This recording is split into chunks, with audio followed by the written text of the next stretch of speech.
Sci-Flix presents a classic sci-fi audiobook.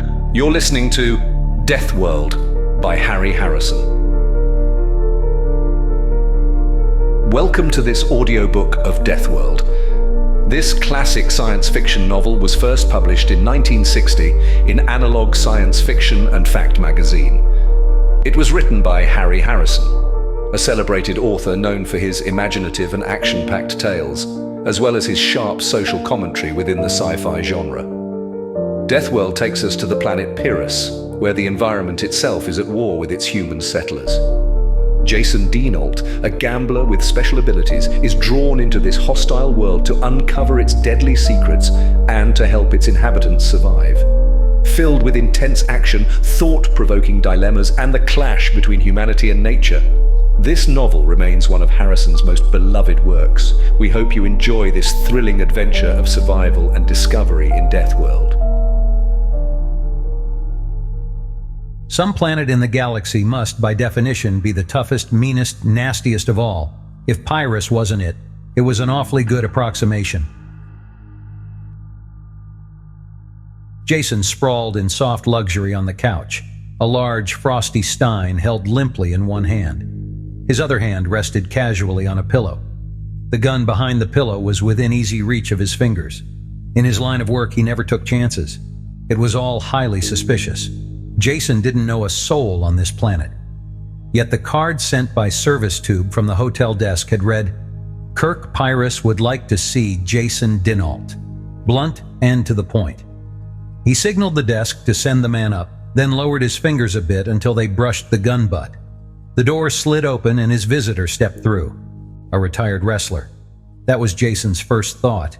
Kirk Pyrrhus was a gray-haired rock of a man, his body seemingly chiseled out of flat slabs of muscle. Then Jason saw the gun strapped to the inside of the other man's forearm, and he let his fingers drop casually behind the pillow. "I'd appreciate it," Jason said, "if you'd take off your gun while you're in here." The other man stopped and scowled down at the gun as if he was seeing it for the first time. "No, I never take it off." He seemed mildly annoyed by the suggestion. Jason had his fingers on his own gun when he said, "I'm afraid I'll have to insist. I always feel a little uncomfortable around people who wear guns." He kept talking to distract attention while he pulled out his gun, fast and smooth. He could have been moving in slow motion for all the difference it made. Kirk Pyrrhus stood rock still while the gun came out, while it swung in his direction. Not until the very last instant did he act. When he did, the motion wasn't visible. First his gun was in the arm holster, then it was aimed between Jason's eyes. It was an ugly, heavy weapon with a pitted front orifice that showed plenty of use. And Jason knew if he swung his own weapon up a fraction of an inch more, he would be dead. He dropped his arm carefully, and Kirk flipped his own gun back in the holster with the same ease he had drawn it. "Now," the stranger said, "if we're through playing, let's get down to business. I have a proposition for you." Jason downed a large mouthful from the mug and bridled his temper. He was fast with a gun. His life had depended on it more than once, and this was the first time he had been outdrawn. It was the offhand, unimportant manner it had been done that irritated him. "I'm not prepared to do business," he said acidly. "I've come to Cassilia for a vacation, get away from work." "Let's not fool each other, Denault," Kirk said impatiently. "You've never worked at an honest job in your entire life. You're a professional gambler, and that's why I'm here to see you." Jason forced down his anger and threw the gun to the other end of the couch so he wouldn't be tempted to commit suicide. He had hoped no one knew him on Cassilia and was looking forward to a big kill at the casino. He would worry about that later. This weightlifter type seemed to know all the answers. Let him plot the course for a while and see where it led. "All right, what do you want?" Kirk dropped into a chair that creaked ominously under his weight and dug an envelope out of one pocket. He flipped through it quickly and dropped a handful of gleaming galactic exchange notes onto the table. Jason glanced at them, then sat up suddenly. "What are they, forgeries?" he asked, holding one up to the light. "They're real enough," Kirk told him. "I picked them up at the bank. Exactly 27 bills, or 27 million credits.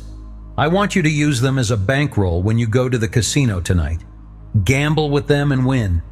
They looked real enough, and they could be checked. Jason fingered them thoughtfully while he examined the other man. "I don't know what you have in mind," he said, "but you realize I can't make any guarantees. I gamble, but I don't always win." "You gamble, and you win when you want to," Kirk said grimly. "We looked into that quite carefully before I came to you." "If you mean to say that I cheat—" Carefully, Jason grabbed his temper again and held it down. There was no future in getting annoyed. Kirk continued in the same level voice, ignoring Jason's growing anger. "Maybe you don't call it cheating. Frankly, I don't care. As far as I'm concerned, you could have your suit lined with aces and electromagnets in your boots. As long as you won. I'm not here to discuss moral points with you. I said I had a proposition. We have worked hard for that money, but it still isn't enough. To be precise, we need 3 billion credits. The only way to get that sum is by gambling, with these 27 million as bankroll." "And what do I get out of it?" Jason asked the question coolly, as if any bit of the fantastic proposition made sense.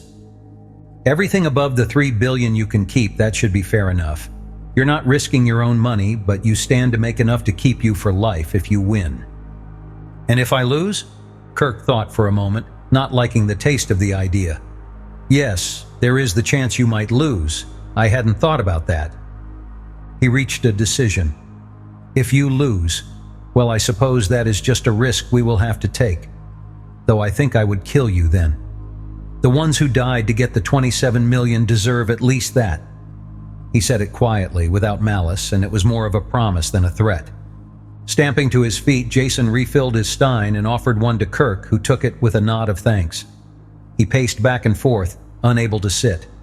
The whole proposition made him angry, yet at the same time had a fatal fascination. He was a gambler, and this talk was like the taste of drugs to an addict. Stopping suddenly, he realized that his mind had been made up for some time. Win or lose, live or die, how could he say no to the chance to gamble with money like that? He turned suddenly and jabbed his finger at the big man in the chair. "I'll do it. You probably knew I would from the time you came in here. There are some terms of my own, though. I want to know who you are and who they are you keep talking about. And where did the money come from? Is it stolen?" Kirk drained his own stein and pushed it away from him. "Stolen money? No, quite the opposite.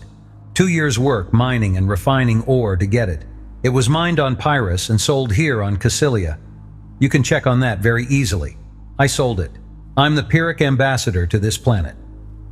He smiled at the thought. "Not that that means much.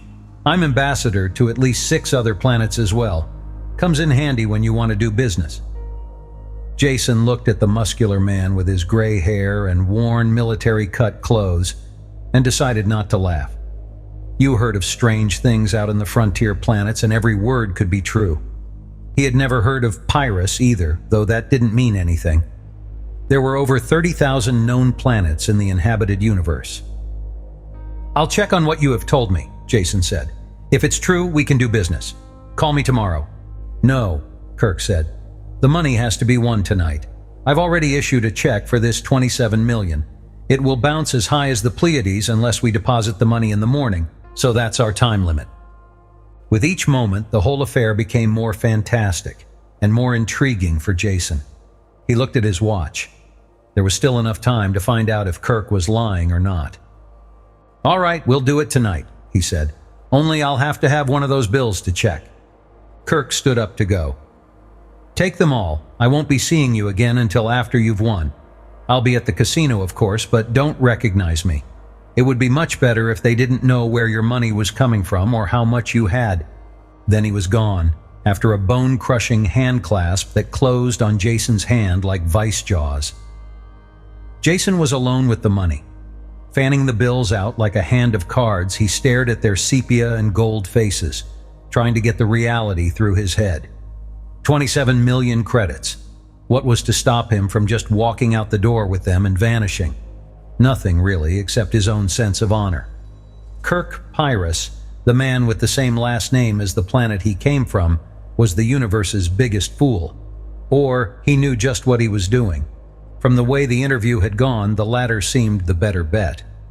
"He knows I would much rather gamble with the money than steal it," he said wryly.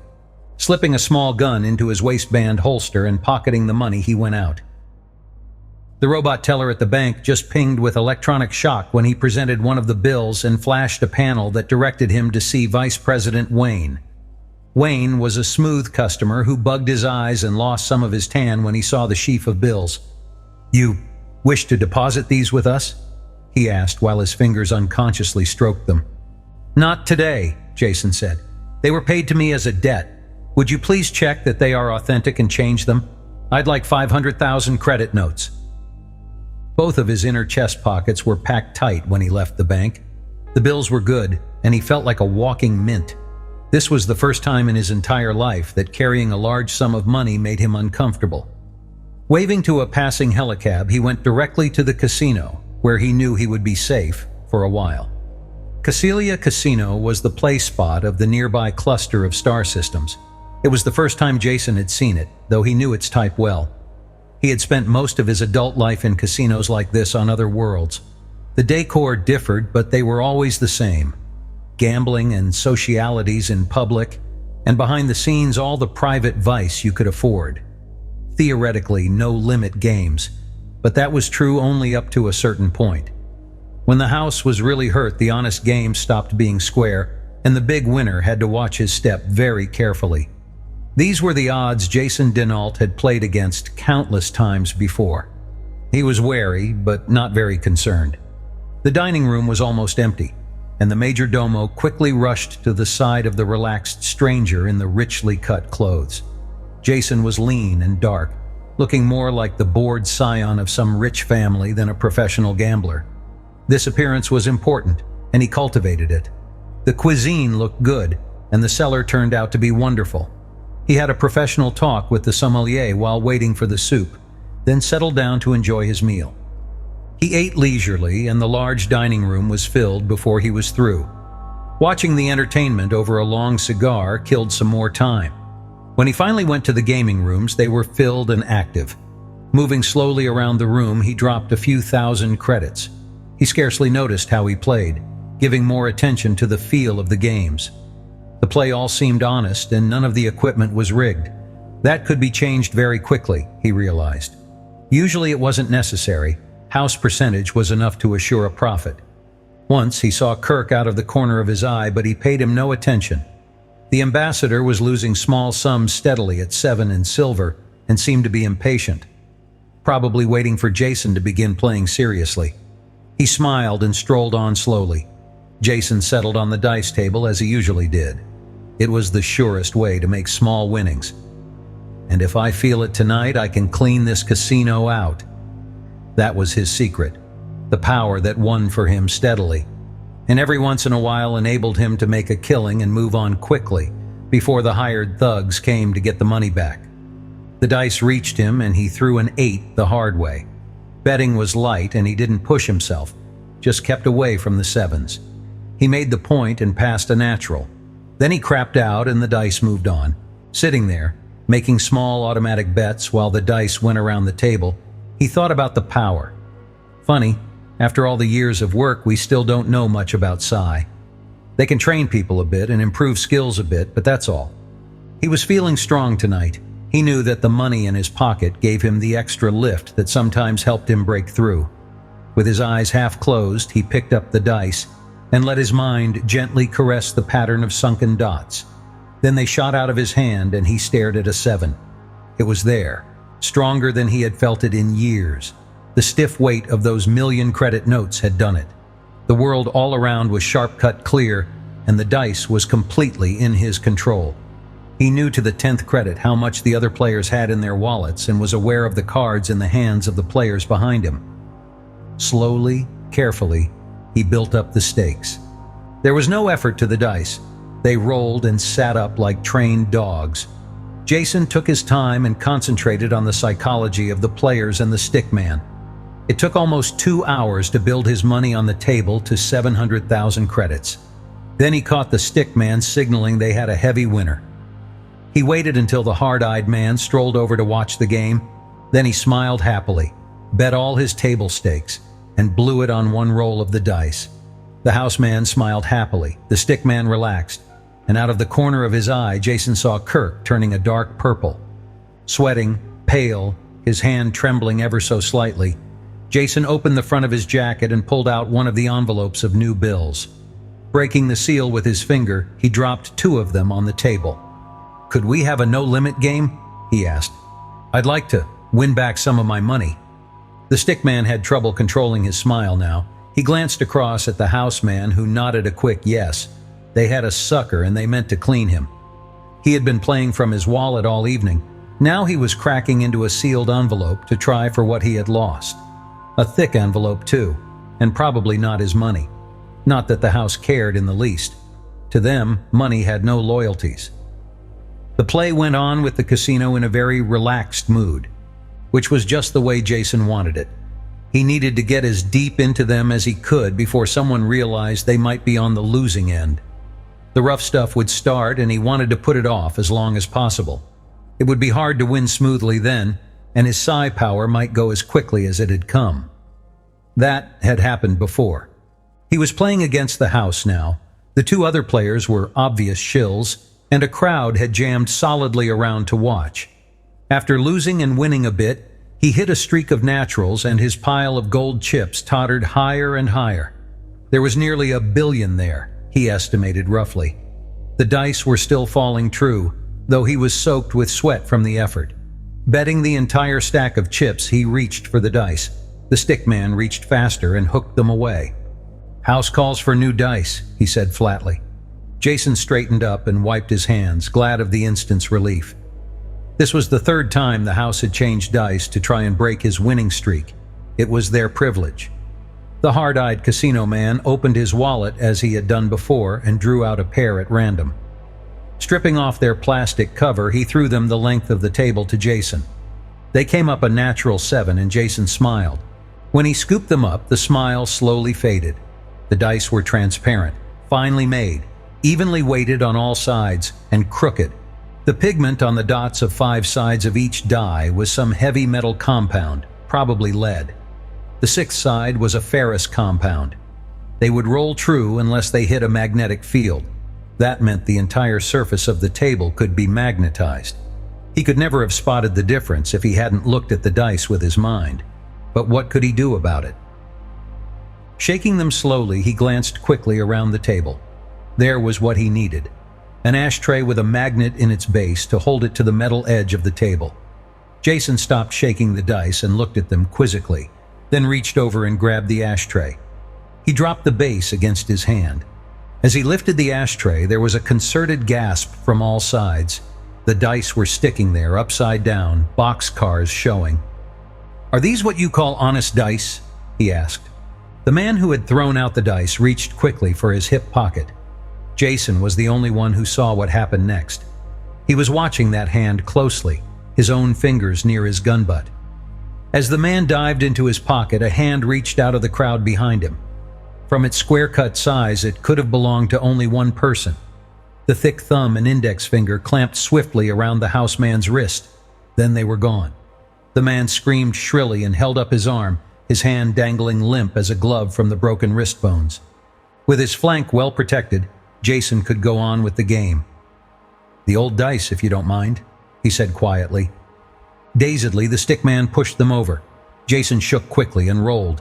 Before they hit the table, he realized he couldn't control them. The transient psi power had gone. End over end they turned, and faced up 7.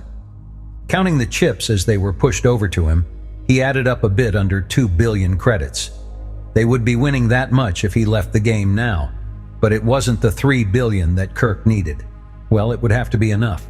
As he reached for the chips, he caught Kirk's eye across the table, and the other man shook his head in a steady no. "Let it ride," Jason said wearily. "One more roll." He breathed on the dice, polished them on his cuff, and wondered how he had ever gotten into this spot. Billions riding on a pair of dice. That was as much as the annual income of some planets. The only reason there could be stakes like that was because the planetary government had a stake in the casino. He shook as long as he could, reaching for the control that wasn't there, then let fly. Everything else had stopped in the casino, and people were standing on tables and chairs to watch. There wasn't a sound from that large crowd. The dice bounced back from the board with a clatter loud in the silence and tumbled over the cloth. A 5 and a 1. 6. He still had to make his point. Scooping up the dice, Jason talked to them, mumbled the ancient oaths that brought luck, and threw again. It took 5 throws before he made the 6. The crowd echoed his sigh and their voices rose quickly. He wanted to stop, take a deep breath, but he knew he couldn't. Winning the money was only part of the job. They now had to get away with it. It had to look casual. A waiter was passing with a tray of drinks. Jason stopped him and tucked a 100-credit note in his pocket. "Drinks are on me," he shouted while he pried the tray out of the waiter's hands. Well-wishers cleared the filled glasses away quickly, and Jason piled the chips onto the tray. They more than loaded it, but Kirk appeared that moment with a second tray. "I'll be glad to help you, sir, if you will permit me," he said. Jason looked at him and laughed permission. It was the first time he had a clear look at Kirk in the casino. He was wearing loose purple evening pajamas over what must have been a false stomach. The sleeves were long and baggy, so he looked fat rather than muscular. It was a simple but effective disguise. Carefully carrying the loaded trays, surrounded by a crowd of excited patrons, they made their way to the cashier's window. The manager himself was there, wearing a sickly grin. Even the grin faded when he counted the chips. "Could you come back in the morning?" he said. "I'm afraid we don't have that kind of money on hand." "What's the matter?" Kirk shouted, trying to get out of paying him. "You took my money easy enough when I lost. It works both ways." The onlookers, always happy to see the house lose, growled their disagreement. Jason finished the matter in a loud voice. "I'll be reasonable. Give me what cash you have and I'll take a check for the balance." There was no way out. Under the watchful eye of the gleeful crowd, the manager packed an envelope with bills and wrote a check. Jason took a quick glimpse at it, then stuffed it into an inside pocket. With the envelope under one arm, he followed Kirk towards the door. Because of the onlookers, there was no trouble in the main room, but just as they reached the side entrance, 2 men moved in, blocking the way. "Just a moment," one said. He never finished the sentence. Kirk walked into them without slowing, and they bounced away like 10-pins. Then Kirk and Jason were out of the building and walking fast. "Into the parking lot," Kirk said. "I have a car there." When they rounded the corner, there was a car bearing down on them. Before Jason could get his gun clear of the holster, Kirk was in front of him. His arm came up and his big, ugly gun burst through the cloth of his sleeve and jumped into his hand. A single shot killed the driver and the car swerved and crashed. The other 2 men in the car died coming out of the door, their guns dropping from their hands. After that, they had no trouble. Kirk drove at top speed away from the casino, the torn sleeve of his pajamas whipping in the breeze, giving glimpses of the big gun back in the holster. "When you get the chance," Jason said, "you'll have to show me how that trick holster works." "When we get the chance," Kirk answered as he dived the car into the city access tube. The building they stopped at was one of the finer residences in Cassilia. As they had driven, Jason counted the money and separated his share. Almost 16 million credits. It still didn't seem quite real. When they got out in front of the building, he gave Kirk the rest. "Here's your 3 billion. Don't think it was easy," he said. "It could have been worse," was his only answer. The recorded voice scratched in the speaker over the door. "Sire Ellis has retired for the night. Would you please call again in the morning? All appointments are made in advance." The voice broke off as Kirk pushed the door open. He did it almost effortlessly with the flat of his hand. As they went in, Jason looked at the remnants of torn and twisted metal that hung in the lock and wondered again about his companion. Strength, more than physical strength. He's like an elemental force. I have the feeling that nothing can stop him. It made him angry, and at the same time fascinated him. He didn't want out of the deal until he found out more about Kirk and his planet, and they who had died for the money he gambled. Sire Ellis was old, balding, and angry, not at all used to having his rest disturbed. His complaint stopped suddenly when Kirk threw the money down on the table. "Is the ship being loaded yet, Ellis? Here's the balance due." Ellis only fumbled the bills for a moment before he could answer Kirk's question. "The ship, but of course." We began loading when you gave us the deposit. You'll have to excuse my confusion. This is a little irregular. We never handled transactions of this size in cash." "That's the way I like to do business," Kirk answered him. "I've canceled the deposit. This is the total sum. Now how about a receipt?" Ellis had made out the receipt before his senses returned. He held it tightly while he looked uncomfortably at the $3 billion spread out before him. "Wait, I can't take it now. You'll have to return in the morning to the bank, in normal business fashion," Ellis decided firmly. Kirk reached over and gently drew the paper out of Ellis's hand. "Thanks for the receipt," he said. "I won't be here in the morning, so this will be satisfactory. And if you're worried about the money, I suggest you get in touch with some of your plant guards or private police. You'll feel a lot safer." When they left through the shattered door, Ellis was frantically dialing numbers on his screen. Kirk answered Jason's next question before he could ask it. "I imagine you would like to live to spend that money in your pocket, so I've booked 2 seats on an interplanetary ship." He glanced at the car clock. "It leaves in about 2 hours, so we have plenty of time. I'm hungry. Let's find a restaurant. I hope you have nothing at the hotel worth going back for. It would be a little difficult." "Nothing worth getting killed for," Jason said. "Now where can we go to eat? There are a few questions I would like to ask you." They circled carefully down to the transport levels until they were sure they hadn't been followed. Kirk nosed the car into a darkened loading dock where they abandoned it. "We can always get another car," he said, "and they probably have this one spotted. Let's walk back to the freightway. I saw a restaurant there as we came by." Dark and looming shapes of overland freight carriers filled the parking lot. They picked their way around the man-high wheels and into the hot and noisy restaurant. The drivers and early morning workers took no notice of them as they found a booth in the back and dialed a meal. Kirk chiseled a chunk of meat off the slab in front of him and popped it cheerfully into his mouth. "Ask your questions," he said. "I'm feeling much better already." "What's in this ship you arranged for tonight? What kind of a cargo was I risking my neck for?" "I thought you were risking your neck for money," Kirk said dryly. "But be assured it was in a good cause. That cargo means the survival of a world. Guns, ammunition, mines, explosives, and such." Jason choked over a mouthful of food. "Gun running? What are you doing, financing a private war? And how can you talk about survival with a lethal cargo like that? Don't try and tell me they have a peaceful use. Who are you killing?" Most of the big man's humor had vanished. He had that grim look Jason knew well. Yes, peaceful would be the right word, because that is basically all we want, just to live in peace. And it is not who are we killing, it is what we are killing. Jason pushed his plate away with an angry gesture. "You're talking in riddles," he said. "What you say has no meaning." "It has meaning enough," Kirk told him, "but only on one planet in the universe. Just how much do you know about Pyrrhus?" "Absolutely nothing." For a moment, Kirk sat wrapped in memory, scowling distantly. Then he went on. "Mankind doesn't belong on Pyrrhus, yet has been there for almost 300 years now. The age expectancy of my people is 16 years. Of course, most adults live beyond that, but the high child mortality brings the average down. It is everything that a humanoid world should not be. The gravity is nearly twice Earth normal. The temperature can vary daily from Arctic to tropic. The climate, well, you have to experience it to believe it, like nothing you've seen anywhere else in the galaxy."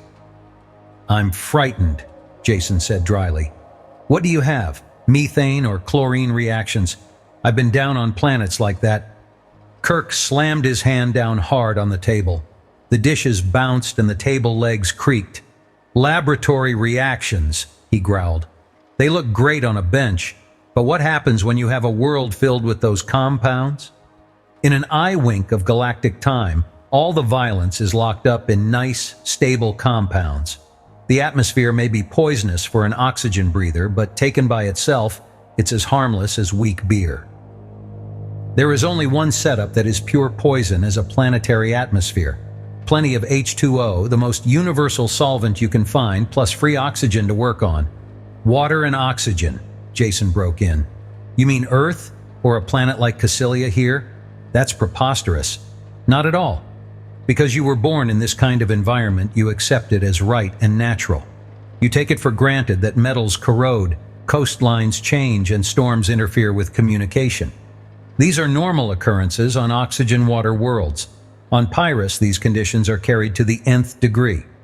The planet has an axial tilt of almost 42 degrees, so there is a tremendous change in temperature from season to season. This is one of the prime causes of a constantly changing ice cap. The weather generated by this is spectacular, to say the least. If that's all, Jason said, I don't see why. That's not all, it's barely the beginning. The open seas perform the dual destructive function of supplying water vapor to keep the weather going and building up gigantic tides. Pyrus's two satellites, Samos and Bessos, combine at times to pull the oceans up into 30-meter tides. And until you've seen one of these tides lap over into an active volcano, you've seen nothing. Heavy elements are what brought us to Pyrus, and these same elements keep the planet at a volcanic boil. There have been at least 13 supernovas in the immediate stellar neighborhood. Heavy elements can be found on most of their planets, of course, as well as completely unbreathable atmospheres. Long-term mining and exploitation can't be done by anything but a self-sustaining colony, which meant Pyrus, where the radioactive elements are locked in the planetary core, surrounded by a shell of lighter ones. While this allows for the atmosphere men need, it also provides unceasing volcanic activity as the molten plasma forces its way to the surface. For the first time, Jason was silent, trying to imagine what life could be like on a planet constantly at war with itself. I've saved the best for last, Kirk said with grim humor. Now that you have an idea of what the environment is like, think of the kind of life forms that would populate it.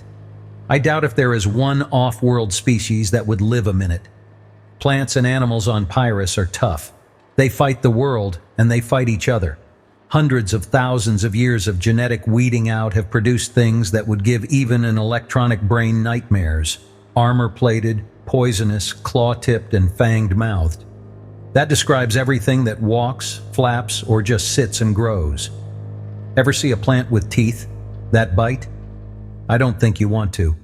You'd have to be on Pyrus, and that means you would be dead within seconds of leaving the ship. Even I'll have to take a refresher course before I'll be able to go outside the landing buildings. The unending war for survival keeps the life forms competing and changing.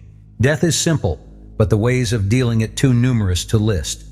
Unhappiness rode like a weight on Kirk's broad shoulders. After long moments of thought, he moved visibly to shake it off. Returning his attention to his food and mopping the gravy from his plate, he voiced part of his feelings. I suppose there is no logical reason why we should stay and fight this endless war, except that Pyrus is our home. The last piece of gravy-soaked bread vanished, and he waved the empty fork at Jason. Be happy you're an off-worlder and we'll never have to see it. That's where you're wrong, Jason said as calmly as he could. You see, I'm going back with you. Don't talk stupidly, Kirk said as he punched for a duplicate order of steak. There are much simpler ways of committing suicide. Don't you realize that you're a millionaire now? With what you have in your pocket, you can relax the rest of your life on the pleasure planets. Pyrus is a death world, not a sightseeing spot for jaded tourists. I cannot permit you to return with me. Gamblers who lose their tempers don't last long. Jason was angry now, yet it showed only in a negative way, in the lack of expression on his face and the calmness of his voice. Don't tell me what I can or cannot do, Kirk Pyrrhus. You're a big man with a fast gun, but that doesn't make you my boss. All you can do is stop me from going back on your ship, but I can easily afford to get there another way. And don't try to tell me I want to go to Pyrrhus for sightseeing when you have no idea of my real reasons. Jason didn't even try to explain his reasons. They were only half realized and too personal. The more he traveled, the more things looked the same to him. The old civilized planets sank into a drab similarity. Frontier worlds all had the crude sameness of temporary camps in a forest.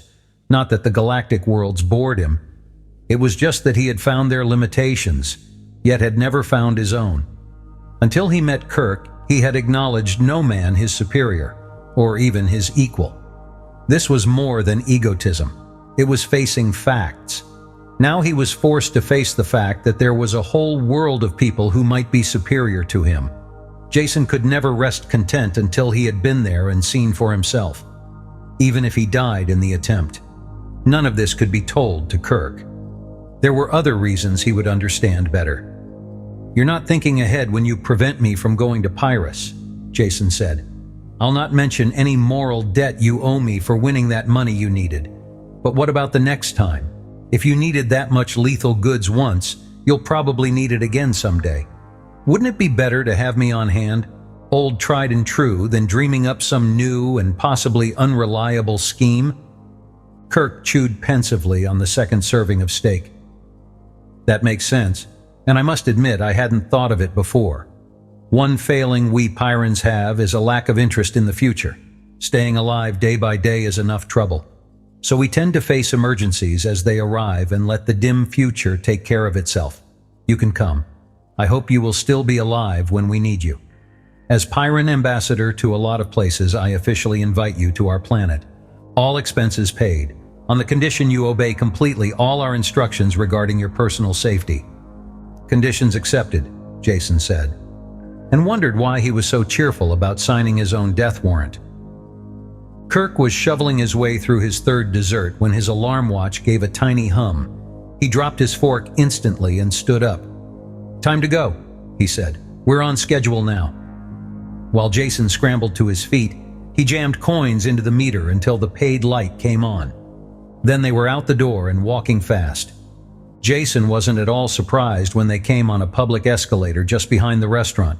He was beginning to realize that since leaving the casino, their every move had been carefully planned and timed. Without a doubt, the alarm was out and the entire planet being searched for them.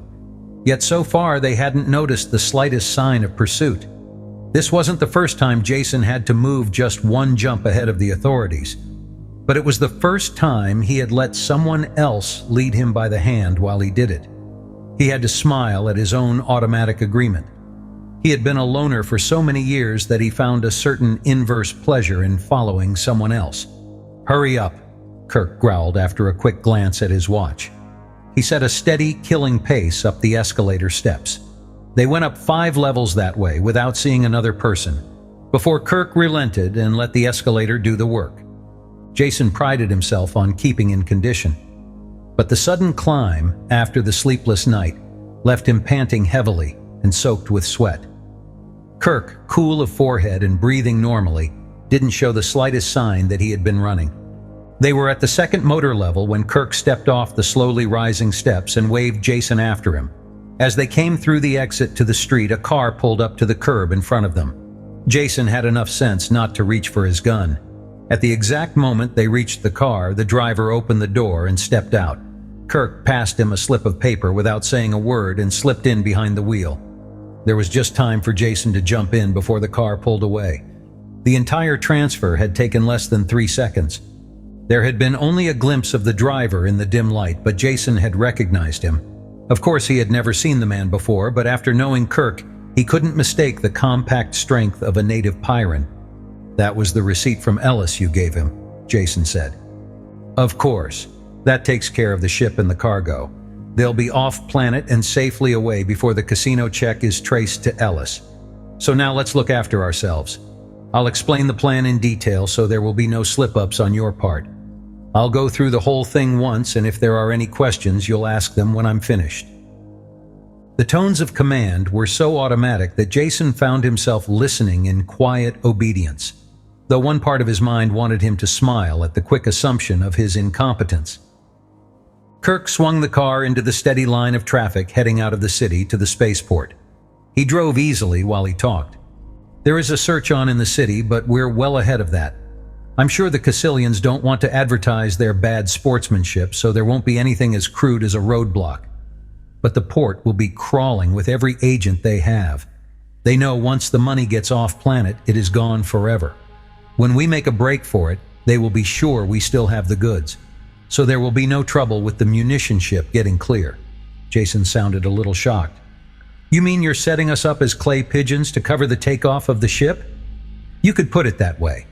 But since we have to get off planet anyway, there is no harm in using our escape as a smokescreen. Now shut up until I've finished, like I told you. One more interruption and I dump you by the road." Jason was sure he would.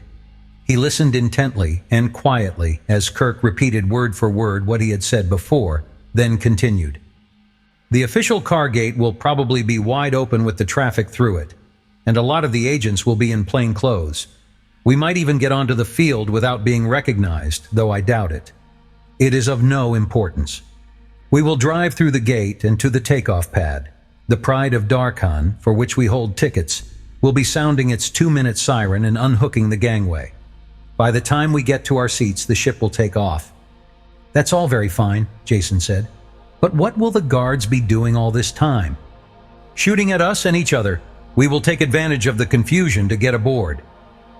This answer did nothing to settle Jason's mind, but he let it slide for the moment. "All right. Say we do get aboard. Why don't they just prevent takeoff until we have been dragged out and stood against a wall?" Kirk spared him a contemptuous glance before he returned his eyes to the road. "I said the ship was the Pride of Darkhan. If you had studied this system at all, you would know what that means. Cassilia and Darkhan are sister planets and rivals in every way. It has been less than 2 centuries since they fought an intra-system war that almost destroyed both of them. Now they exist in an armed-to-the-teeth neutrality that neither dare violate. The moment we set foot aboard the ship, we are on Darkhan territory. There is no extradition agreement between the planets. Cassilia may want us, but not badly enough to start another war." That was all the explanation there was time for. Kirk swung the car out of the rush of traffic and onto a bridge marked "Official Cars Only." Jason had a feeling of nakedness as they rolled under the harsh port lights towards the guarded gate ahead. It was closed. Another car approached the gate from the inside, and Kirk slowed their car to a crawl. One of the guards talked to the driver of the car inside the port, then waved to the gate attendant. The barrier gate began to swing inwards, and Kirk jammed down on the accelerator. Everything happened at once. The turbine howled, the spinning tires screeched on the road, and the car crashed open the gate. Jason had a vanishing glimpse of the open-mouthed guards. Then they were skidding around the corner of a building. A few shots popped after them, but none came close. Driving with one hand, Kirk reached under the dash and pulled out a gun that was the twin of the monster strapped to his arm. "Use this instead of your own," he said. "Rocket-propelled explosive slugs. Make a great bang. Don't bother shooting at anyone. I'll take care of that. Just stir up a little action and make them keep their distance, like this." He fired a single snapshot out the side window and passed the gun to Jason almost before the slug hit. An empty truck blew up with a roar, raining pieces on the cars around and sending their drivers fleeing in panic. After that, it was a nightmare ride through a madhouse. Kirk drove with an apparent contempt for violent death. Other cars followed them and were lost in wheel-raising turns. They careened almost the full length of the field, leaving a trail of smoking chaos. Then the pursuit was all behind them, and the only thing ahead was the slim spire of the Pride of Darkhan. The Pride was surrounded by a strong wire fence as suited the begrudged status of her planetary origin. The gate was closed and guarded by soldiers with leveled guns, waiting for a shot at the approaching car. Kirk made no attempt to come near them. Instead, he fed the last reserves of power to the car and headed for the fence. "Cover your face," he shouted. Jason put his arms in front of his head just as they hit. Torn metal screamed, the fence buckled, wrapped itself around the car, but did not break. Jason flew off the seat and into the padded dash. By the time Kirk had the warp door open, he realized that the ride was over. Kirk must have seen the spin of his eyeballs because he didn't talk, just pulled Jason out and threw him onto the hood of the ruined car. "Climb over the buckled wire and make a run for the ship," he shouted. If there was any doubt what he meant, he set Jason an example of fine road work. It was inconceivable that someone of his bulk could run so fast, yet he did. He moved more like a charging tank than a man. Jason shook the fog from his head and worked up some speed himself. Nevertheless, he was barely halfway to the ship when Kirk hit the gangway. It was already unhooked from the ship, but the shocked attendant stopped rolling it away as the big man bounded up the steps.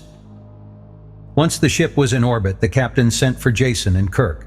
Kirk took the floor and was completely frank about the previous night's activities. The only fact of importance he left out was Jason's background as a professional gambler. He drew a beautiful picture of two lucky strangers whom the evil forces of Cassilia wanted to deprive of their gambling profits. All this fitted perfectly the captain's preconceptions of Cassilia. In the end, he congratulated his officer on the correctness of his actions and began the preparation of a long report to his government. He gave the two men his best wishes as well as the liberty of the ship. It was a short trip. Jason barely had time to catch up on his sleep before they grounded on Darkhan. Being without luggage, they were the first ones through customs. They left the shed just in time to see another ship landing in a distant pit. Kirk stopped to watch it, and Jason followed his gaze. It was a gray, scarred ship, with the stubby lines of a freighter, but sporting as many guns as a cruiser. "Yours, of course," Jason said. Kirk nodded and started towards the ship. One of the locks opened as they came up, but no one appeared. Instead, a remote-release folding ladder rattled down to the ground. Kirk swarmed up it, and Jason followed glumly. Somehow he felt this was overdoing the no-frills-and-nonsense attitude. Jason was catching on to Pyran ways, though. The reception aboard ship for the ambassador was just what he expected. Nothing. Kirk closed the lock himself, and they found couches as the takeoff horn sounded. The main jets roared and acceleration smashed down on Jason. It didn't stop. Instead, it grew stronger, squeezing the air out of his lungs and the sight from his eyes. He screamed, but couldn't hear his own voice through the roaring in his ears. Mercifully, he blacked out. When consciousness returned, the ship was at 0 G. Jason kept his eyes closed and let the pain seep out of his body. Kirk spoke suddenly. He was standing next to the couch. "My fault, Maida. I should have told you we had a 1 G passenger aboard. You might have eased up a bit on your usual bone-breaking takeoff. It doesn't seem to have harmed him much, but what's he doing here?" Jason felt mild surprise that the second voice was a girl's, but he wasn't interested enough to go to the trouble of opening his sore eyes. "Going to Pyrrhus. I tried to talk him out of it, of course, but I couldn't change his mind. It's a shame, too. I would like to have done more for him. He's the one who got the money for us." "Oh, that's awful," the girl said. Jason wondered why it was awful. It didn't make sense to his groggy mind. "It would have been much better if he stayed on Darkhan," the girl continued. "He's very nice looking. I think it's a shame he has to die." That was too much for Jason. He pried one eye open, then the other. The voice belonged to a girl about 21 who was standing next to the bed, gazing down at Jason. She was beautiful. Jason's eyes opened wider as he realized she was very beautiful, with the kind of beauty never found in the civilized galaxy.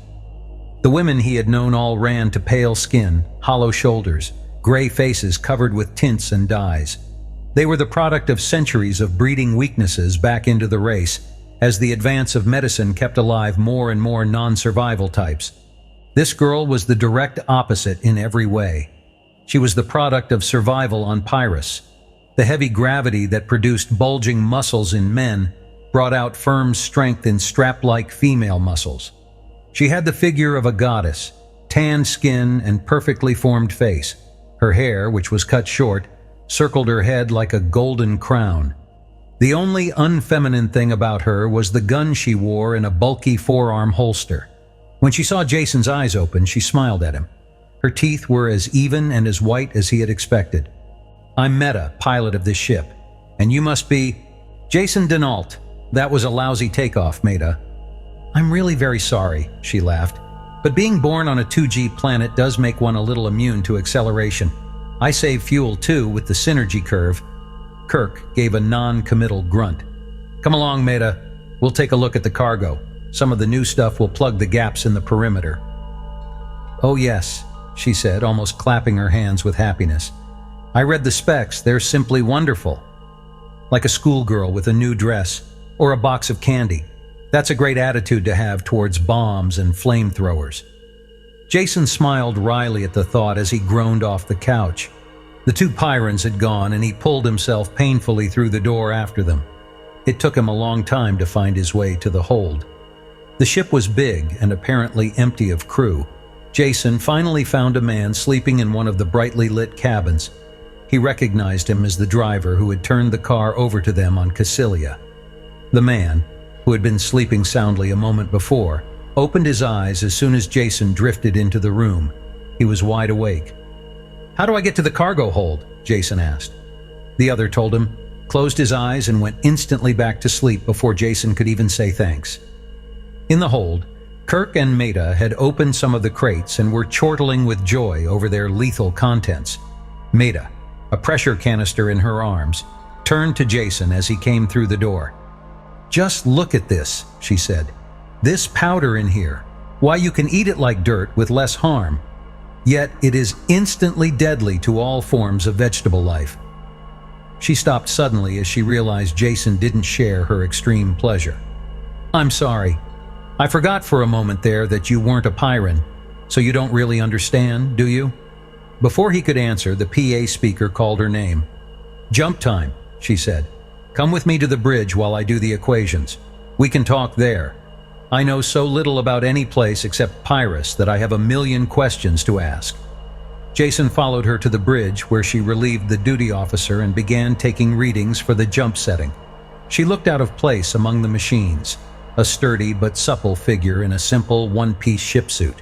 Yet there was no denying the efficiency with which she went about her job. "Meta, aren't you a little young to be the pilot of an interstellar ship?" "Am I?" She thought for a second. "I really don't know how old pilots are supposed to be. I have been piloting for about 3 years now, and I'm almost 20. Is that younger than usual?" Jason opened his mouth, then laughed. "I suppose that all depends on what planet you're from. Some places you would have trouble getting licensed. But I'll bet things are different on Pyrus. By their standards, you must rank as an old lady." "Now you're making a joke," Meta said serenely as she fed a figure into the calculator. "I've seen old ladies on some planets.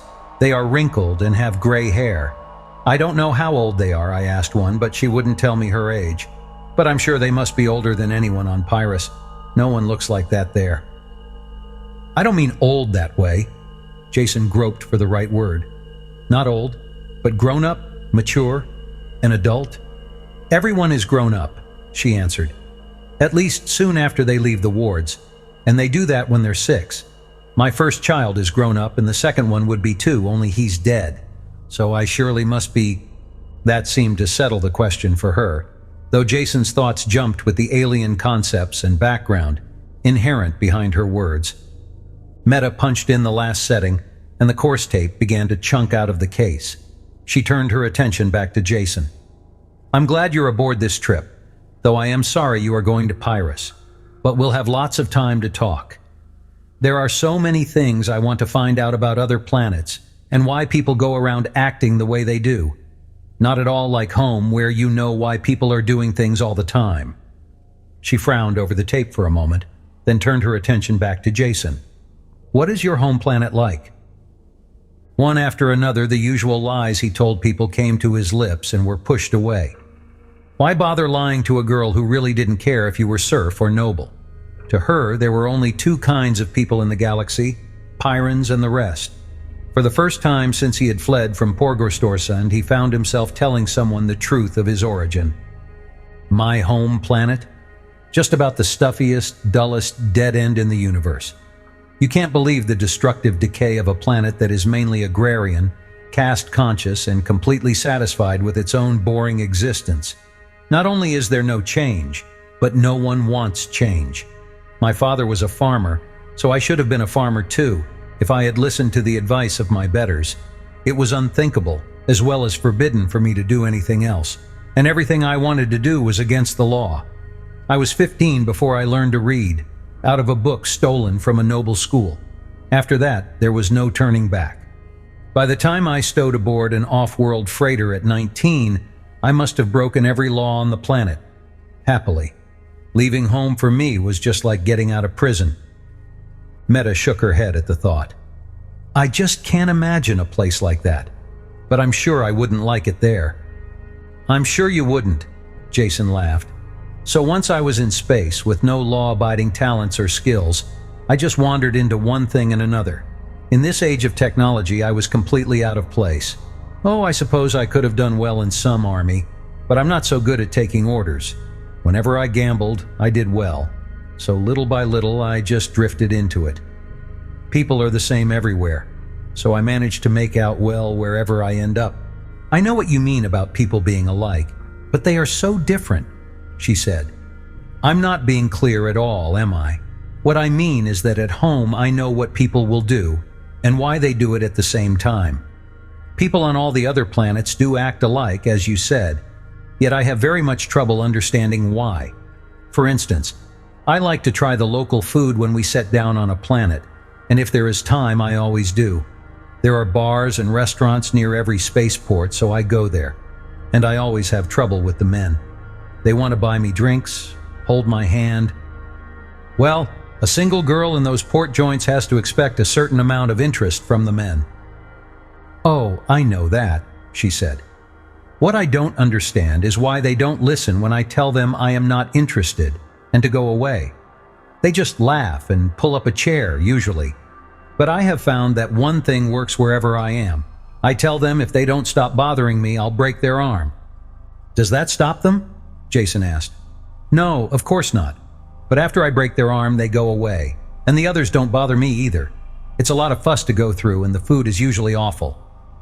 Jason didn't laugh, particularly when he realized that this girl could break the arm of any spaceport thug in the galaxy.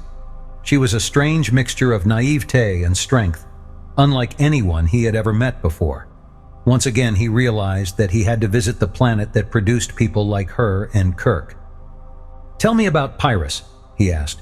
Why is it that you and Kirk assume automatically that I will drop dead as soon as I land? What is the planet like?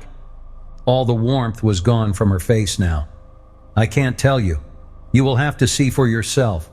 I know that much after visiting some of the other worlds. Pyrus is like nothing you galaxy people have ever experienced. You won't really believe it until it is too late. Will you promise me something? No, he answered. At least not until after I hear what it is and decide. Don't leave the ship when we land. You should be safe enough aboard, and I'll be flying a cargo out within a few weeks. I'll promise nothing of the sort. I'll leave when I want to leave. Jason knew there was logic in her words, but his back was up at her automatic superiority. Meta finished the jump settings without another word. There was a tension in the room that prevented them both from talking. It was the next ship day before he saw her again. Then it was completely by accident. She was in the astrogation dome when he entered, looking up at the sparkling immensity of the jump sky. For the first time, he saw her off-duty, wearing something other than a ship suit. This was a loose, soft robe that accentuated her beauty. She smiled at him. The stars are so wonderful, she said. Come look. Jason came close to her and with an unthinking, almost automatic movement put his arm around her. Neither did she resent it, for she covered his hand with hers. Then they kissed, and it was just the way he knew it would be. After that, they were together constantly. When Meta was on duty, he brought her meals to the bridge and they talked. Jason learned little more about her world since, by unspoken agreement, they didn't discuss it. He talked of the many planets he had visited and the people he had known. She was an appreciative listener, and the time went quickly by. They enjoyed each other's company, and it was a wonderful trip. Then it ended. There were 14 people aboard the ship, yet Jason had never seen more than 2 or 3 at a time. There was a fixed rotation of duties that they followed in the ship's operation. When not on duty, the Pyrans minded their own business in an intense and self-sufficient manner. Only when the ship came out of jump and the PA barked assembly did they all get together. Kirk was giving orders for the landing and questions were snapped back and forth. It was all technical, and Jason didn't bother following it. It was the attitude of the Pyrans that drew his attention. Their talk tended to be faster now, as were their motions. They were like soldiers preparing for battle. Their sameness struck Jason for the first time. Not that they looked alike or did the same things. It was the way they moved and reacted that caused the striking similarity. They were like great stalking cats, walking fast, tense, and ready to spring at all times, their eyes never still for an instant. Jason tried to talk to Meta after the meeting, but she was almost a stranger. She answered in monosyllables, and her eyes never met his. just brushed over them and went on. There was nothing he could really say, so she moved to leave. He started to put his hand out to stop her, then thought better of it. There would be other times to talk. Kirk was the only one who took any notice of him, and then only to order him to an acceleration couch. Meta's landings were infinitely worse than her takeoffs, at least when she landed on Pyrrhus. There were sudden acceleration surges in every direction. At one point, there was a free fall that seemed endless. There were loud thuds against the hull that shook the framework of the ship. It was more like a battle than a landing, and Jason wondered how much truth there was in that. When the ship finally landed, Jason didn't even know it. The constant 2 Gs felt like deceleration. Only the descending moan of the ship's engines convinced him they were down. Unbuckling the straps and sitting up was an effort. 2 Gs don't seem that bad, at first. Walking required the same exertion as would carrying a man of his own weight on his shoulders. When Jason lifted his arm to unlatch the door, it was heavy as 2 arms. He shuffled slowly towards the main lock. They were all there ahead of him, 2 of the men rolling transparent cylinders from a nearby room. From their obvious weight and the way they clanged when they bumped, Jason knew they were made of transparent metal. He couldn't conceive any possible use for them. Empty cylinders a meter in diameter, longer than a man. One end solid, the other hinged and sealed. It wasn't until Kirk spun the sealing wheel and opened one of them that their use became apparent. "Get in," Kirk said. "When you're locked inside, you'll be carried out of the ship." "Thank you, no," Jason told him. "I have no particular desire to make a spectacular landing on your planet sealed up like a packaged sausage." "Don't be a fool," was Kirk's snapped answer. "We're all going out in these tubes. We've been away too long to risk the surface without reorientation." Jason did feel a little foolish as he saw the others getting into tubes. He picked the nearest one, slid into it feet first, and pulled the lid closed. When he tightened the wheel in the center, it squeezed down against a flexible seal. Within a minute, the CO2 content in the closed cylinder went up, and an air regenerator at the bottom hummed into life. Kirk was the last one in. He checked the seals on all the other tubes first, then jabbed the airlock override release. As it started cycling, he quickly sealed himself in the remaining cylinder. Both inner and outer locks ground slowly open, and dim light filtered in through sheets of falling rain. For Jason, the whole thing seemed an anticlimax. All this preparation for absolutely nothing. Long, impatient minutes passed before a lift truck appeared driven by a Pyrran. He loaded the cylinders onto his truck like so much dead cargo. Jason had the misfortune to be buried at the bottom of the pile, so he could see absolutely nothing when they drove outside. It wasn't until the man carrying cylinders had been dumped in a metal-walled room that Jason saw his first native Pyrran life. The lift truck driver was swinging a thick outer door shut when something flew in through the entrance and struck against the far wall. Jason's eye was caught by the motion. He looked to see what it was when it dropped straight down towards his face. Forgetful of the metal cylinder wall, he flinched away. The creature struck the transparent metal and clung to it. Jason had the perfect opportunity to examine it in every detail. It was almost too horrible to be believable, as though it were a bearer of death stripped to the very essentials. A mouth that split the head in 2, rows of teeth serrated and pointed. Leathery, claw-tipped wings, longer claws on the limbs that tore at the metal wall. Terror rose up in Jason as he saw that the claws were tearing gouges in the transparent metal. Wherever the creature's saliva touched, the metal clouded and chipped under the assault of the teeth. Logic said these were just scratches on the thick tube. They couldn't matter. But blind, unreasoning fear sent Jason curling away as far as he could, shrinking inside himself, seeking escape. Only when the flying creature began dissolving did he realize the nature of the room outside. Sprays of steaming liquid came from all sides, raining down until the cylinders were covered.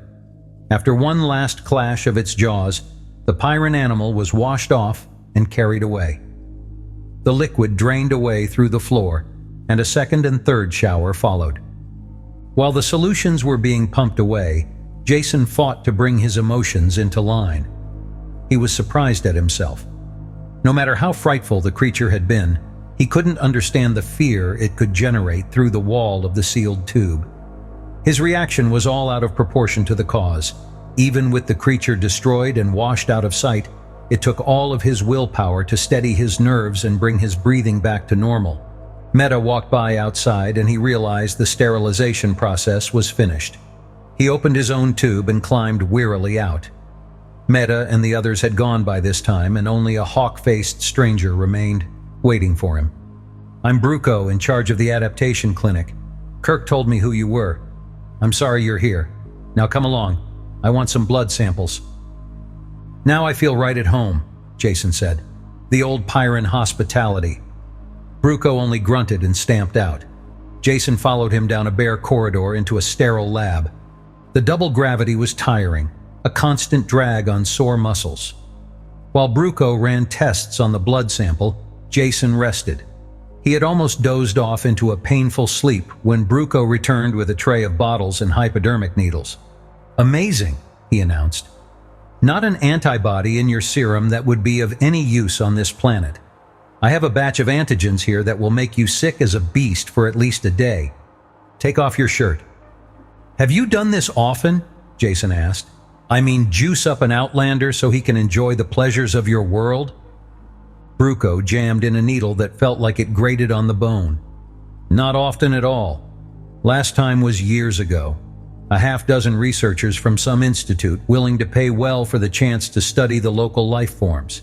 We didn't say no. Always need more galaxy currency." Jason was already beginning to feel lightheaded from the shots. "How many of them lived?" he mumbled vaguely. "One. We got him off in time, made them pay in advance, of course."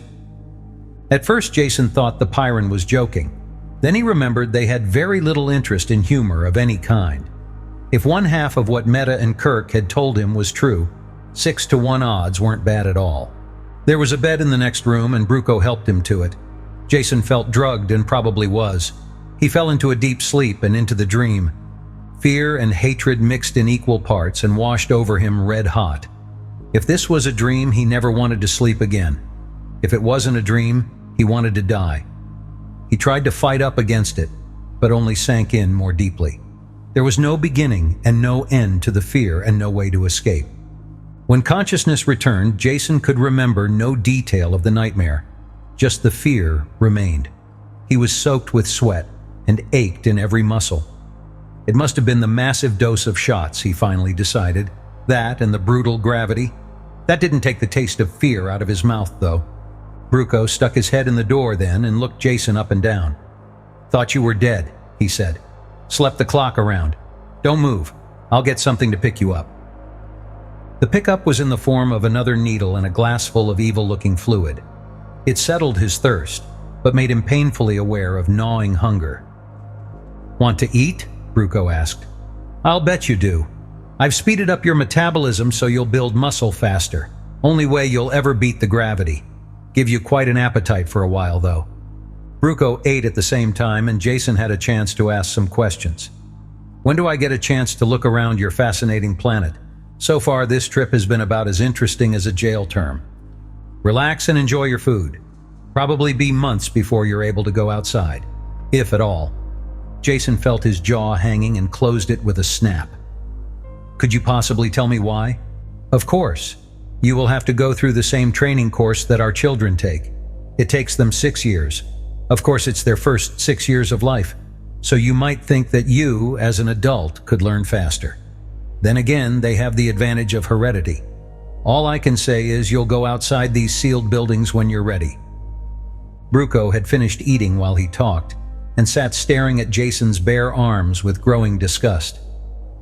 "The first thing we want to get you is a gun," he said. "It gives me a sick feeling to see someone without one." Of course, Bruco wore his own gun continually, even within the sealed buildings. "Every gun is fitted to its owner and would be useless on anyone else," Bruco said. "I'll show you why." He led Jason to an armory jammed with deadly weapons. "Put your arm in this while I make the adjustments." It was a box-like machine with a pistol grip on the side. Jason clutched the grip and rested his elbow on a metal loop. Bruco fixed pointers that touched his arm, then copied the results from the meters. Reading the figures from his list, he selected various components from bins and quickly assembled a power holster and gun. With the holster strapped to his forearm and the gun in his hand, Jason noticed for the first time they were connected by a flexible cable. The gun fitted his hand perfectly. "This is the secret of the power holster," Bruco said, tapping the flexible cable. "It is perfectly loose while you are using the weapon, but when you want it returned to the holster..." Bruco made an adjustment and the cable became a stiff rod that whipped the gun from Jason's hand and suspended it in midair. Then the return. The rod cable whirred and snapped the gun back into the holster. The drawing action is the opposite of this, of course. "A great gadget," Jason said. "But how do I draw? Do I whistle or something for the gun to pop out?" "No, it is not sonic control," Bruco answered with a sober face. "It is much more precise than that. Here, take your left hand and grasp an imaginary gun butt. Tense your trigger finger. Do you notice the pattern of the tendons in the wrist? Sensitive actuators touch the tendons in your right wrist. They ignore all patterns except the one that says hand ready to receive gun. After a time, the mechanism becomes completely automatic. When you want the gun, it is in your hand. When you don't, it is in the holster." Jason made grasping motions with his right hand, crooked his index finger. There was a sudden smashing pain against his hand and a loud roar. The gun was in his hand, half the fingers were numb, and smoke curled up from the barrel. Of course, there are only blank charges in the gun until you learn control. Guns are always loaded. There is no safety. Notice the lack of a trigger guard. That enables you to bend your trigger finger a slight bit more when drawing so the gun will fire the instant it touches your hand. It was without a doubt the most murderous weapon Jason had ever handled, as well as being the hardest to manage. Working against the muscle-burning ache of high gravity, he fought to control the devilish device. It had an infuriating way of vanishing into the holster just as he was about to pull the trigger. Even worse was the tendency to leap out before he was quite ready. The gun went to the position where his hand should be. If the fingers weren't correctly placed, they were crashed aside. Jason only stopped the practice when his entire hand was one livid bruise. Complete mastery would come with time, but he could already understand why the Pyrans never removed their guns. It would be like removing a part of your own body. The movement of gun from holster to hand was too fast for him to detect. It was certainly faster than the neural current that shaped the hand into the gun-holding position. For all apparent purposes, it was like having a lightning bolt in your fingertip. Point the finger and blam, there's the explosion. Bruco had left Jason to practice alone. When his aching hand could take no more, he stopped and headed back towards his own quarters. Turning a corner, he had a quick glimpse of a familiar figure going away from him. "Meta, wait for a second. I want to talk to you." She turned impatiently as he shuffled up, going as fast as he could in the doubled gravity. Everything about her seemed different from the girl he had known on the ship. Heavy boots came as high as her knees. Her figure was lost in bulky coveralls of some metallic fabric. The trim waist was bulged out by a belt of canisters. Her very expression was coldly distant. "I've missed you," he said. "I hadn't realized you were in this building." He reached for her hand, but she moved it out of his reach. "What is it you want?" she asked. "What is it I want?" he echoed with barely concealed anger. "This is Jason, remember me? We're friends. It is allowed for friends to talk without wanting anything. What happened on the ship has nothing to do with what happens on Pyrus." She started forward impatiently as she talked. "I have finished my reconditioning and must return to work. You'll be staying here in the sealed building, so I won't be seeing you. Why don't you say with the rest of the children? That's what your tone implies. And don't try walking out. There are some things we have to settle first." Jason made the mistake of putting out his hand to stop her. He didn't really know what happened next. One instant he was standing, the next he sprawled suddenly on the floor. His shoulder was badly bruised and Meta had vanished down the corridor. Limping back to his own room, he cursed women in general and Meta in particular. Dropping onto his rock-hard bed, he tried to remember the reasons that had brought him here in the first place, and weighed them against the perpetual torture of the gravity, the fear-filled dreams it inspired, the automatic contempt of these people for any outsider. He quickly checked the growing tendency to feel sorry for himself. By Pyron standards, he was soft and helpless. If he wanted them to think any better of him, he would have to change a good deal. He sank into a fatigue-drugged sleep then, that was broken only by the screaming fear of his dreams. In the morning, Jason awoke with a bad headache and the feeling he had never been to sleep. As he took some of the carefully portioned stimulants that Bruco had given him, he wondered again about the combination of factors that filled his sleep with such horror. "Eat quickly," Bruco told him when they met in the dining room. "I can no longer spare you time for individual instruction. You will join the regular classes and take the prescribed courses. Only come to me if there is some special problem that the instructors or trainers can't handle." The classes, as Jason should have expected, were composed of stern-faced little children. With their compact bodies and no-nonsense mannerisms, they were recognizably Pyron, but they were still children enough to consider it very funny to have an adult in their classes.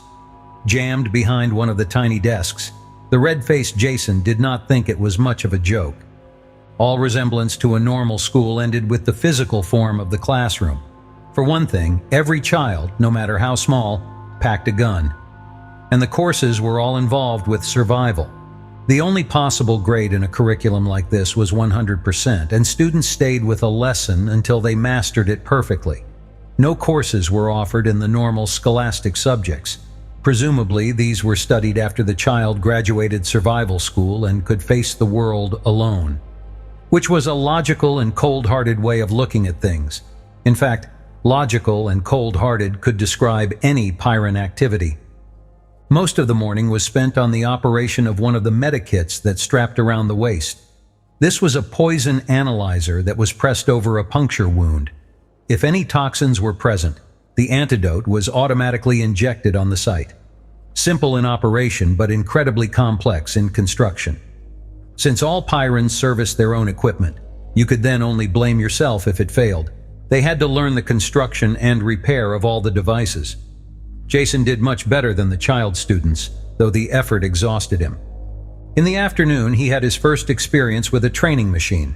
His instructor was a 12-year-old boy, whose cold voice didn't conceal his contempt for the soft off-worlder. All the training machines are physical duplicates of the real surface of the planet, corrected constantly as the life forms change. The only difference between them is the varying degree of deadliness. This first machine you will use is, of course, the one infants are put into. "You're too kind," Jason murmured. "Your flattery overwhelms me." The instructor continued, taking no notice of the interruption. "Infants are put into as soon as they can crawl. It is real in substance, though completely deactivated." Training machine was the wrong word, Jason realized as they entered through the thick door. This was a chunk of the outside world duplicated in an immense chamber. It took very little suspension of reality for him to forget the painted ceiling and artificial sun high above and imagine himself outdoors at last. The scene seemed peaceful enough, though clouds banking on the horizon threatened a violent Pyron storm. "You must wander around and examine things," the instructor told Jason. "Whenever you touch something with your hand, you will be told about it. Like this." The boy bent over and pushed his finger against a blade of the soft grass that covered the ground. Immediately, a voice barked from hidden speakers. "Poison grass, boots to be worn at all times." Jason kneeled and examined the grass. The blade was tipped with a hard, shiny hook. He realized with a start that every single blade of grass was the same. The soft green lawn was a carpet of death. As he straightened up, he glimpsed something under a broad-leafed plant. A crouching, scale-covered animal whose tapered head terminated in a long spike. "What's that in the bottom of my garden?" he asked. "You certainly give the babies pleasant playmates." Jason turned and realized he was talking to the air. The instructor was gone. He shrugged and petted the scaly monstrosity. "Horn devil," the impersonal voice said from midair. "Clothing and shoes, no protection. Kill it." A sharp crack shattered the silence as Jason's gun went off. The horn devil fell on its side, keyed to react to the blank charge. "Well, I am learning," Jason said, and the thought pleased him. The words "kill it" had been used by Bruco while teaching him to use the gun. Their stimulus had reached an unconscious level. He was aware of wanting to shoot only after he had heard the shot. His respect for Pyrran training techniques went up. Jason spent a thoroughly unpleasant afternoon wandering in the child's garden of horror. Death was everywhere, while all the time the disembodied voice gave him stern advice in simple language, so he could do unto rather than being done in. He had never realized that violent death could come in so many repulsive forms. Everything here was deadly to man, from the smallest insect to the largest plant. Such singleness of purpose seemed completely unnatural. Why was this planet so alien to human life? He made a mental note to ask Bruco. Meanwhile, he tried to find one life form that wasn't out for his blood. He didn't succeed. After a long search, he found the only thing that, when touched, didn't elicit deadly advice. This was a chunk of rock that projected from a meadow of poison grass. Jason sat on it with a friendly feeling and pulled his feet up, an oasis of peace. Some minutes passed while he rested his gravity-weary body. "Rot fungus, do not touch!" The voice blasted at twice its normal volume, and Jason leaped as if he had been shot. The gun was in his hand, nosing about for a target. Only when he bent over and looked closely at the rock where he had been sitting did he understand. There were flaky gray patches that hadn't been there when he sat down. "Oh, you tricky devils!" he shouted at the machine. "How many kids have you frightened off that rock after they thought they had found a little peace?" He resented the snide bit of conditioning, but respected it at the same time. Pyrrans learned very early in life that there was no safety on this planet, except that which they provided for themselves. While he was learning about Pyrrus, he was gaining new insight into the Pyrrans as well. Days turned into weeks in the school, cut off from the world outside. Jason almost became proud of his ability to deal death. He recognized all the animals and plants in the nursery room and had been promoted to a trainer where the beasts made sluggish charges at him. His gun picked off the attackers with dull regularity. The constant daily classes were beginning to bore him as well. Though the gravity still dragged at him, his muscles were making great efforts to adjust. After the daily classes, he no longer collapsed immediately into bed. Only the nightmares got worse. He had finally mentioned them to Bruco, who mixed up a sleeping potion that took away most of their effect. The dreams were still there, but Jason was only vaguely aware of them upon awakening. By the time Jason had mastered all the gadgetry that kept the Pyrrans alive, he had graduated to a most realistic trainer that was only a hair-breadth away from the real thing.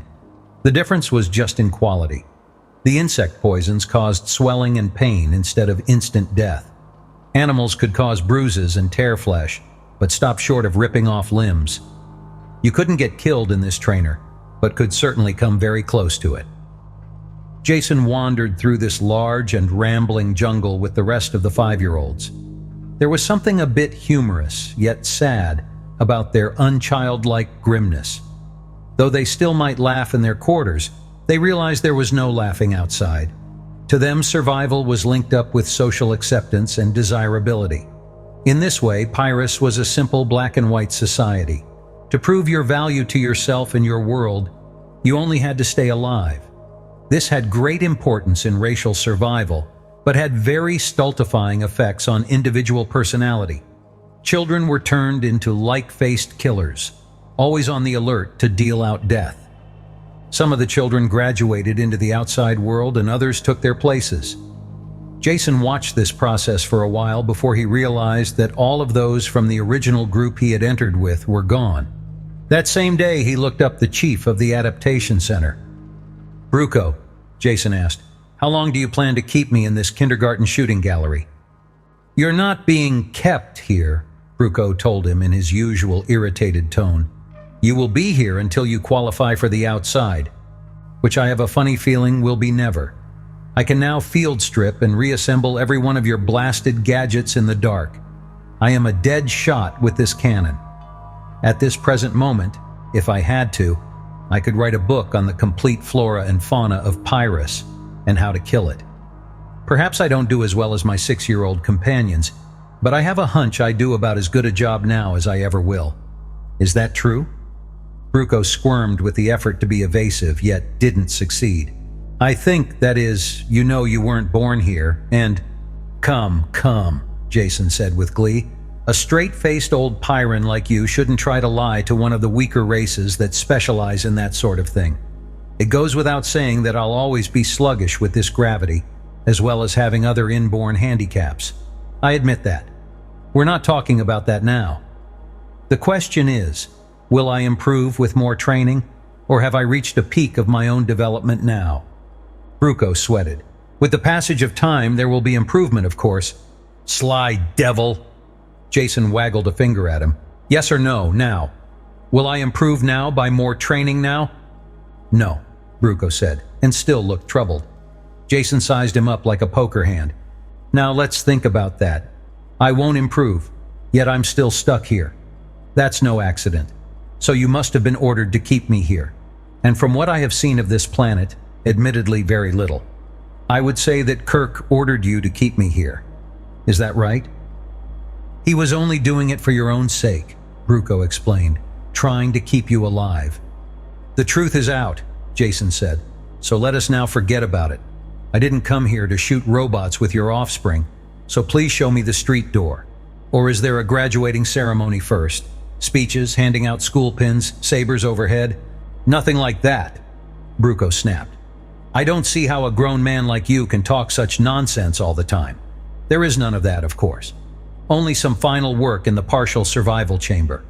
That is a compound that connects with the outside, really is a part of the outside, except the most violent life forms are excluded, and even some of those manage to find their way in once in a while. When do I go? Jason shot the question. Tomorrow morning. Get a good night's sleep first. You'll need it. There was one bit of ceremony attendant with the graduation. When Jason came into his office in the morning, Bruco slid a heavy gun clip across the table. These are live bullets, he said. I'm sure you'll be needing them. After this, your gun will always be loaded. They came up to a heavy airlock, the only locked door Jason had seen in the center. While Bruco unlocked it and threw the bolts, a sober-faced 8-year-old with a bandaged leg limped up. This is Griff, Bruco said. He will stay with you wherever you go from now on. My personal bodyguard? Jason asked, looking down at the stocky child who barely reached his waist. You might call him that. Bruco swung the door open. Griff tangled with a sawbird, so he won't be able to do any real work for a while. You yourself admitted that you will never be able to equal a Pyran, so you should be glad of a little protection. Always a kind word, that's you, Bruco, Jason said. He bent over and shook hands with the boy. Even the 8-year-olds had a bone-crushing grip. The two of them entered the lock, and Bruco swung the inner door shut behind them. As soon as it was sealed, the outer door opened automatically. It was only partly open when Griff's gun blasted twice. Then they stepped out onto the surface of Pyrus over the smoking body of one of its animals. Very symbolic, Jason thought. He was also bothered by the realization that he hadn't remembered to look for something coming in. Then, too, he couldn't even identify the beast from its charred remains. He glanced around, hoping he would be able to fire first himself next time. This was an unfulfilled hope. The few beasts that came their way were always seen first by the boy. After an hour of this, Jason was so irritated that he blasted an evil-looking thorn plant out of existence. He hoped that Griff wouldn't look too closely at it. Of course the boy did. That plant wasn't close. It is stupid to waste good ammunition on a plant, Griff said. There was no real trouble during the day. Jason ended by being bored, though soaked by the frequent rainstorms. If Griff was capable of carrying on a conversation, he didn't show it. All Jason's gambits failed. The following day went the same way. On the third day, Bruco appeared and looked Jason carefully up and down. I don't like to say it, but I suppose you are as ready to leave now as you ever will be. Change the virus filter nose plugs every day. Always check boots for tears and metal cloth suiting for rips. Medikit supplies renewed once a week. And wipe my nose and wear my galoshes. Anything else? Jason asked. Bruco started to say something, then changed his mind. Nothing that you shouldn't know well by now. Keep alert, and good luck. He followed up the words with a crushing handshake that was totally unexpected. As soon as the numbness left Jason's hand, he and Griff went out through the large entrance lock. Real as they had been, the training chambers had not prepared him for the surface of Pyrus. There was the basic similarity, of course. The feel of the poison grass underfoot and the erratic flight of a stingwing in the last instant before Griff blasted it. But these were scarcely noticeable in the crash of the elements around him. A heavy rain was falling, more like a sheet of water than individual drops. Gusts of wind tore at it, hurling the deluge into his face. He wiped his eyes clear and could barely make out the conical forms of two volcanoes on the horizon, vomiting out clouds of smoke and flame. The reflection of this inferno was a sullen redness on the clouds that raced by in banks above them. There was a rattle on his hard hat, and something bounced off to splash to the ground. He bent over and picked up a hailstone as thick as his thumb. A sudden flurry of hail hammered painfully at his back and neck. He straightened hurriedly. As quickly as it started, the storm was over. The sun burned down, melting the hailstones and sending curls of steam up from the wet street. Jason sweated inside his armored clothing. Yet before they had gone a block, it was raining again, and he shook with chill. Griff trudged steadily along, indifferent to the weather or the volcanoes that rumbled on the horizon and shook the ground beneath their feet. Jason tried to ignore his discomfort and match the boy's pace. The walk was a depressing one. The heavy, squat buildings loomed grayly through the rain, more than half of them in ruins. They walked on a pedestrian way in the middle of the street. The occasional armored trucks went by on both sides of them. The mid-street sidewalk puzzled Jason until Griff blasted something that hurtled out of a ruined building towards them. The central location gave them some chance to see what was coming. Suddenly, Jason was very tired. "Griff, this city of yours is sure down at the heels. I hope the other ones are in better shape." "I don't know what you mean talking about heels, but there are no other cities. Some mining camps that can't be located inside the perimeter, but no other cities." This surprised Jason. He had always visualized the planet with more than one city. There were a lot of things he didn't know about Pyrus, he realized suddenly. All of his efforts since landing had been taken up with the survival studies. There were a number of questions he wanted to ask, but ask them of somebody other than his grouchy 8-year-old bodyguard. There was one person who would be best equipped to tell him what he wanted to know. "Do you know Kirk?" he asked the boy. "Apparently he's your ambassador to a lot of places, but his last name—" "Sure, everybody knows Kirk, but he's busy. You shouldn't see him." Jason shook a finger at him. "Minder of my body you may be, but minder of my soul you are not. What do you say I call the shots and you go along to shoot the monsters?" "Okay." They took shelter from a sudden storm of fist-sized hailstones. Then, with ill grace, Griff led the way to one of the larger central buildings. There were more people here, and some of them even glanced at Jason for a minute before turning back to their business. Jason dragged himself up 2 flights of stairs before they reached a door marked Coordination and Supply. "Kirk in here?" Jason asked. "Sure," the boy told him. "He's in charge." "Fine. Now you get a nice cold drink or your lunch or something and meet me back here in a couple of hours. I imagine Kirk can do as good a job of looking after me as you can." The boy stood doubtfully for a few seconds, then turned away. Jason wiped off some more sweat and pushed through the door. There were a handful of people in the office beyond. None of them looked up at Jason or asked his business. Everything has a purpose on Pyrus. If he came there, he must have had a good reason. No one would ever think to ask him what he wanted. Jason, used to the petty officialdom of 1,000 worlds, waited for a few moments before he understood. There was only one other door. He shuffled over and opened it. Kirk looked up from a desk strewed about with papers and ledgers. "I was wondering when you would show up," he said. "A lot sooner if you hadn't prevented it," Jason told him as he dropped wearily into a chair. "It finally dawned on me that I could spend the rest of my life in your bloodthirsty nursery school if I didn't do something about it, so here I am. Ready to return to the civilized worlds, now that you've seen enough of Pyrus?" "I am not," Jason said, "and I'm getting very tired of everyone telling me to leave. I'm beginning to think that you and the rest of the Pyrans are trying to hide something." Kirk smiled at the thought. "What could we have to hide?" I doubt if any planet has as simple and one-directional an existence as ours. If that's true, then you certainly wouldn't mind answering a few direct questions about Pyrus?" Kirk started to protest, then laughed. "Well done. I should know better by now than to argue with you. What do you want to know?" Jason tried to find a comfortable position on the hard chair, then gave up. "What's the population of your planet?" he asked. For a second, Kirk hesitated, then said, "Roughly 30,000. That is not very much for a planet that has been settled this long, but the reason for that is obvious." "All right, population 30,000, Jason said. "Now how about surface control of your planet? I was surprised to find out that this city within its protective wall, the perimeter, is the only one on the planet. Let's not consider the mining camps, since they are obviously just extensions of the city. Would you say then that you people control more or less of the planet's surface than you did in the past?"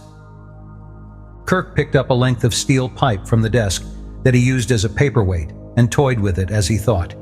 The thick steel bent like rubber at his touch as he concentrated on his answer. "That's hard to say offhand. There must be records of that sort of thing, though I wouldn't know where to find them. It depends on so many factors."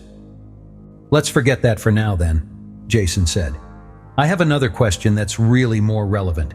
Wouldn't you say that the population of Pyrus is declining steadily year after year?" There was a sharp twang as the steel snapped in Kirk's fingers, the pieces dropping to the floor.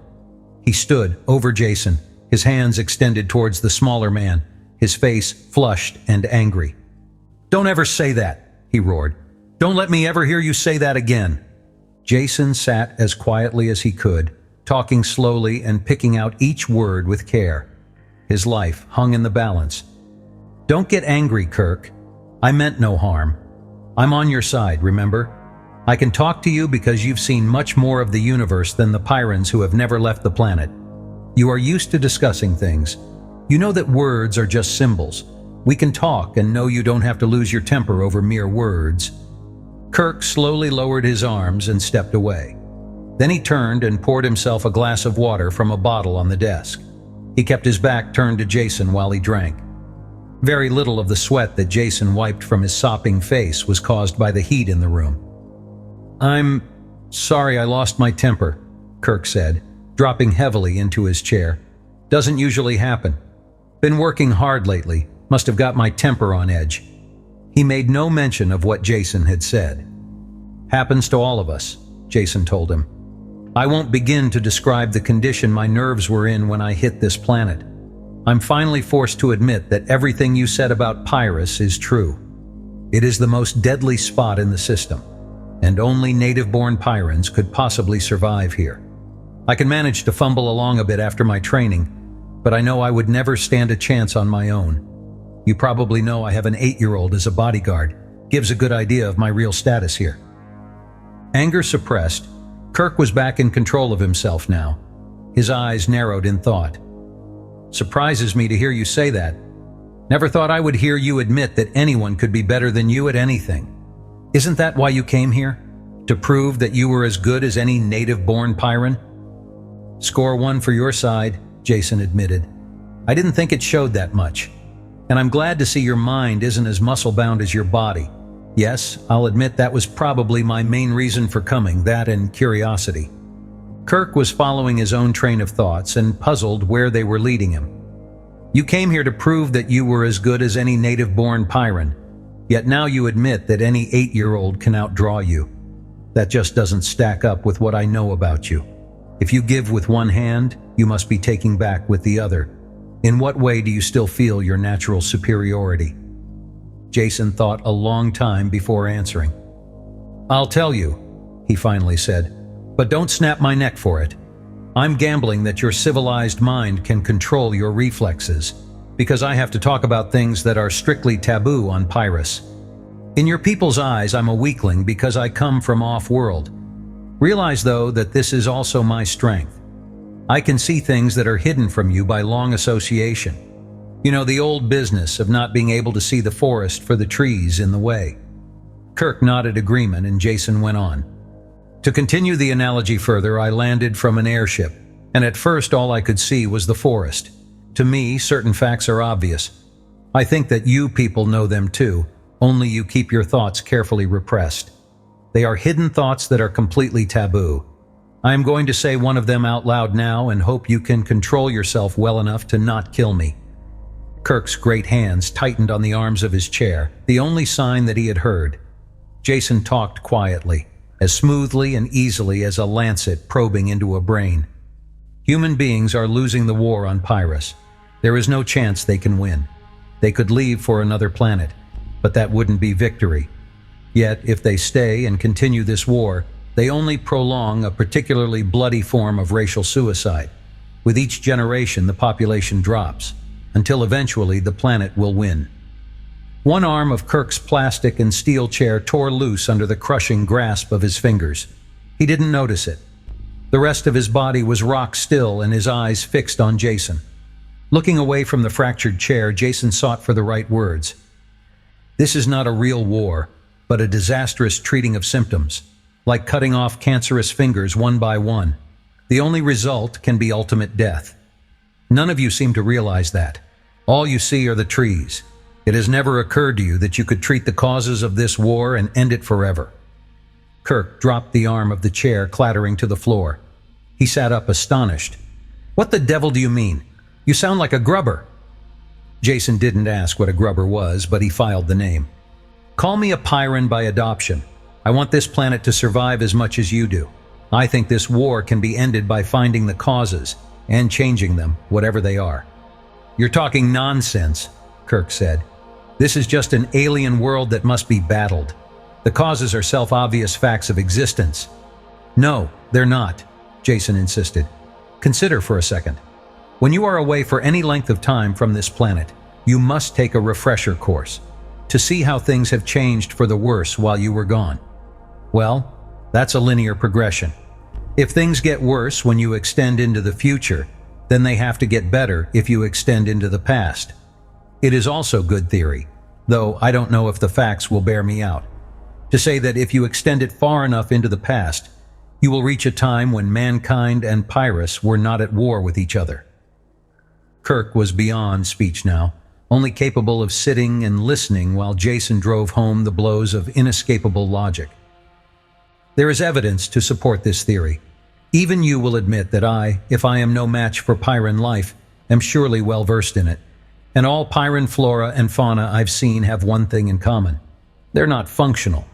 None of their immense armory of weapons is used against each other. Their toxins don't seem to operate against Pyrran life. They are good only for dispensing death to Homo sapiens. And that is a physical impossibility.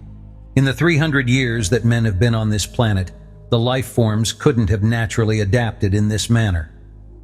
"But they have done it," Kirk bellowed. "You are so right," Jason told him calmly. "And if they have done it, there must be some agency at work. Operating how, I have no idea. But something has caused the life on Pyrrhus to declare war, and I'd like to find out what that something is.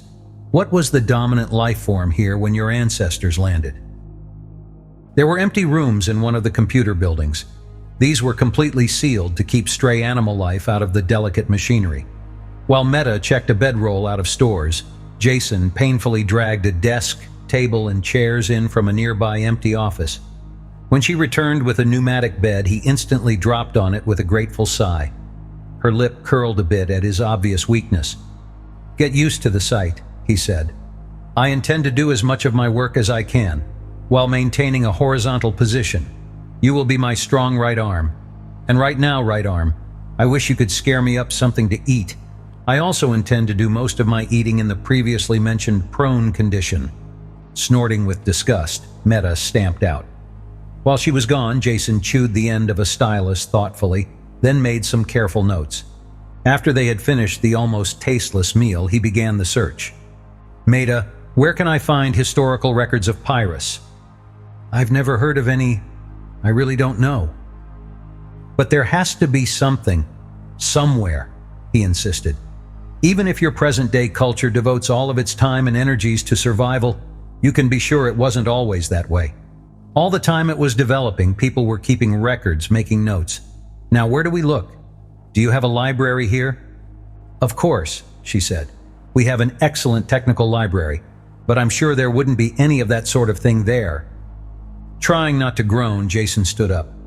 "Let me be the judge of that. Just lead the way." Operation of the library was completely automatic. A projected index gave the call number for any text that had to be consulted. The tape was delivered to the charge desk 30 seconds after the number had been punched. Returned tapes were dropped through a hopper and refiled automatically. The mechanism worked smoothly. "Wonderful," Jason said, pushing away from the index. "A tribute to technological ingenuity. Only it contains nothing of any value to us. Just reams of textbooks." "What else should be in a library?" Meta sounded sincerely puzzled. Jason started to explain, then changed his mind. "Later we will go into that," he said. "Much later. Now we have to find a lead. Is it possible that there are any tapes, or even printed books, that aren't filed through this machine?"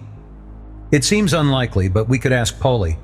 He lives here somewhere and is in charge of the library, filing new books and tending the machinery." The single door into the rear of the building was locked, and no amount of pounding could rouse the caretaker. "If he's alive, this should do it," Jason said. He pressed the out-of-order button on the control panel. It had the desired effect. Within 5 minutes, the door opened and Paulie dragged himself through it. Death usually came swiftly on Pyrrhus. If wounds slowed a man down, the ever-ready forces of destruction quickly finished the job. Paulie was the exception to this rule. Whatever had attacked him originally had done an efficient job. Most of the lower part of his face was gone. His left arm was curled and useless. The damage to his body and legs had left him with the bare capability to stumble from one spot to the next. Yet he still had one good arm as well as his eyesight. He could work in the library and relieve a fully fit man. How long he had been dragging the useless husk of a body around the building, no one knew. In spite of the pain that filled his red-rimmed, moist eyes, he had stayed alive. Growing old, older than any other Pyrran as far as Jason had seen. He tottered forward and turned off the alarm that had called him. When Jason started to explain, the old man took no notice. Only after the librarian had rummaged a hearing aid out of his clothes did Jason realize he was deaf as well.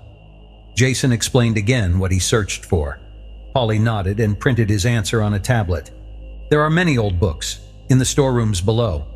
Most of the building was taken up by the robot filing and sorting apparatus." They moved slowly through the banks of machinery, following the crippled librarian to a barred door in the rear. He pointed to it. While Jason and Meta fought to open the age-encrusted bars, he wrote another note on his tablet. "Not opened for many years, rats." Jason's and Meta's guns appeared reflexively in their hands as they read the message.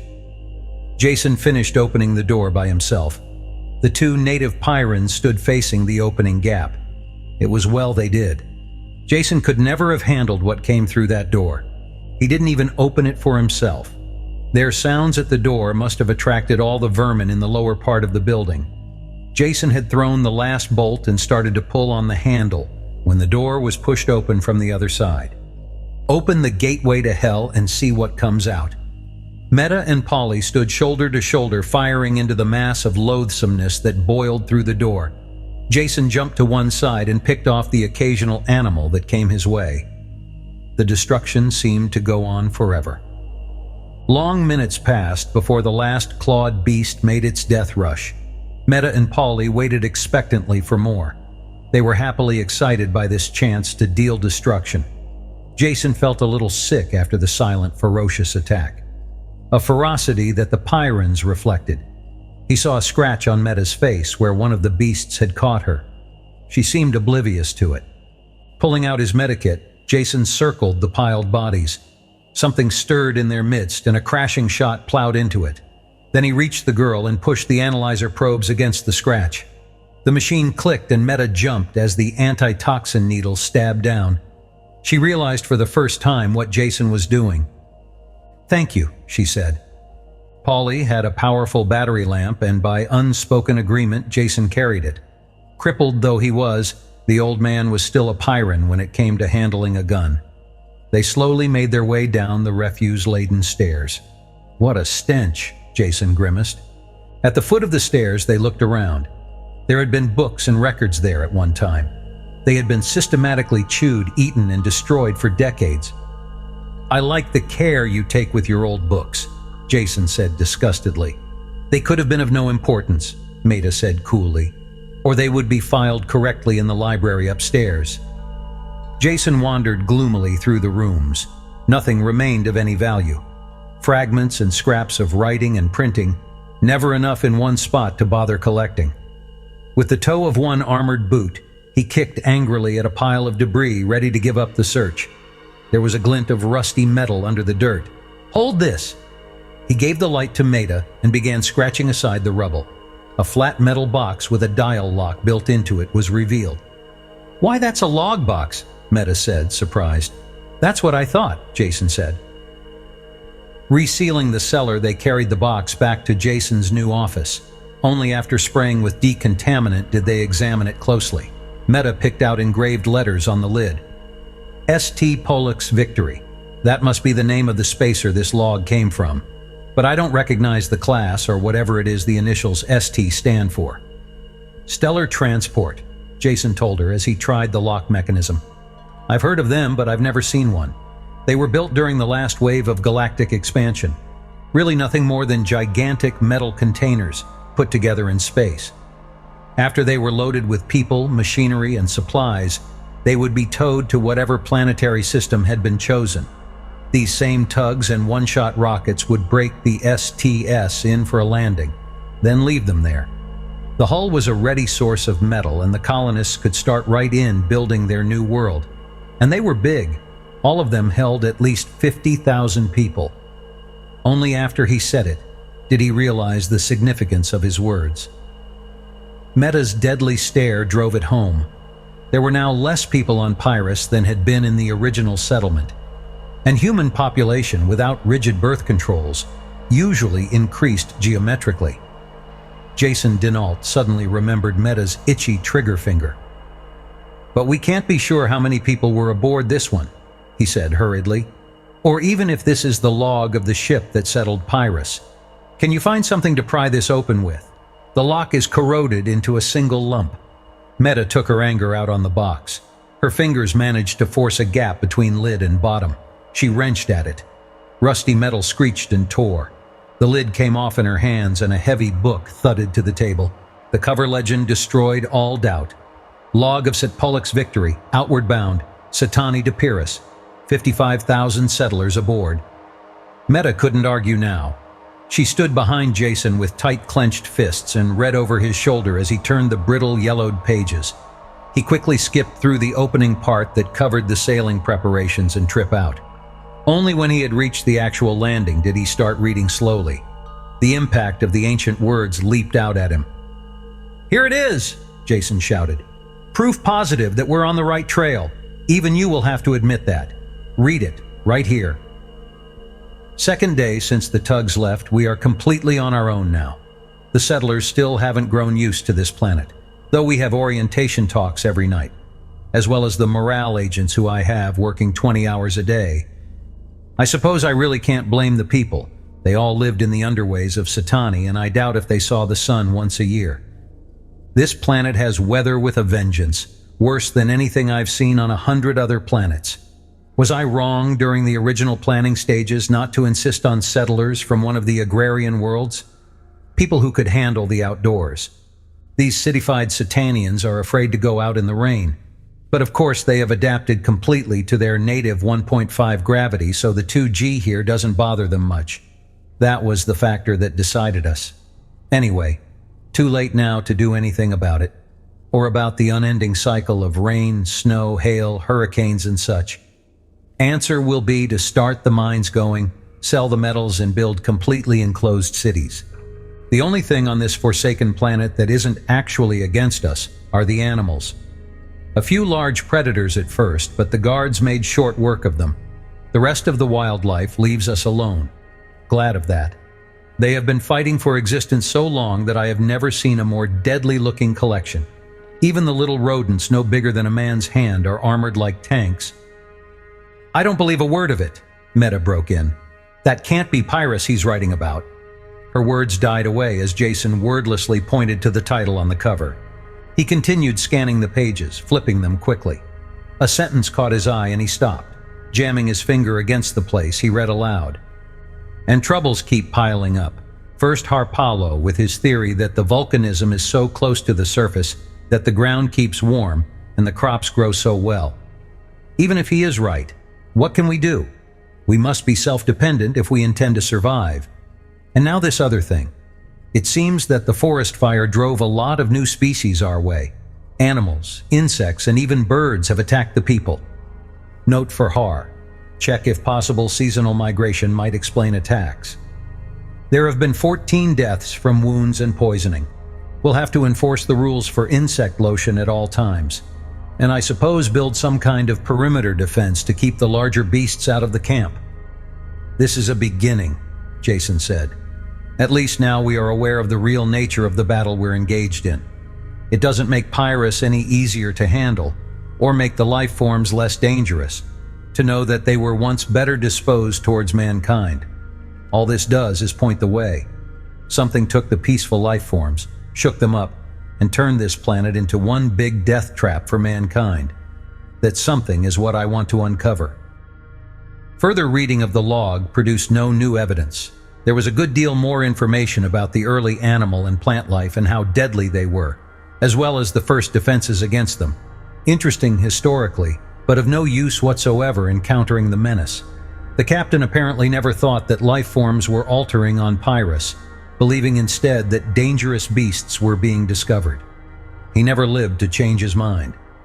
The last entry in the log, less than 2 months after the first attack, was very brief, and in a different handwriting. Captain Kurkowski died today of poisoning following an insect bite. His death is greatly mourned. The why of the planetary revulsion had yet to be uncovered. "Kirk must see this book," Jason said. "He should have some idea of the progress being made. Can we get transportation, or do we walk to City Hall?" "Walk, of course," Meta said. "Then you bring the book. At 2Gs, I find it very hard to be a gentleman and carry the packages." They had just entered Kirk's outer office when a shrill screaming burst out of the phone screen. It took Jason a moment to realize that it was a mechanical signal, not a human voice. "What is it?" he asked. Kirk burst through the door and headed for the street entrance. Everyone else in the office was going the same way. Meta looked confused, leaning towards the door, then looking back at Jason. "What does it mean? Can't you tell me?" He shook her arm. "Sector alarm. A major breakthrough of some kind at the perimeter. Everyone but other perimeter guards has to answer." "Well, go then," he said. "Don't worry about me. I'll be all right." His words acted like a trigger release. Meta's gun was in her hand and she was gone before he had finished speaking. Jason sat down wearily in the deserted office. The unnatural silence in the building began to get on his nerves. He shifted his chair over to the phone screen and switched it on to receive. The screen exploded with color and sound. At first, Jason could make no sense of it at all, just a confused jumble of faces and voices.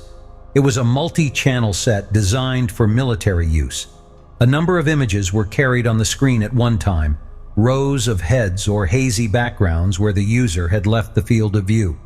Many of the heads were talking at the same time, and the babble of their voices made no sense whatsoever. After examining the controls and making a few experiments, Jason began to understand the operation. Though all stations were on the screen at all times, their audio channels could be controlled. In that way, 2, 3, or more stations could be hooked together in a link-up. They would be in round-robin communication with each other, yet never out of contact with the other stations. Identification between voice and sound was automatic. Whenever one of the pictured images spoke, the image would glow red. By trial and error, Jason brought in the audio for the stations he wanted, and tried to follow the course of the attack. Very quickly, he realized this was something out of the ordinary. In some way, no one made it clear, a section of the perimeter had been broken through and emergency defenses had to be thrown up to encapsulate it. Kirk seemed to be in charge. At least he was the only one with an override transmitter. He used it for general commands. The many tiny images faded, and his face appeared on top of them, filling the entire screen. "All perimeter stations send 25% of your complement to Area 12. The small images reappeared and the babble increased, red lights flickering from face to face. Abandon the first floor. Acid bombs can't reach. If we hold, we'll be cut off, but Salient is past us on the west flank. Request support. Don't Merva. It's useless. And the napalm tanks are almost gone. Orders? The truck is still there. Get it to the supply warehouse. You'll find replacements. Out of the welter of talk, only the last two fragments made any sense. Jason had noticed the signs below when he came in. The first two floors of the building below him were jammed with military supplies. This was his chance to get into the act. Just sitting and watching was frustrating, particularly when it was a desperate emergency. He didn't overvalue his worth, but he was sure there was always room for another gun. By the time he had dragged himself down to the street level, a turbo truck had slammed to a stop in front of the loading platform. Two Pyrans were rolling out drums of napalm with reckless disregard for their own safety. Jason didn't dare enter that maelstrom of rolling metal. He found he could be of use tugging the heavy drums into position on the truck while the others rolled them up. They accepted his aid without acknowledgement. It was exhausting, sweaty work, hauling the leaden drums into place against the heavy gravity. After a minute, Jason worked by touch through a red haze of hammering blood. He realized the job was done only when the truck suddenly leaped forward and he was thrown to the floor. He lay there, his chest heaving. As the driver hurled the heavy vehicle along, all Jason could do was bounce around in the bottom. He could see well enough, but was still gasping for breath when they braked at the fighting zone. To Jason, it was a scene of incredible confusion. Guns firing, flames, men and women running on all sides. The napalm drums were unloaded without his help, and the truck vanished for more. Jason leaned against a wall of a half-destroyed building and tried to get his bearings. It was impossible. There seemed to be a great number of small animals. He killed two that attacked him. Other than that, he couldn't determine the nature of the battle. A Pyran, tan face white with pain and exertion, stumbled up. His right arm, wet with raw flesh and dripping blood, hung limply at his side. It was covered with freshly applied surgical foam. He held his gun in his left hand, a stump of control cable dangling from it. Jason thought the man was looking for medical aid. He couldn't have been more wrong. Clenching the gun in his teeth, the Pyran clutched a barrel of napalm with his good hand and hurled it over on its side. Then, with the gun once more in his hand, he began to roll the drum along the ground with his feet. It was slow, cumbersome work, but he was still in the fight. Jason pushed through the hurrying crowd and bent over the drum. "Let me do it," he said. "You can cover us both with your gun." The man wiped the sweat from his eyes with the back of his arm and blinked at Jason. He seemed to recognize him. When he smiled, it was a grimace of pain, empty of humor. "Do that. I can still shoot. 2 half men, maybe we equal 1 whole." Jason was laboring too hard to even notice the insult. An explosion had blasted a raw pit in the street ahead. 2 people were at the bottom, digging it even deeper with shovels. The whole thing seemed meaningless. Just as Jason and the wounded man rolled up the drum, the diggers leaped out of the excavation and began shooting down into its depths. One of them turned, a young girl, barely in her teens. "Praise perimeter," she breathed. "They found the napalm. One of the new horrors is breaking through towards 13. We just found it." Even as she talked, she swiveled the drum around, kicked the easy-off plug, and began dumping the gelid contents into the hole. When half of it had gurgled down, she kicked the drum itself in. Her companion pulled a flare from his belt, lit it, and threw it after the drum. "Back quick. They don't like heat," he said. This was putting it very mildly. The napalm caught. Tongues of flame and roiling, greasy smoke climbed up to the sky. Under Jason's feet, the earth shifted and moved. Something black and long stirred in the heart of the flame, then arched up into the sky over their heads. In the midst of the searing heat, it still moved with alien, jolting motions. It was immense, at least 2 meters thick and with no indication of its length. The flames didn't stop it at all, just annoyed it. Jason had some idea of the thing's length as the street cracked and buckled for 50 meters on each side of the pit. Great loops of the creature began to emerge from the ground. He fired his gun, as did the others. Not that it seemed to have any effect. More and more people were appearing, armed with a variety of weapons. Flamethrowers and grenades seemed to be the most effective. "Clear the area. We're going to saturate it. Fall back." The voice was so loud it jarred Jason's ear. He turned and recognized Kirk, who had arrived with truckloads of equipment. He had a power speaker on his back. The mic hung in front of his lips. His amplified voice brought an instant reaction from the crowd. They began to move. There was still doubt in Jason's mind what to do. Clear the area? But what area? He started towards Kirk before he realized that the rest of the Pyrans were going in the opposite direction. Even under 2 gravities they moved. Jason had a naked feeling of being alone on the stage. He was in the center of the street and the others had vanished. No one remained, except the wounded man Jason had helped. He stumbled towards Jason, waving his good arm. Jason couldn't understand what he said. Kirk was shouting orders again from one of the trucks. They had started to move too. The urgency struck home and Jason started to run. It was too late. On all sides, the earth was buckling, cracking, as more loops of the underground thing forced its way into the light. Safety lay ahead. Only in front of it rose an arch of dirt-encrusted gray. There are seconds of time that seem to last an eternity. A moment of subjective time that is grabbed and stretched to an infinite distance. This was one of those moments. Jason stood, frozen. Even the smoke in the sky hung unmoving. The high-standing loop of alien life was before him, every detail piercingly clear. Thick as a man, ribbed and gray as old bark. Tendrils projected from all parts of it, pallid and twisting lengths that writhed slowly with snake-like life, shaped like a plant, yet with the motions of an animal, and cracking, splitting. This was the worst. Seams and openings appeared, splintering, gaping mouths that vomited out a horde of pallid animals. Jason heard their shriekings, shrill yet remote. He saw the needle-like teeth that lined their jaws. The paralysis of the unknown held him there. He should have died. Kirk was thundering at him through the power speaker. Others were firing into the attacking creature. Jason knew nothing. Then he was shot forward, pushed by a rock-hard shoulder. The wounded man was still there, trying to get Jason clear. Gun clenched in his jaws, he dragged Jason along with his good arm, towards the creature. The others stopped firing. They saw his plan, and it was a good one. A loop of the thing arched into the air, leaving an opening between its body and the ground. The wounded Pyran planted his feet and tightened his muscles. One-handed, with a single thrust, he picked Jason off the ground and sent him hurtling under the living arch. Moving tendrils brushed fire along his face. Then he was through, rolling over and over on the ground. The wounded Pyran leaped after him. It was too late. There had been a chance for one person to get out. The Pyran could have done it easily.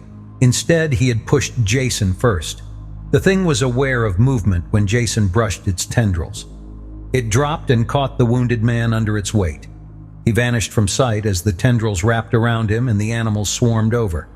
His trigger must have pulled back to full automatic because the gun kept firing a long time after he should have been dead. Jason crawled. Some of the fanged animals ran towards him but were shot. He knew nothing about this. Then rude hands grabbed him up and pulled him forward.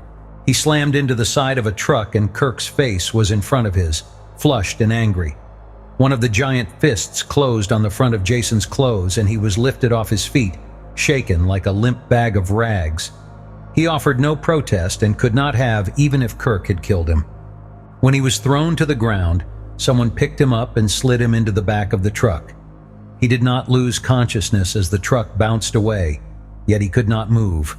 In a moment, the fatigue would go away and he would sit up. That was all he was, just a little tired. Even as he thought this, he passed out. "Just like old times," Jason said when Bruco came into the room with a tray of food. Without a word, Bruco served Jason and the wounded men in the other beds, then left. "Thanks," Jason called after his retreating back. A joke, a twist of a grin, like it always was. Sure. But even as he grinned and his lips shaped a joke, Jason felt them like a veneer on the outside. Something plastered on with a life of its own. Inside, he was numb and immovable.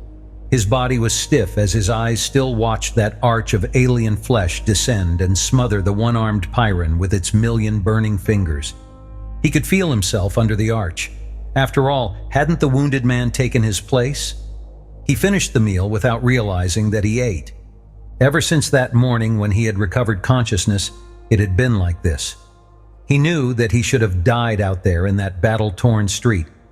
His life should have been snuffed out for making the mistake of thinking that he could actually help the battling Pyrrans, instead of being underfoot and in the way. If it hadn't been for Jason, the man with the wounded arm would have been brought here to the safety of the reorientation buildings. He knew he was lying in the bed that belonged to that man. The man who had given his life for Jason's. The man whose name he didn't even know. There were drugs in the food and they made him sleep. The medicated pads soaked the pain and rawness out of the burns where the tentacles had seared his face. When he awoke the second time, his touch with reality had been restored. A man had died so he could live. Jason faced the fact. He couldn't restore that life no matter how much he wanted to. What he could do was make the man's death worthwhile, if it can be said that any death was worthwhile. He forced his thoughts from that track. Jason knew what he had to do. His work was even more important now.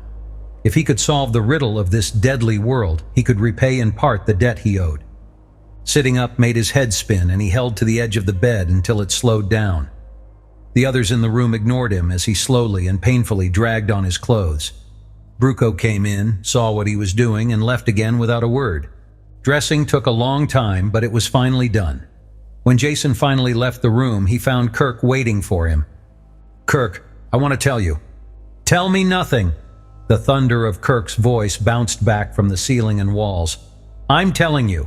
I'll tell you once and that will be the end of it. You're not wanted on Pyrrus, Jason Denault. Neither you nor your precious off-world schemes are wanted here. I let you convince me once with your twisted tongue, helped you at the expense of more important work. I should have known what the result of your logic would be. Now I've seen. Welf died so you could live. He was twice the man you will ever be." "Welf? Was that his name?" Jason asked stumblingly.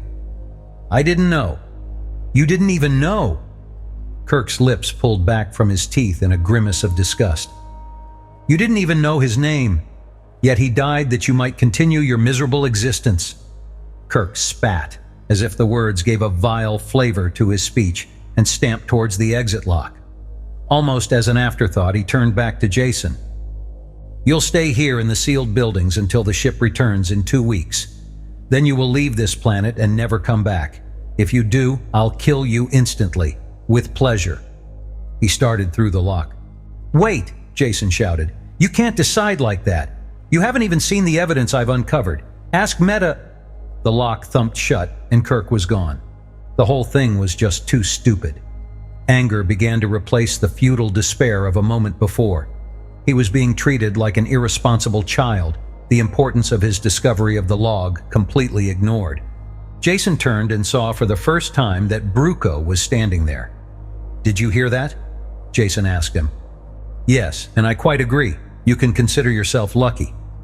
"Lucky?" Jason was the angry one now. "Lucky to be treated like a moronic child with contempt for everything I do." "I said lucky," Bruco snapped. Welf was Kirk's only surviving son. Kirk had high hopes for him, was training him to take his place eventually. He turned to leave, but Jason called after him. "Wait, I'm sorry about Welf. I can't be any sorrier knowing that he was Kirk's son. But at least it explains why Kirk is so quick to throw me out, as well as the evidence I have uncovered. The log of the ship." "I know, I've seen it," Bruco said. "Meta brought it in. Very interesting historical document." "That's all you can see it as? An historical document? The significance of the planetary change escapes you?" "It doesn't escape me," Bruco answered briefly, "but I cannot see that it has any relevancy today. The past is unchangeable and we must fight in the present. That is enough to occupy all our energies." Jason felt too exhausted to argue the point anymore. He ran into the same stone wall with all the Pyrrans. Theirs was a logic of the moment. The past and the future unchangeable, unknowable, and uninteresting. "How is the perimeter battle going?" he asked, wanting to change the subject. "Finished. or in the last stages at least. Bruco was almost enthusiastic as he showed Jason some stereos of the attackers. He did not notice Jason's repressed shudder. This was one of the most serious breakthroughs in years, but we caught it in time. I hate to think what would have happened if they hadn't been detected for a few weeks more. What are those things? Jason asked. Giant snakes of some kind? Don't be absurd, Bruco snorted. He tapped the stereo with his thumbnail. Roots, that's all. Greatly modified, but still roots. They came in under the perimeter barrier, much deeper than anything we've had before. Not a real threat in themselves, as they have very little mobility. Die soon after being cut. The danger came from their being used as access tunnels. They're bored through and through with animal runs, and 2 or 3 species of beasts live in a sort of symbiosis inside. Now we know what they are, we can watch for them. The danger was they could have completely undermined the perimeter and come in from all sides at once. Not much we could have done then. The edge of destruction. Living on the lip of a volcano, the Pyrans took satisfaction from any day that passed without total annihilation. There seemed no way to change their attitude. Jason let the conversation die there. He picked up the log of the Pollux victory from Bruco's quarters and carried it back to his room.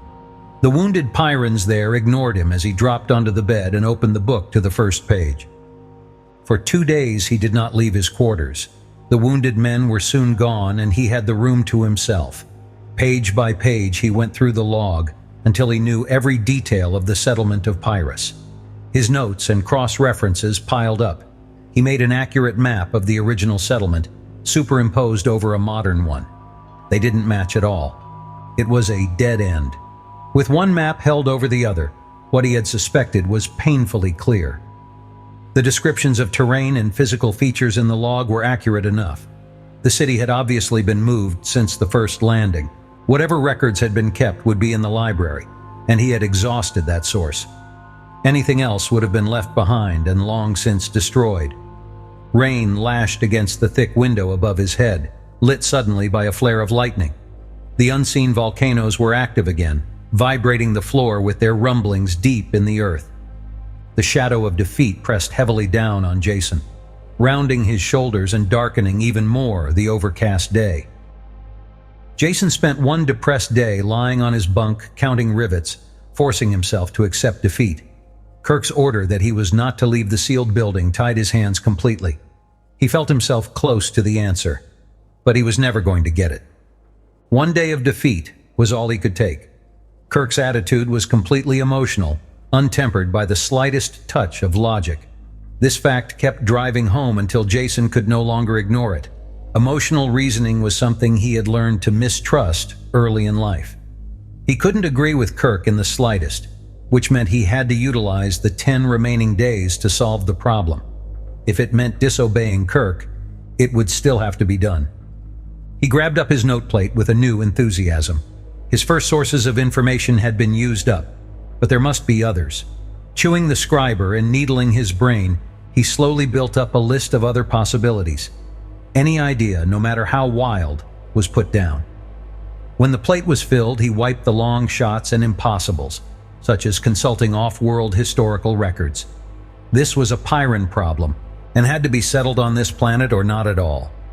The list worked down to 2 probables, either old records, notebooks, or diaries that individual Pyrrans might have in their possession, or verbal histories that had been passed down the generations by word of mouth. The first choice seemed to be the most probable, and he acted on it at once. After a careful check of his medikit and gun, he went to see Bruco. "What's new and deadly in the world since I left?" he asked. Bruco glared at him. "You can't go out. Kirk has forbidden it. Did he put you in charge of guarding me to see if I obeyed?" Jason's voice was quiet and cold. Bruco rubbed his jaw and frowned in thought. Finally, he just shrugged. "No, I'm not guarding you, nor do I want the job. As far as I know, this is between you and Kirk, and it can stay that way. Leave whenever you want, and get yourself killed quietly someplace, so there will be an end to the trouble you cause once and for all." "I love you too," Jason said. "Now brief me on the wildlife." The only new mutation that routine precautions wouldn't take care of was a slate-colored lizard that spit a fast nerve poison with deadly accuracy. Death took place in seconds if the saliva touched any bare skin. The lizards had to be looked out for and shot before they came within range. An hour of lizard blasting in a training chamber made him proficient in the exact procedure. Jason left the sealed buildings quietly and no one saw him go. He followed the map to the nearest barracks, shuffling tiredly through the dusty streets. It was a hot, quiet afternoon, broken only by rumblings from the distance and the occasional crack of his gun. It was cool inside the thick-walled barracks buildings, and he collapsed onto a bench until the sweat dried and his heart stopped pounding. Then he went to the nearest recreation room to start his search. Before it began, it was finished. None of the Pyrans kept old artifacts of any kind and thought the whole idea was very funny. After the 20th negative answer, Jason was ready to admit defeat in this line of investigation. There was as much chance of meeting a Pyran with old documents as finding a bundle of grandfather's letters in a soldier's kit bag. This left a single possibility: verbal histories. Again, Jason questioned with the same lack of results. The fun had worn off the game for the Pyrans and they were beginning to growl. Jason stopped while he was still in one piece. The commissary served him a meal that tasted like plastic paste and wood pulp. He ate it quickly, then sat brooding over the empty tray, hating to admit to another dead end. Who could supply him with answers? All the people he had talked to were so young. They had no interest or patience for storytelling. That was an old folks' hobby, and there were no oldsters on Pyrrhus. With one exception that he knew of, the librarian Polly. It was a possibility. A man who worked with records and books might have an interest in some of the older ones. He might even remember reading volumes now destroyed. A very slim lead indeed, but one that had to be pursued. Walking to the library almost killed Jason. The torrential rains made the footing bad, and in the dim light it was hard to see what was coming. A snapper came in close enough to take out a chunk of flesh before he could blast it. The antitoxin made him dizzy and he lost some blood before he could get the wound dressed. He reached the library, exhausted and angry. Polly was working on the guts of one of the catalog machines. He didn't stop until Jason had tapped him on the shoulder. Switching on his hearing aid, the Pyran stood quietly, crippled and bent, waiting for Jason to talk. "Have you any old papers or letters that you have kept for your personal use?" A shake of the head, "No." "What about stories? You know, about great things that have happened in the past, that someone might have told you when you were young?" "Negative." "Results?" "Negative." Every question was answered by a shake of Polly's head, and very soon the old man grew irritated and pointed to the work he hadn't finished. "Yes, I know you have work to do," Jason said, "but this is important." Polly shook his head an angry no and reached to turn off his hearing aid. Jason groped for a question that might get a more positive answer. There was something tugging at his mind, a word he had heard and made a note of to be investigated later. Something that Kirk had said. That's it. It was right there, on the tip of his tongue. "Just a second, Polly, just one more question. What is a grubber? Have you ever seen one or know what they do or where they can be found?" The words were cut off as Polly whirled and lashed the back of his good arm into Jason's face. Though the man was aged and crippled, the blow almost fractured Jason's jaw, sending him sliding across the floor. Through a daze, he saw Polly hobbling towards him, making thick bubbling noises in his ruined throat. What remained of his face twisted and working with anger. This was no time for diplomacy. Moving as fast as he could, with the high G, foot-slapping shuffle, Jason headed for the sealed door. He was no match for any Pyran in hand-to-hand combat, young and small or old and crippled. The door thunked open as he went through and barely closed in Polly's face. Outside, the rain had turned to snow and Jason trudged wearily through the slush, rubbing his sore jaw and turning over the only fact he had. Grubber was a key, but to what? And who did he dare ask for more information? Kirk was the man he had talked to best, but not anymore. That left only Meta as a possible source. He wanted to see her at once, but sudden exhaustion swept through him. It took all of his strength to stumble back to the school buildings. In the morning, he ate and left early. There was only a week left. It was impossible to hurry, and he cursed as he dragged his double-weight body to the assignment center. Meta was on night perimeter duty and should be back to her quarters soon. He shuffled over there and was lying on her bunk when she came in. "Get out," she said in a flat voice. "Or do I throw you out?" "Patience, please," he said as he sat up. "Just resting here until you came back. I have a single question, and if you will answer it for me, I'll go and stop bothering you." "What is it?" she asked, tapping her foot with impatience. But there was also a touch of curiosity in her voice. Jason thought carefully before he spoke. "Now, please don't shoot me. You know I'm an off-worlder with a big mouth, and you have heard me say some awful things without taking a shot at me. Now I have another one. Will you please show your superiority to the other people of the galaxy by holding your temper and not reducing me to component atoms?" His only answer was a tap of the foot, so he took a deep breath and plunged in. "What is a grubber?" For a long moment she was quiet, unmoving. Then she curled her lips back in disgust. "You find the most repulsive topics." "That may be so," he said, "but it still doesn't answer my question. It's, well, the sort of thing people just don't talk about." "I do," he assured her. "Well, I don't. It's the most disgusting thing in the world, and that's all I'm going to say. Talk to Cranon, but not to me." She had him by the arm while she talked, and he was half dragged to the hall. The door slammed behind him, and he muttered "Lady Wrestler" under his breath. His anger ebbed away as he realized that she had given him a clue in spite of herself. Next step, find out who or what Cranon was. Assignment Center listed a man named Cranon and gave his shift number and work location. It was close by, and Jason walked there. A large, cubicle and windowless building with the single word "food" next to each of the sealed entrances. The small entrance he went through was a series of automatic chambers that cycled him through ultrasonics, ultraviolet, antibio spray, rotating brushes, and 3 final rinses. He was finally admitted, damper but much cleaner, to the central area. Men and robots were stacking crates, and he asked one of the men for Cranon. The man looked him up and down coldly and spat on his shoes before answering. Cranon worked in a large storage bay by himself.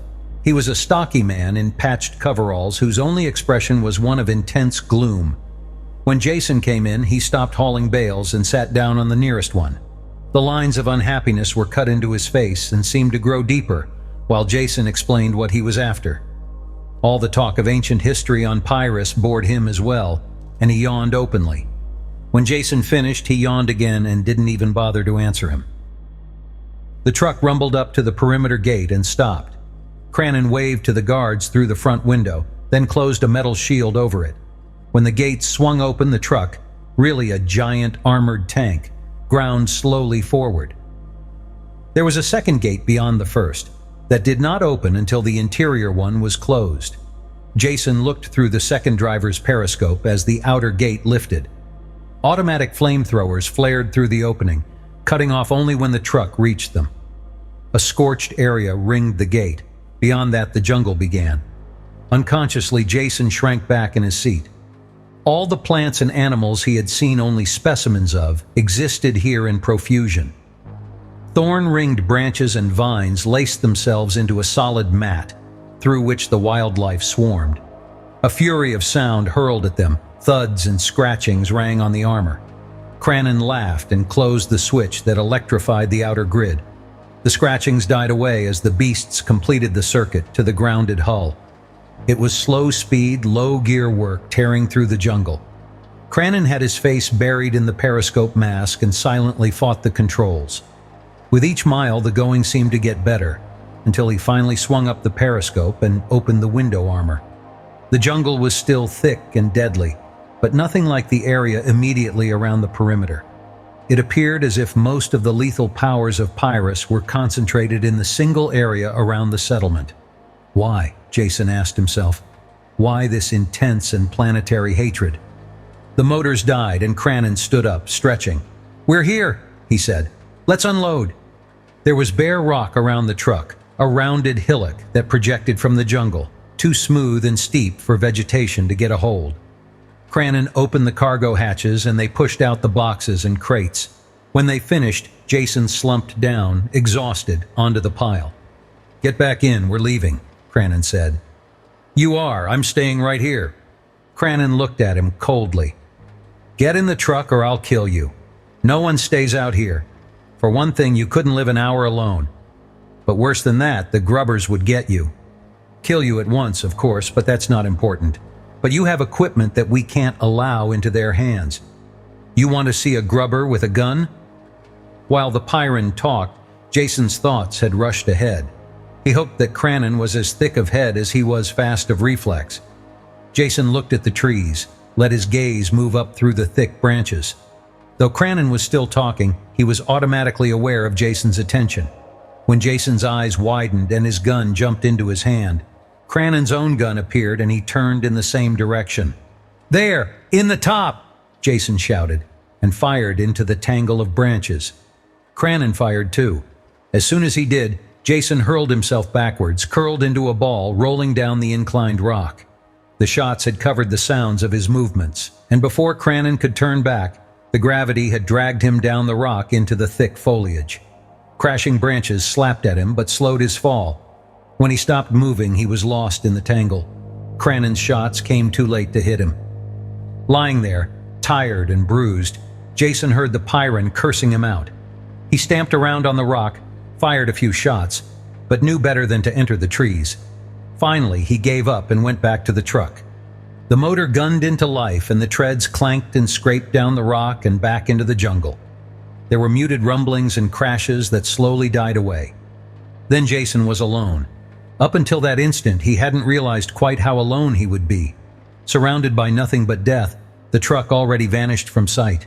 He had to force down an overwhelming desire to run after it. What was done was done. This was a long chance to take, but it was the only way to contact the grubbers. They were savages, but still they had come from human stock, and they hadn't sunk so low as to stop the barter with the civilized Pyrans. He had to contact them, befriend them, find out how they had managed to live safely on this madhouse world. If there had been another way to lick the problem, he would have taken it. He didn't relish the role of martyred hero. But Kirk and his deadline had forced his hand. The contact had to be made fast, and this was the only way.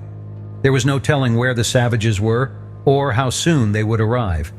If the woods weren't too lethal, he could hide there, pick his time to approach them. If they found him among the supplies, they might skewer him on the spot with a typical Pyran reflex. Walking warily, he approached the line of trees. Something moved on a branch, but vanished as he came near. None of the plants near a thick-trunked tree looked poisonous, so he slipped behind it. There was nothing deadly in sight, and it surprised him. He let his body relax a bit, leaning against the rough bark. Something soft and choking fell over his head. His body was seized in a steel grip. The more he struggled, the tighter it held him until the blood thundered in his ears and his lungs screamed for air. Only when he grew limp did the pressure let up. His first panic ebbed a little when he realized that it wasn't an animal that attacked him. He knew nothing about the grubbers, but they were human, so he still had a chance. His arms and legs were tied, the power holster ripped from his arm. He felt strangely naked without it. The powerful hands grabbed him again and he was hurled into the air to fall face down across something warm and soft. Fear pressed in again. It was a large animal of some kind, and all Pyran animals were deadly. When the animal moved off, carrying him, panic was replaced by a feeling of mounting elation. The grubbers had managed to work out a truce of some kind with at least one form of animal life. He had to find out how. If he could get that secret and get it back to the city, it would justify all his work and pain. It might even justify Welf's death if the age-old war could be slowed or stopped. Jason's tightly bound limbs hurt terribly at first, but grew numb with the circulation shut off. The jolting ride continued endlessly. He had no way of measuring the time. A rainfall soaked him. Then he felt his clothes steaming as the sun came out. The ride was finally over. He was pulled from the animal's back and dumped down. His arms dropped free as someone loosed the bindings. The returning circulation soaked him in pain as he lay there, struggling to move. When his hands finally obeyed him, he lifted them to his face and stripped away the covering, a sack of thick fur. Light blinded him as he sucked in breath after breath of clean air. Blinking against the glare, he looked around. He was lying on a floor of crude planking, the setting sun shining into his eyes through the doorless entrance of the building. There was a plowed field outside, stretching down the curve of hill to the edge of the jungle.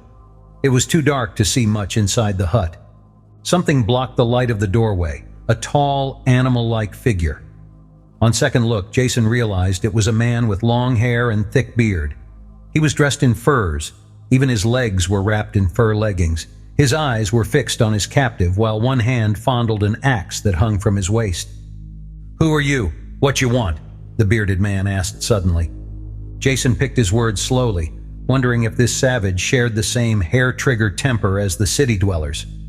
"My name is Jason. I come in peace. I want to be your friend." "Lies," the man grunted and pulled the axe from his belt. "Junkman tricks. I saw you hide. Wait to kill me. Kill you first." He tested the edge of the blade with a horny thumb, then raised it. "Wait," Jason said desperately. "You don't understand." The axe swung down.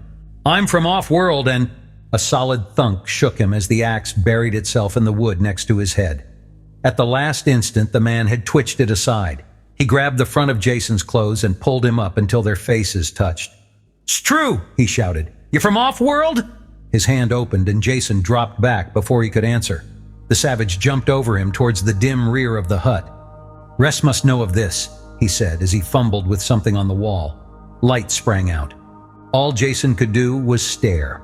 The hairy, fur-covered savage was operating a communicator.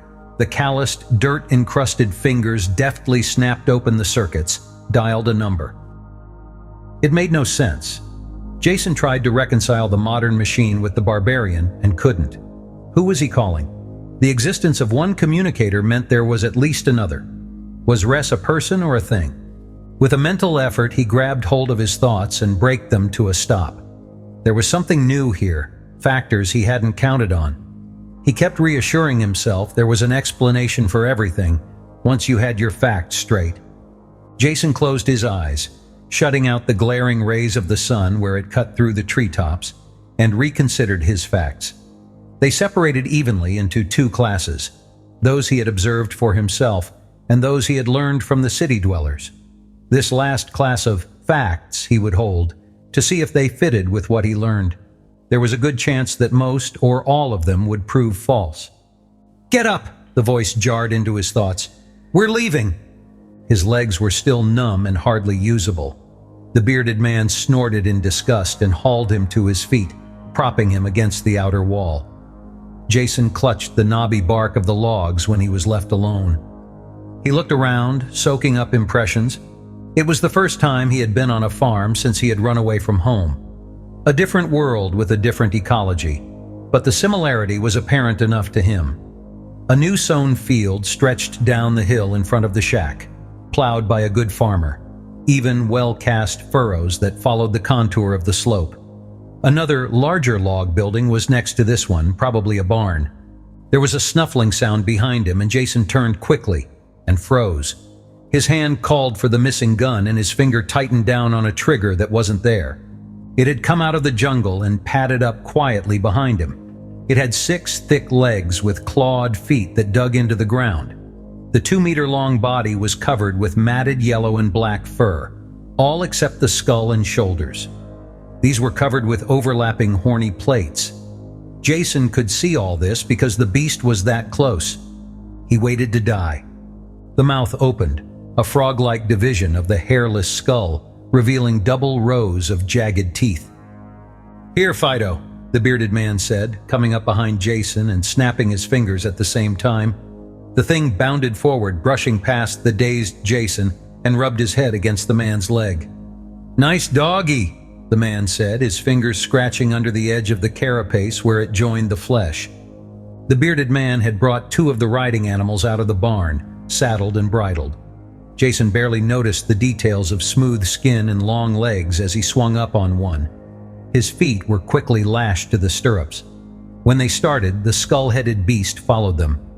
"Nice doggy," Jason said, and for no reason started to laugh. The bearded man turned and scowled at him until he was quiet. By the time they entered the jungle, it was dark. It was impossible to see under the thick foliage. and they used no lights. The animals seemed to know the way. There were scraping noises and shrill calls from the jungle around them, but it didn't bother Jason too much. Perhaps the automatic manner in which the other man undertook the journey reassured him, or the presence of the dog that he felt rather than saw. The trip was a long one, but not too uncomfortable. The regular motion of the animal and his fatigue overcame Jason, and he dozed into a fitful sleep, waking with a start each time he slumped forward. In the end, he slept sitting up in the saddle. Hours passed this way until he opened his eyes and saw a square of light before them. The trip was over. His legs were stiff and galled with saddle sores. After his feet were untied, getting down was an effort, and he almost fell. A door opened and Jason went in. It took his eyes some moments to get used to the light, until he could make out the form of a man on the bed before him. "Come over here and sit down." The voice was full and strong, accustomed to command. The body was that of an invalid. A blanket covered him to the waist. Above that the flesh was sickly white, spotted with red nodules, and hung loosely over the bones. There seemed to be nothing left of the man except skin and skeleton. "Not very nice," the man on the bed said, "but I've grown used to it." His tone changed abruptly. "Naxa said you were from off-world. Is that true?" Jason nodded yes, and his answer stirred the living skeleton to life. The head lifted from the pillow and the red-rimmed eyes sought his with a desperate intensity. "My name is Ress, and I'm a grubber. Will you help me?" Jason wondered at the intensity of Race's question, all out of proportion to the simple content of its meaning. Yet he could see no reason to give anything other than the first and obvious answer that sprang to his lips. "Of course I'll help you in whatever way I can, as long as it involves no injury to anyone else. What do you want?" The sick man's head had fallen back limply, exhausted as Jason talked, but the fire still burned in the eyes. "Feel assured. I want to injure no others," Race said. "Quite the opposite. As you see, I am suffering from a disease that our remedies will not stop. Within a few more days, I will be dead. Now I have seen the city people. Using a device, they press it over a wound or an animal bite. Do you have one of these machines?" "That sounds like a description of the medikit." Jason touched the button at his waist that dropped the medikit into his hand. "I have mine here. It analyzes and treats most—" "Would you use it on me?" Ress broke in, his voice suddenly urgent. "I'm sorry," Jason said. "I should have realized." He stepped forward and pressed the machine over one of the inflamed areas on Race's chest. The operation light came on and the thin shaft of the analyzer probe slid down. When it withdrew, the device hummed, then clicked 3 times as 3 separate hypodermic needles lanced into the skin. Then the light went out. "Is that all?" Ress asked as he watched Jason stow the medikit back in his belt. Jason nodded, then looked up and noticed the wet marks of tears on the sick man's face. Ress became aware at the same time and brushed at them angrily. "When a man is sick," he growled, "the body and all its senses become traitor. I don't think I have cried since I was a child, but you must realize it's not myself I'm crying for. It's the untold thousands of my people who have died for lack of that little device you treat so casually." "Surely you have medicines, doctors of your own?" "Herb doctors and witch doctors," Ress said, consigning them all to oblivion with a chop of his hand. "The few hard-working and honest men are hampered by the fact that the faith healers can usually cure better than their strongest potion." The talking had tired Ress. He stopped suddenly and closed his eyes. On his chest, the inflamed areas were already losing their angry color as the injections took effect.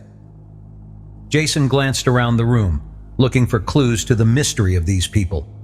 Floor and walls were made of wood lengths fitted together, free of paint or decoration. They looked simple and crude, fit only for the savages he had expected to meet. Or were they crude? The wood had a sweeping, flame-like grain. When he bent close, he saw that wax had been rubbed over the wood to bring out this pattern.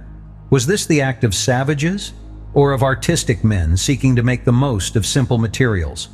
The final effect was far superior to the drab paint and riveted steel rooms of the city-dwelling Pyrans. Wasn't it true that both ends of the artistic scale were dominated by simplicity? The untutored aborigine made a simple expression of a clear idea. and created beauty. At the other extreme, the sophisticated critic rejected over-elaboration and decoration and sought the truthful clarity of uncluttered art. At which end of the scale was he looking now? These men were savages, he had been told that. They dressed in furs and spoke a slurred and broken language, at least Naxa did. Ress admitted he preferred faith healers to doctors. But, if all this were true, where did the communicator fit into the picture? Or the glowing ceiling that illuminated the room with a soft light? Ress opened his eyes and stared at Jason as if seeing him for the first time. "Who are you?" he asked. "And what are you doing here?" There was a cold menace in his words, and Jason understood why.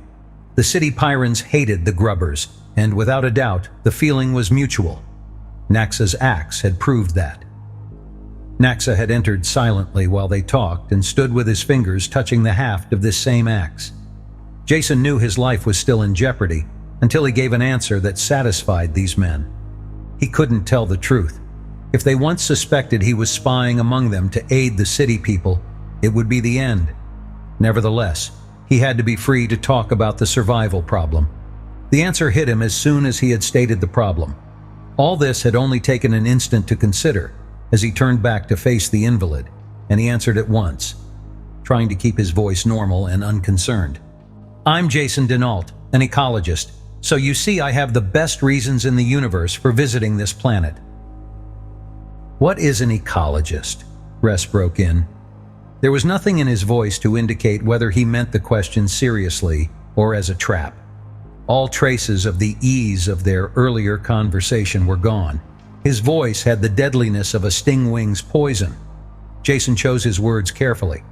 Simply stated, it is that branch of biology that considers the relations between organisms and their environment, how climatic and other factors affect the life forms, and how the life forms in turn affect each other and the environment. That much Jason knew was true, but he really knew very little more about the subject, so he moved on quickly. "I heard reports of this planet and finally came here to study it firsthand. I did what work I could in the shelter of the city, but it wasn't enough. The people there think I'm crazy, but they finally agreed to let me make a trip out here." "What arrangements have been made for your return?" Naxa snapped. "None," Jason told him. "They seemed quite sure that I would be killed instantly and had no hope of me coming back. In fact, they refused to let me go and I had to break away." This answer seemed to satisfy Ress, and his face cracked into a mirthless smile. "They would think that, those junkmen. Can't move a meter outside their own walls without an armor-plated machine as big as a barn. What did they tell you about us?" Again, Jason knew a lot depended on his answer. This time he thought carefully before speaking. "Well, perhaps I'll get that axe in the back of my neck for saying this, but I have to be honest. You must know what they think. They told me you were filthy and ignorant savages who smelled, and you, well, had curious customs you practiced with the animals. In exchange for food, they traded you beads and knives." Both Pyrans broke into a convulsion of laughter at this. Ress stopped soon from weakness, but Naxa laughed himself into a coughing fit and had to splash water over his head from a gourd jug. "That I believe well enough," Ress said. "It sounds like the stupidity they would talk. Those people know nothing of the world they live in. I hope the rest of what you said is true, but even if it is not, you are welcome here. You are from off-world, that I know. No junkman would have lifted a finger to save my life. You are the first off-worlder my people have ever known, and for that you are doubly welcome. We will help you in any way we can. My arm is your arm." These last words had a ritual sound to them, and when Jason repeated them, Naxa nodded at the correctness of this. At the same time, Jason felt that they were more than empty ritual. Interdependence meant survival on Pyrrhus, and he knew that these people stood together to the death against the mortal dangers around them. He hoped the ritual would include him in that protective sphere. "That is enough for tonight," Ress said. "The spotted sickness had weakened me, and your medicine has turned me to jelly. You will stay here, Jason. There is a blanket, but no bed, at least for now." Enthusiasm had carried Jason this far, making him forget the 2G exertions of the long day. Now fatigue hit him a physical blow. He had dim memories of refusing food and rolling in the blanket on the floor. After that, oblivion. Every square inch of his body ached where the doubled gravity had pressed his flesh to the unyielding wood of the floor. His eyes were gummy and his mouth was filled with an indescribable taste that came off in chunks. Sitting up was an effort, and he had to stifle a groan as his joints cracked. "Good day, Jason," Reese called from the bed. "If I didn't believe in medicine so strongly, I would be tempted to say there is a miracle in your machine that has cured me overnight." There was no doubt that he was on the mend. The inflamed patches had vanished and the burning light was gone from his eyes. He sat, propped up on the bed, watching the morning sun melt the night's hailstorm into the fields. "There's meat in the cabinet there," he said, "and either water or visk to drink." The visk proved to be a distilled beverage of extraordinary potency that instantly cleared the fog from Jason's brain, though it did leave a slight ringing in his ears. And the meat was a tenderly smoked joint, the best food he had tasted since leaving Darken. Taken together, they restored his faith in life and the future. He lowered his glass with a relaxed sigh and looked around. With the pressures of immediate survival and exhaustion removed, his thoughts returned automatically to his problem. What were these people really like? And how had they managed to survive in the deadly wilderness? In the city, he had been told they were savages. Yet, there was a carefully tended and repaired communicator on the wall, and by the door a crossbow that fired machined metal bolts. He could see the tool marks still visible on their shanks. The one thing he needed was more information. He could start by getting rid of some of his misinformation. "Res, you laughed when I told you what the city people said about trading you trinkets for food. What do they really trade you?" "Anything within certain limits," Res said. "Small manufactured items such as electronic components for our communicators, rustless alloys we can't make in our forges, cutting tools, atomic electric converters that produce power from any radioactive element, things like that. Within reason, they'll trade anything we ask that isn't on the forbidden list. They need the food badly." "And the items on the forbidden list?" "Weapons, of course, or anything that might be made into a powerful weapon. They know we make gunpowder, so we can't get anything like large castings or seamless tubing we could make into heavy gun barrels. We drill our own rifle barrels by hand, though the crossbow is quiet and faster in the jungle. Then they don't like us to know very much, so the only reading matter that gets to us are tech maintenance manuals, empty of basic theory. The last banned category you know about, medicine. This is the one thing I cannot understand that makes me burn with hatred with every death they might have prevented." "I know their reasons," Jason said. "Then tell me, because I can think of none."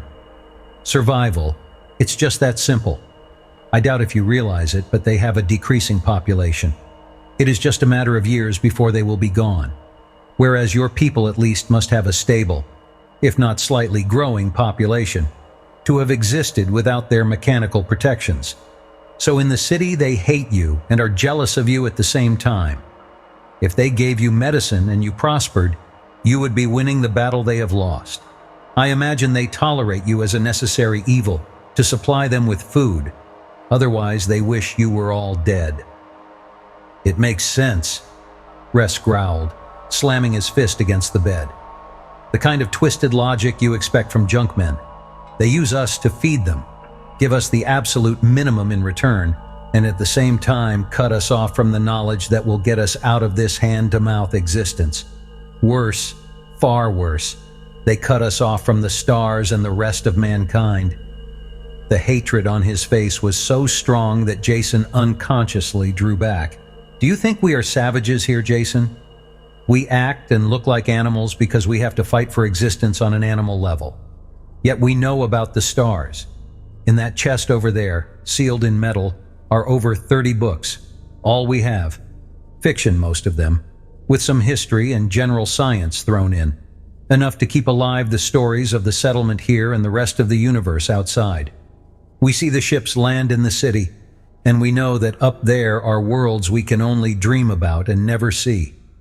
Do you wonder that we hate these beasts that call themselves men, and would destroy them in an instant if we could? They are right to keep weapons from us, For sure as the sun rises in the morning, we would kill them to a man if we were able, and take over the things they have withheld from us. It was a harsh condemnation, but essentially a truthful one, at least from the point of view of the outsiders. Jason didn't try to explain to the angry man that the city Pyrans looked on their attitude as being the only possible and logical one. "How did this battle between your two groups ever come about?" he asked. "I don't know," Rez said. "I've thought about it many times, but there are no records of that period. We do know that we are all descended from colonists who arrived at the same time. Somewhere, at some time, the two groups separated. Perhaps it was a war. I've read about them in the books. I have a partial theory, though I can't prove it, that it was the location of the city." "Location? I don't understand." "Well, you know the Junkmen, and you've seen where their city is. They managed to put it right in the middle of the most savage spot on this planet. You know they don't care about any living thing except themselves. Shoot and kill is their only logic. So they wouldn't consider where to build their city, and managed to build it in the stupidest spot imaginable. I'm sure my ancestors saw how foolish this was and tried to tell them so. That would be reason enough for a war, wouldn't it?" "It might have been, if that's really what happened," Jason said. "But I think you have the problem turned backwards. It's a war between native Pyran life and humans, each fighting to destroy the other. The life forms change continually, seeking that final destruction of the invader." "Your theory is even wilder than mine," Rez said. "That's not true at all. I admit that life isn't too easy on this planet, if what I have read in the books about other planets is true, but it doesn't change. You have to be fast on your feet and keep your eyes open for anything bigger than you, but you can survive. Anyway, it doesn't really matter why. The Junkmen always look for trouble, and I'm happy to see that they have enough." Jason didn't try to press the point. The effort of forcing Rez to change his basic attitudes wasn't worth it, even if possible. He hadn't succeeded in convincing anyone in the city of the lethal mutations, even when they could observe all the facts. Rez could still supply information, though. "I suppose it's not important who started the battle," Jason said for the other man's benefit, not meaning a word of it. "But you'll have to agree that the city people are permanently at war with all the local life. Your people, though, have managed to befriend at least 2 species that I have seen. Do you have any idea how this was done?" "Naxa will be here in a minute," Rez said, pointing to the door. "As soon as he's taken care of the animals. Ask him. He's the best talker we have." "Talker?" Jason asked. "I had the opposite idea about him. He didn't talk much, and what he did say was, well, a little hard to understand at times." "Not that kind of talking," Rez broke in impatiently. "The talkers look after the animals. They train the dogs and Dorums, and the better ones like Naxa are always trying to work with other beasts. They dress crudely, but they have to. I've heard them say that the animals don't like chemicals, metal, or tanned leather, so they wear untanned furs for the most part. But don't let the dirt fool you. It has nothing to do with his intelligence." "Dorums? Are those your carrying beasts, the kind we rode coming here?" Rez nodded. "Dorums are more than pack animals. They're really a little bit of everything. The large males pull the plows and other machines, while the younger animals are used for meat. If you want to know more, ask Naxa. You'll find him in the barn." "I'd like to do that," Jason said, standing up. "Only I feel undressed without my gun." "Take it by all means. It's in that chest by the door. Only watch out what you shoot around here." Naxa was in the rear of the barn, filing down one of the spade-like toenails of a Dorim. It was a strange scene. The fur-dressed man with the great beast, and the contrast of a beryllium copper file and electroluminescent plates lighting the work. The Dorim opened its nostrils and pulled away when Jason entered. Naxa patted its neck and talked softly until it quieted and stood still, shivering slightly. Something stirred in Jason's mind, with the feeling of a long, unused muscle being stressed, a hauntingly familiar sensation. "Good morning," Jason said. Naxa grunted something and went back to his filing. Watching him for a few minutes, Jason tried to analyze this new feeling. It itched and slipped aside when he reached for it, escaping him. Whatever it was, it had started when Naxa had talked to the Dorim. "Could you call one of the dogs in here, Naxa? I'd like to see one closer up." Without raising his head from his work, Naxa gave a low whistle. Jason was sure it couldn't have been heard outside of the barn. Yet within a minute, one of the Pyran dogs slipped quietly in. The talker rubbed the beast's head, mumbling to it, while the animal looked intently into his eyes. The dog became restless when Naxa turned back to work on the Dorim. It prowled around the barn, sniffing, then moved quickly towards the open door. Jason called it back. At least he meant to call it. At the last moment he said nothing aloud. On sudden impulse he kept his mouth closed. Only he called the dog with his mind, thinking the words "come here," directing the impulse at the animal with all the force and direction he had ever used to manipulate dice. As he did it, he realized it had been a long time since he had even considered using his psi powers. The dog stopped and turned back towards him. It hesitated, looking at Naxa, then walked over to Jason. Seen this closely, the beast was a nightmare hound. The hairless protective plates, tiny red-rimmed eyes, and countless saliva-dripping teeth did little to inspire confidence. Yet Jason felt no fear. There was a rapport between man and animal that was understood. Without conscious thought, he reached out and scratched the dog along the back, where he knew it itched. "Didn't know you're a talker," Naxa said. As he watched them, there was friendship in his voice for the first time. "I didn't know either, until just now," Jason said. He looked into the eyes of the animal before him, scratched the ridged and ugly back, and began to understand. The talkers must have well-developed psi facilities, that was obvious now. There is no barrier of race or alien form when two creatures share each other's emotions. Empathy first, so there would be no hatred or fear. After that direct communication, the talkers might have been the ones who first broke through the barrier of hatred on Pyrrhus and learned to live with the native life. Others could have followed their example. This might explain how the community of Grubbers had been formed. Now that he was concentrating on it, Jason was aware of the soft flow of thoughts around him. The consciousness of the Dorium was matched by other like patterns from the rear of the barn. He knew without going outside that more of the big beasts were in the field back there. "This is all new to me," Jason said. "Have you ever thought about it, Naxa? What does it feel like to be a talker? I mean, do you know why it is you can get the animals to obey you while other people have no luck at all?" Thinking of this sort troubled Naxa. He ran his fingers through his thick hair and scowled as he answered. "Never thought about it. Just do it. Just get to know the beast real good. Then you can guess what they're going to do. That's all." It was obvious that Naxa had never thought about the origin of his ability to control the animals. And if he hadn't, probably no one else had. They had no reason to. They simply accepted the powers of talkers as one of the facts of life. Ideas slipped towards each other in his mind, like the pieces of a puzzle joining together. He had told Kirk that the native life of Pyrrhus had joined in battle against mankind. He didn't know why. Well, he still didn't know why, but he was getting an idea of the how. "About how far are we from the city?" Jason asked. "Do you have an idea how long it would take us to get there by Dorim?" "Half a day there, half back." "Why? You want to go?" "I don't want to get into the city, not yet, but I would like to get close to it," Jason told him. "See what Ress say," was Naxa's answer. Ress granted instant permission without asking any questions. They saddled up and left at once in order to complete the round trip before dark. They had been traveling less than an hour before Jason knew they were going in the direction of the city. With each minute, the feeling grew stronger. Naxa was aware of it too, stirring in the saddle with unvoiced feelings.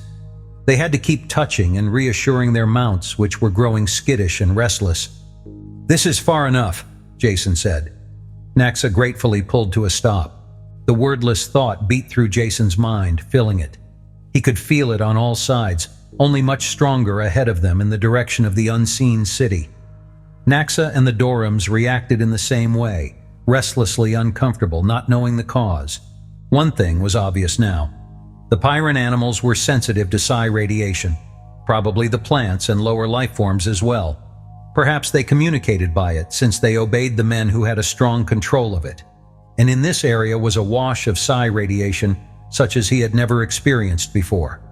Though his personal talents specialized in psychokinesis, the mental control of inanimate matter, he was still sensitive to most mental phenomena. Watching a sports event, he had many times felt the unanimous accord of many minds expressing the same thought. What he felt now was like that, only terribly different. A crowd exulted at some success on the field or groaned at a failure. The feeling fluxed and changed as the game progressed. Here, the wash of thought was unending, strong and frightening. It didn't translate into words very well. It was part hatred, part fear, and all destruction.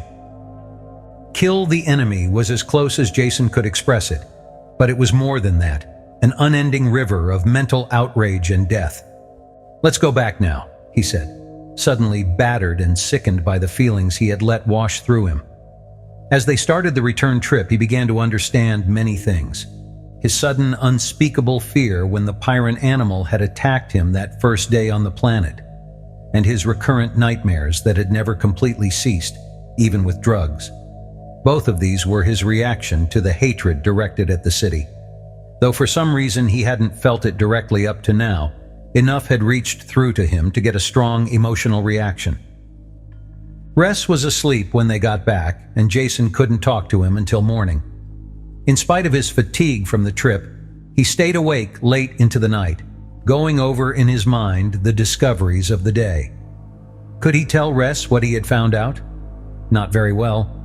If he did that, he would have to explain the importance of his discovery and what he meant to use it for. Nothing that aided the city dwellers would appeal to Ress in the slightest. Best to say nothing until the entire affair was over. After breakfast, he told Ress that he wanted to return to the city. "Then you have seen enough of our barbarian world and wish to go back to your friends, to help them wipe us out, perhaps?" Ress said it lightly, but there was a touch of cold malice behind his words. "I hope you don't really think that," Jason told him. "You must realize that the opposite is true. I would like to see this civil war ended and your people getting all the benefits of science and medicine that have been withheld. I'll do everything I can to bring that about." "They'll never change," Russ said gloomily, "so don't waste your time. But there is one thing you must do, for your protection and ours. Don't admit or even hint that you've talked to any grubbers." "Why not?" "Why not? Suffering death are you that simple. They will do anything to see that we don't rise too high and would much prefer to see us all dead. Do you think they would hesitate to kill you if they as much as suspected you had contacted us? They realize, even if you don't, that you can single-handedly alter the entire pattern of power on this planet. The ordinary junkman may think of us as being only one step above the animals, but the leaders don't. They know what we need and what we want. They could probably guess just what it is I'm going to ask you. Help us, Jason Denault. Get back among those human pigs and lie. Say you never talked to us, that you hid in the forest and we attacked you and you had to shoot to save yourself. We'll supply some recent corpses to make that part of your story sound good. Make them believe you, and even after you think you have them convinced, keep on acting the part because they will be watching you. Then tell them you have finished your work and are ready to leave. Get safely off Pyrrhus to another planet, and I promise you anything in the universe. Whatever you want, you shall have. Power, money, anything. This is a rich planet. The junkmen mine and sell the metal, but we could do it much better. Bring a spaceship back here and land anywhere on this continent. We have no cities, but our people have farms everywhere. They will find you. We will then have commerce, trade, on our own. This is what we all want, and we will work hard for it. And you will have done it. Whatever you want, we will give. That is a promise, and we do not break our promises. The intensity and magnitude of what he described rocked Jason. He knew that Ress spoke the truth, and the entire resources of the planet would be his, if he did as asked. For 1 second he was tempted, savoring the thought of what it would be like. Then came realization that it would be a half answer, and a poor one at that. If these people had the strength they wanted, their first act would be the attempted destruction of the city men. The result would be bloody civil war that would probably destroy them both. Ress's answer was a good one, but only half an answer. Jason had to find a better solution. One that would stop all the fighting on this planet and allow the two groups of humans to live in peace. I will do nothing to injure your people, Ress, and everything in my power to aid them, Jason said. This half-answer satisfied Ress, who could see only one interpretation of it. He spent the rest of the morning on the communicator, arranging for the food supplies that were being brought to the trading site. The supplies are ready and we have sent the signal, he said. The truck will be there tomorrow and you will be waiting for it. Everything is arranged as I told you. You'll leave now with Naxa. You must reach the meeting spot before the trucks. Truck's almost here. You know what to do? Naxa asked. Jason nodded and looked again at the dead man. Some beast had torn his arm off and he had bled to death. The severed arm had been tied into the shirt sleeve, so from a distance it looked normal. Seen close up, this limp arm, plus the white skin and shocked expression on the face, gave Jason an unhappy sensation. He liked to see his corpses safely buried. However, he could understand its importance today. Here there? Wait until his back's turned, Naxa whispered. The armored truck had 3 powered trailers in tow this time. The train ground up the rock slope and whined to a stop. Cranon climbed out of the cab and looked carefully around before opening up the trailers. He had a lift robot along to help him with the loading. Now! Naxa hissed. Jason burst into the clearing, running, shouting Cranon's name. There was a crackling behind him as 2 of the hidden men hurled the corpse through the foliage after him. He turned and fired without stopping, setting the thing afire in midair. There was the crack of another gun as Cranon fired. His shot jarred the twice-dead corpse before it hit the ground. Then he was lying prone, firing into the trees behind the running Jason. Just as Jason reached the truck, there was a whirring in the air and hot pain ripped into his back, throwing him to the ground. He looked around as Cranon dragged him through the door and saw the metal shaft of a crossbow bolt sticking out of his shoulder. Lucky, the Pyran said. An inch lower would have got your heart. I warned you about those grubbers. You're lucky to get off with only this. He lay next to the door and snapped shots into the now quiet wood. Taking out the bolt hurt much more than it had going in. Jason cursed the pain as Cranon put on a dressing and admired the singleness of purpose of the people who had shot him. They had risked his life to make his escape look real, and also risked the chance that he might turn against them after being shot. They did a job completely and thoroughly, and he cursed them for their efficiency. Cranon climbed warily out of the truck after Jason was bandaged. Finishing the loading quickly, he started the train of trailers back towards the city. Jason had an anti-pain shot and dozed off as soon as they started. While he slept, Cranon must have radioed ahead, because Kirk was waiting when they arrived. As soon as the truck entered the perimeter, he threw open the door and dragged Jason out. The bandage pulled and Jason felt the wound tear open. He ground his teeth together. Kirk would not have the satisfaction of hearing him cry out. I told you to stay in the buildings until the ship left. Why did you leave? Why did you go outside? You talked to the grubbers, didn't you? With each question, he shook Jason again. I didn't talk to anyone. Jason managed to get the words out. They tried to take me. I shot 2, hid out until the trucks came back. Got another one then, Cranon said. I saw it. Good shooting. Think I got some too. Let him go, Kirk. They shot him in the back before he could reach the truck. That's enough explanations, Jason thought to himself. Don't overdo it. Let him make up his mind later. Now's the time to change the subject. There's one thing that will get his mind off the grubbers.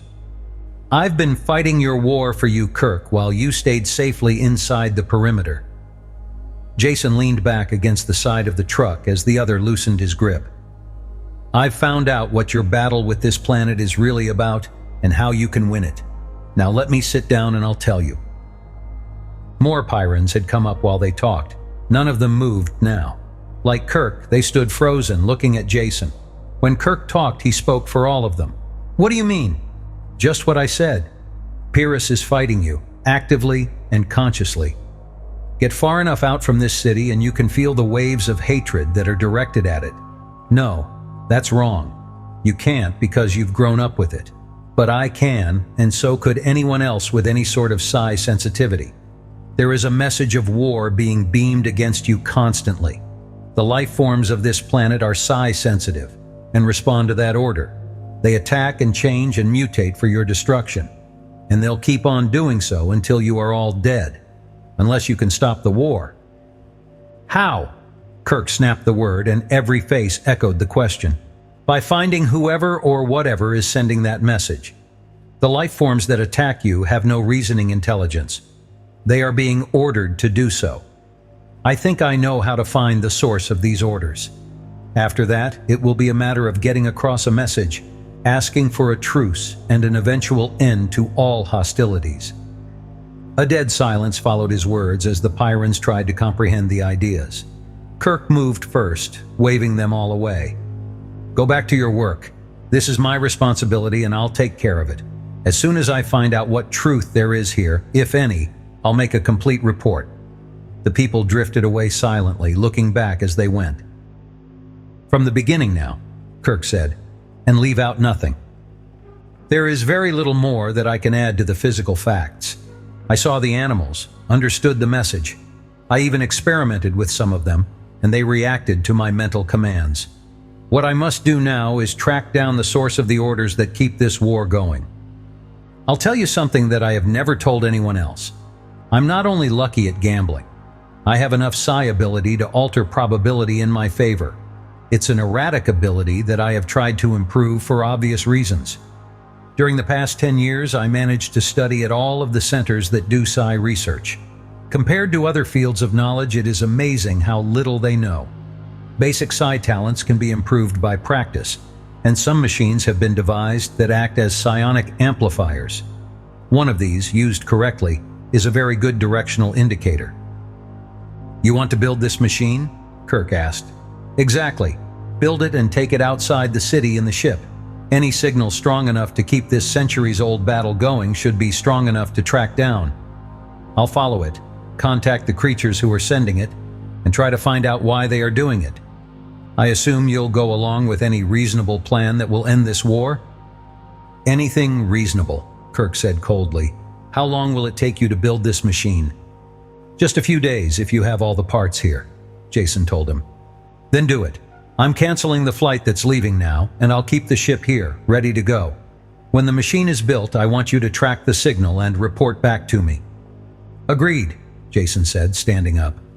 As soon as I have this hole in my back looked at, I'll draw up a list of things needed. A grim, unsmiling man named Skop was assigned to Jason as a combination guide and guard. He took his job very seriously, and it didn't take Jason long to realize that he was a prisoner at large. Kirk had accepted his story, but that was no guarantee that he believed it. At a single word from him, the guard could turn executioner. The chill thought hit Jason that undoubtedly this was what would happen. Whether Kirk accepted the story or not, he couldn't afford to take a chance. As long as there was the slightest possibility Jason had contacted the Grubbers, he could not be allowed to leave the planet alive. The Woods people were being simple if they thought a plan this obvious might succeed. Or had they just gambled on the very long chance it might work? They certainly had nothing to lose by it. Only half of Jason's mind was occupied with the work as he drew up a list of materials he would need for the psionic direction finder. His thoughts plodded in tight circles, searching for a way out that didn't exist. He was too deeply involved now to just leave. Kirk would see to that. Unless he could find a way to end the war and settle the Grubber question, he was marooned on Pyrrhus for life. A very short life. When the list was ready, he called supply. With a few substitutions, everything he might possibly need was in stock and would be sent over. Skop sank into an apparent doze in his chair, and Jason, his head propped against the pull of gravity by one arm, began a working sketch of his machine. Jason looked up suddenly, aware of the silence. He could hear machinery in the building and voices in the hall outside. What kind of silence then? Mental silence. He had been so preoccupied since his return to the city that he hadn't noticed the complete lack of any kind of psi sensation. The constant wash of animal reactions was missing, as was the vague tactile awareness of his PK. With sudden realization, he remembered that it was always this way inside the city. He tried to listen with his mind, and stopped almost before he began. There was a constant press of thought about him that he was made aware of when he reached out. It was like being in a vessel far beneath the ocean, with your hand on the door that held back the frightening pressure. Touching the door without opening it, You could feel the stresses, the power pushing in and waiting to crush you. It was this way with the psi pressure on the city. The unvoiced, hate-filled screams of Pyrrhus would instantly destroy any mind that received them. Some function of his brain acted as a psi circuit breaker, shutting off awareness before his mind could be blasted. There was just enough leak-through to keep him aware of the pressure and supply the raw materials for his constant nightmares. There was only one fringe benefit. The lack of thought pressure made it easier for him to concentrate. In spite of his fatigue, the diagram developed swiftly. Meta arrived late that afternoon, bringing the parts he had ordered. She slid the long box onto the workbench, started to speak, but changed her mind and said nothing. Jason looked up at her and smiled. "Confused?" he asked. "I don't know what you mean," she said. "I'm not confused, just annoyed. The regular trip has been canceled and our supply schedule will be thrown off for months to come. And instead of piloting or perimeter assignment, all I can do is stand around and wait for you. Then take some silly flight following your directions. Do you wonder that I'm annoyed?" Jason carefully set the parts out on the chassis before he spoke. "As I said, you're confused. I can point out how you're confused, which will make you even more confused. A temptation that I frankly find hard to resist." She looked across the bench at him, frowning, one finger unconsciously curling and uncurling a short lock of hair. Jason liked her this way. As a Pyrran operating at full blast, she had as much personality as a gear in a machine. Once out of that pattern, she reminded him more of the girl he had known on that first flight to Pyrrhus. He wondered if it was possible to really get across to her what he meant. "I'm not being insulting when I say confused, Meta. With your background, you couldn't be any other way. You have an insular personality. Admittedly, Pyrrhus is an unusual island with a lot of high-power problems that you are an expert at solving. That doesn't make it any less of an island. When you face a cosmopolitan problem, you are confused. Or even worse, when your island problems are put into a bigger context. That's like playing your own game, only having the rules change constantly as you go along." "You're talking nonsense," she snapped at him. "Pyrrhus isn't an island, and battling for survival is definitely not a game." "I'm sorry," he smiled. "I was using a figure of speech, and a badly chosen one at that. Let's put the problem on more concrete terms. Take an example. Suppose I were to tell you that over there, hanging from the doorframe, was a Stingwing." Meta's gun was pointing at the door before he finished the last word. There was a crash as the guard's chair went over. He had jumped from a half-doze to full alertness in an instant, his gun also searching the doorframe. "That was just an example," Jason said. "There's really nothing there." The guard's gun vanished and he scowled a look of contempt at Jason as he righted the chair and dropped into it. "You both have proved yourself capable of handling a Pyrran problem," Jason continued. "But what if I said that there is a thing hanging from the doorframe that looks like a Stingwing, but is really a kind of large insect that spins a fine silk that can be used to weave clothes?" The guard glared from under his thick eyebrows at the empty doorframe. His gun whined partway out, then snapped back into the holster. He growled something inaudible at Jason, then stamped into the outer room, slamming the door behind him. Meta frowned in concentration and looked puzzled. "It couldn't be anything except a Stingwing," she finally said. "Nothing else could possibly look like that. And even if it didn't spin silk, it would bite if you got near, so you would have to kill it." She smiled with satisfaction at the indestructible logic of her answer. "Wrong again," Jason said. "I just described the mimic spinner that lives on Stover's planet. It imitates the most violent forms of life there, does such a good job that it has no need for other defenses. It'll sit quietly on your hand and spin for you by the yard. If I dropped a shipload of them here on Pyrrhus, you never could be sure when to shoot, could you?" "But they are not here now," Meta insisted. "Yet they could be quite easily. And if they were, all the rules of your game would change. Getting the idea now? There are some fixed laws and rules in the galaxy, but they're not the ones you live by. Your rule is war unending with the local life. I want to step outside your rule book and end that war. Wouldn't you like that? Wouldn't you like an existence that was more than just an endless battle for survival? A life with a chance for happiness, love, music, art, all the enjoyable things you have never had the time for. All the Pyran sternness was gone from her face as she listened to what he said, letting herself follow these alien concepts. He had put his hand out automatically as he talked and had taken hers. It was warm and her pulse fast to his touch. Meta suddenly became conscious of his hand and snapped hers away, rising to her feet at the same time. As she started blindly towards the door, Jason's voice snapped after her. The guard, Skop, ran out because he didn't want to lose his precious two-value logic. It's all he has. But you've seen other parts of the galaxy, Meta. You know there is a lot more to life than kill and be killed on Pyrrhus. You feel it is true, even if you won't admit it. She turned and ran out the door. Jason looked after her, his hand scraping the bristle on his chin thoughtfully. Meta, I have the faint hope that the woman is winning over the Pyran. I think that I saw, perhaps for the first time in the history of this bloody war-torn city, a tear in one of its citizens' eyes. Drop that equipment and Kirk will undoubtedly pull both your arms off, Jason said. He's over there now, looking as sorry as possible that I ever talked him into this. Skop cursed under the bulky mass of the psi detector, passing it up to Meta, who waited in the open port of the spaceship. Jason supervised the loading and blasted all the local life that came to investigate. Horn devils were thick this morning and he shot 4 of them. He was last aboard and closed the lock behind him.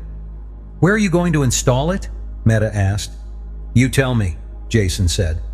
I need a spot for the antenna where there will be no dense metal in front of the bowl to interfere with the signal. Thin plastic will do, or if worst comes to worst, I can mount it outside the hull with a remote drive. You may have to, she said. The hull is an unbroken unit. We do all viewing by screen and instruments. I don't think... Wait, there is one place that might do...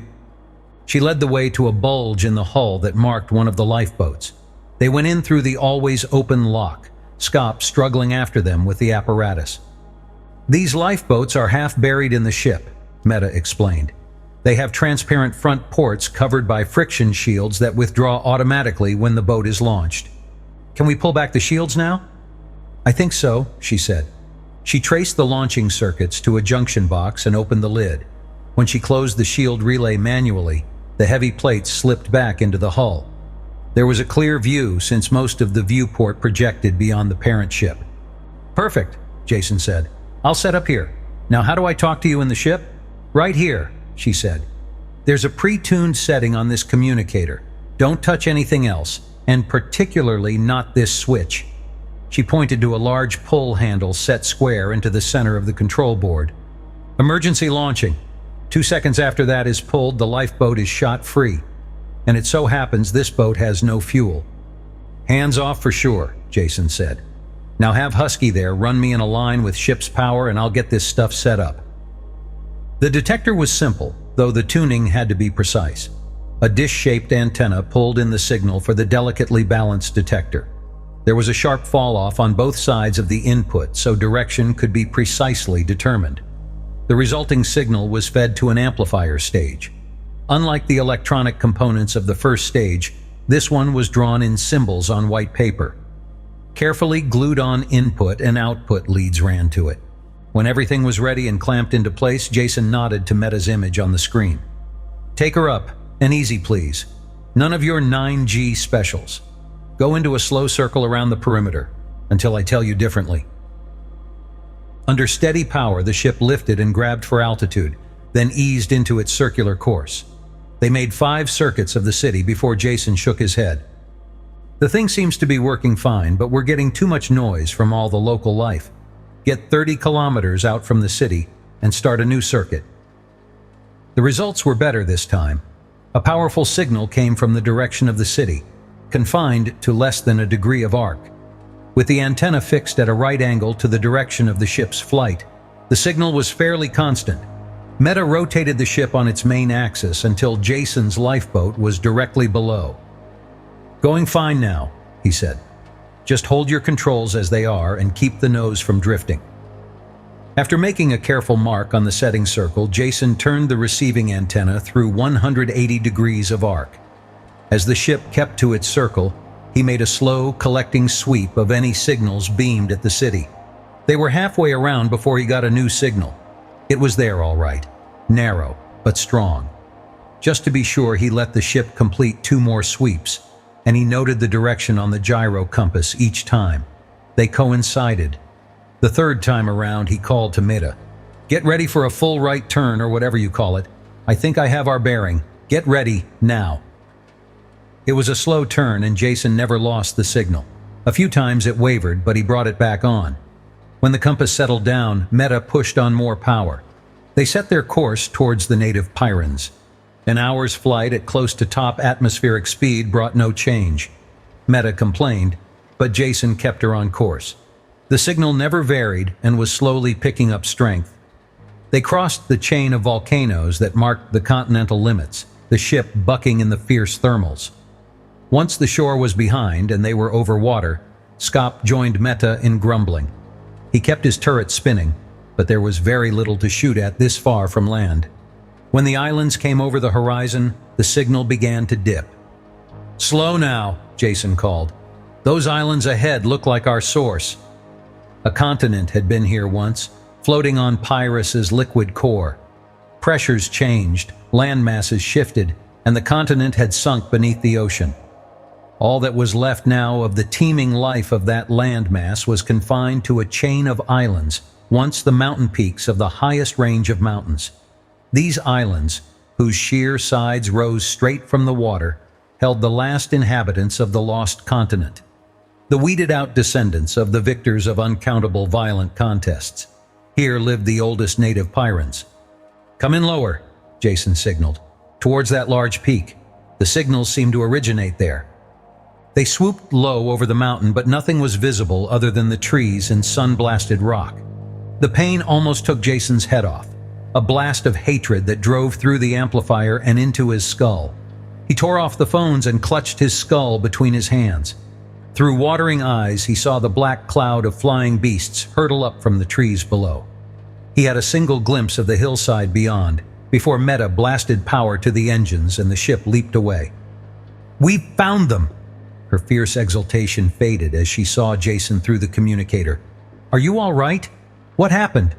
"Feel burned out. I've felt a psi blast before, but nothing like that. I had a glimpse of an opening. Looked like a cave mouth just before the blast hit. Seemed to come from there." "Lie down," Meta said. "I'll get you back as fast as I can. I'm calling ahead to Kirk. He has to know what happened." A group of men were waiting in the landing station when they came down. They stormed out as soon as the ship touched, shielding their faces from the still-hot tubes. Kirk burst in as soon as the port was cracked, peering around until he spotted Jason stretched out on an acceleration couch. "Is it true?" he barked. "You've traced the alien criminals who started this war?" "Slow, man, slow," Jason said. "I've traced the source of the psi message that keeps your war going. I found no evidence as to who started this war, and certainly wouldn't go so far as to call them criminals." "I'm tired of your wordplay," Kirk broke in. "You found these creatures and their location has been marked." "On the chart," Meta said. "I could fly there blindfolded." "Fine, fine," Kirk said, rubbing his hands together so hard they could hear the harsh rasp of the calluses. It takes a real effort to grasp the idea that after all these centuries, the war might be coming to an end. But it's possible now. Instead of simply killing off these self-renewing legions of the damned that attack us, we can get to the leaders, search them out, carry the war to them for a change, and blast their stain from the face of this planet. "Nothing of the sort," Jason said, sitting up with an effort. "Nothing doing. Since I came to this planet, I have been knocked around and risked my life 10 times over. Do you think I've done this just to satisfy your bloodthirsty ambitions? It's peace I'm after, not destruction. You promised to contact these creatures, attempt to negotiate with them. Aren't you a man of honor who keeps his word?" "I'll ignore the insult, though I'd have killed you for it at any other time," Kirk said. "You've been of great service to our people. We are not ashamed to acknowledge an honest debt. At the same time, do not accuse me of breaking promises that I never made. I recall my exact words. I promised to go along with any reasonable plan that would end this war. That is just what I intend to do. Your plan to negotiate a peace is not reasonable, therefore we are going to destroy the enemy. Think first, Jason called after Kirk, who had turned to leave. What is wrong with trying negotiation or an armistice? Then if that fails, you can try your way. The compartment was getting crowded as other Pyrans pushed in. Kirk, almost to the door, turned back to face Jason. I'll tell you what's wrong with armistice, he said. It's a coward's way out, that's what it is. It's all right for you to suggest it. You're from off-world and don't know any better. But do you honestly think I could entertain such a defeatist notion for one instant? When I speak not only for myself, but for all of us here. We don't mind fighting, and we know how to do it. We know that if this war was over, we could build a better world here. At the same time, if we have the choice of continued war or a cowardly peace, we vote for war. This war will only be over when the enemy is utterly destroyed. The listening Pyrans shouted in agreement, and when Kirk pushed out through the crowd, some of them patted his shoulder as he went by. Jason slumped back on the couch, worn out by his exertions and exhausted by the attempt to win the violent Pyrans over to a peaceful point of view. When he looked up, they were gone, all except Meta. She had the same look of bloodthirsty elation as the others, but it drained away when she glanced at him. "What about it, Meta?" he asked bitterly. "No doubts? Do you think that destruction is the only way to end this war?" "I don't know," she said. "I can't be sure. For the first time in my life, I find myself with more than one answer to the same question." "Congratulations," he said. "It's a sign of growing up." Jason stood to one side and watched the deadly cargo being loaded into the hold of the ship. The Pyrans were in good humor as they stowed away riot guns, grenades, and gas bombs. When the backpack atom bomb was put aboard, one of them broke into a marching song and the others picked it up. Maybe they were happy, but the approaching carnage only filled Jason with an intense gloom. He felt that somehow he was a traitor to life. Perhaps the life form he had found needed destroying, and perhaps it didn't. Without making the slightest attempt at conciliation, destruction would be plain murder. Kirk came out of the operations building and the starter pumps could be heard whining inside the ship. They would leave within minutes. Jason forced himself into a foot-dragging rush and met Kirk halfway to the ship. "I'm coming with you, Kirk. You owe me at least that much for finding them." Kirk hesitated, not liking the idea. "This is an operational mission," he said. "No room for observers and the extra weight. And it's too late to stop us, Jason. You know that." "You Pyrans are the worst liars in the universe," Jason said. "We both know that ship can lift 10 times the amount it's carrying today. Now, do you let me come, or forbid me without reason at all?" "Get aboard," Kirk said, "but keep out of the way or you'll get trampled." This time, with a definite destination ahead, the flight was much faster. Meta took the ship into the stratosphere, in a high ballistic arc that ended at the islands. Kirk was in the co-pilot's seat. Jason sat behind them where he could watch the screens. The landing party, 25 volunteers, were in the hold below with the weapons. All the screens in the ship were switched to the forward viewer. They watched the green island appear and swell, then vanish behind the flames of the braking rockets. Jockeying the ship carefully, Meta brought it down on a flat shelf near the cave mouth. Jason was ready this time for the blast of mental hatred, but it still hurt. The gunners laughed and killed gleefully as every animal on the island closed in on the ship. They were slaughtered by the thousands, and still more came. "Do you have to do this?" Jason asked. "It's murder, carnage, just butchering those beasts like that." "Self-defense," Kirk said. "They attack us and they get killed. What could be simpler? Now shut up, or I'll throw you out there with them." It was a half an hour before the gunfire slackened. Animals still attacked them, but the mass assaults seemed to be over. Kirk spoke into the intercom. "Landing party away, and watch your step. They know we're here and will make it as hot as they can. Take the bomb into that cave and see how far back it runs. We can always blast them from the air, but it'll do no good if they're dug into solid rock. Keep your screen open, leave the bomb, and pull back at once if I tell you to. Now, move." The men swarmed down the ladders and formed into open battle formation. They were soon under attack. but the beasts were picked off before they could get close. It didn't take long for the man at point to reach the cave. He had his pickup trained in front of him, and the watchers in the ship followed the advance. "Big cave," Kirk grunted. "Slants back and down. What I was afraid of. Bomb dropped on that would just close it up, with no guarantee that anything sealed in it couldn't eventually get out. We'll have to see how far down it goes." There was enough heat in the cave now to use the infrared filters. The rock walls stood out harshly black and white as the advance continued. "No signs of life since entering the cave," the officer reported. "Gnawed bones at the entrance and some bat droppings. It looks like a natural cave, so far." Step by step, the advance continued, slowing as it went. Insensitive as the Pyrans were to psi pressure, even they were aware of the blast of hatred being continuously leveled at them.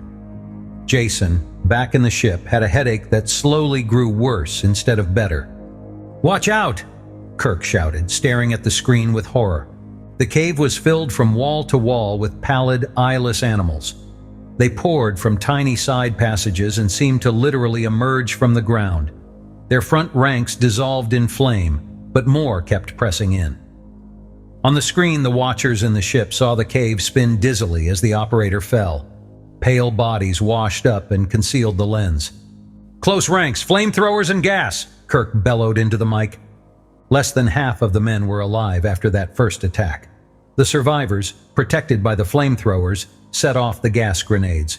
Their sealed battle armor protected them while the section of cave filled with gas. Someone dug through the bodies of their attackers and found the pickup. "Leave the bomb there and withdraw," Kirk ordered. "We've had enough losses already." A different man stared out of the screen. The officer was dead.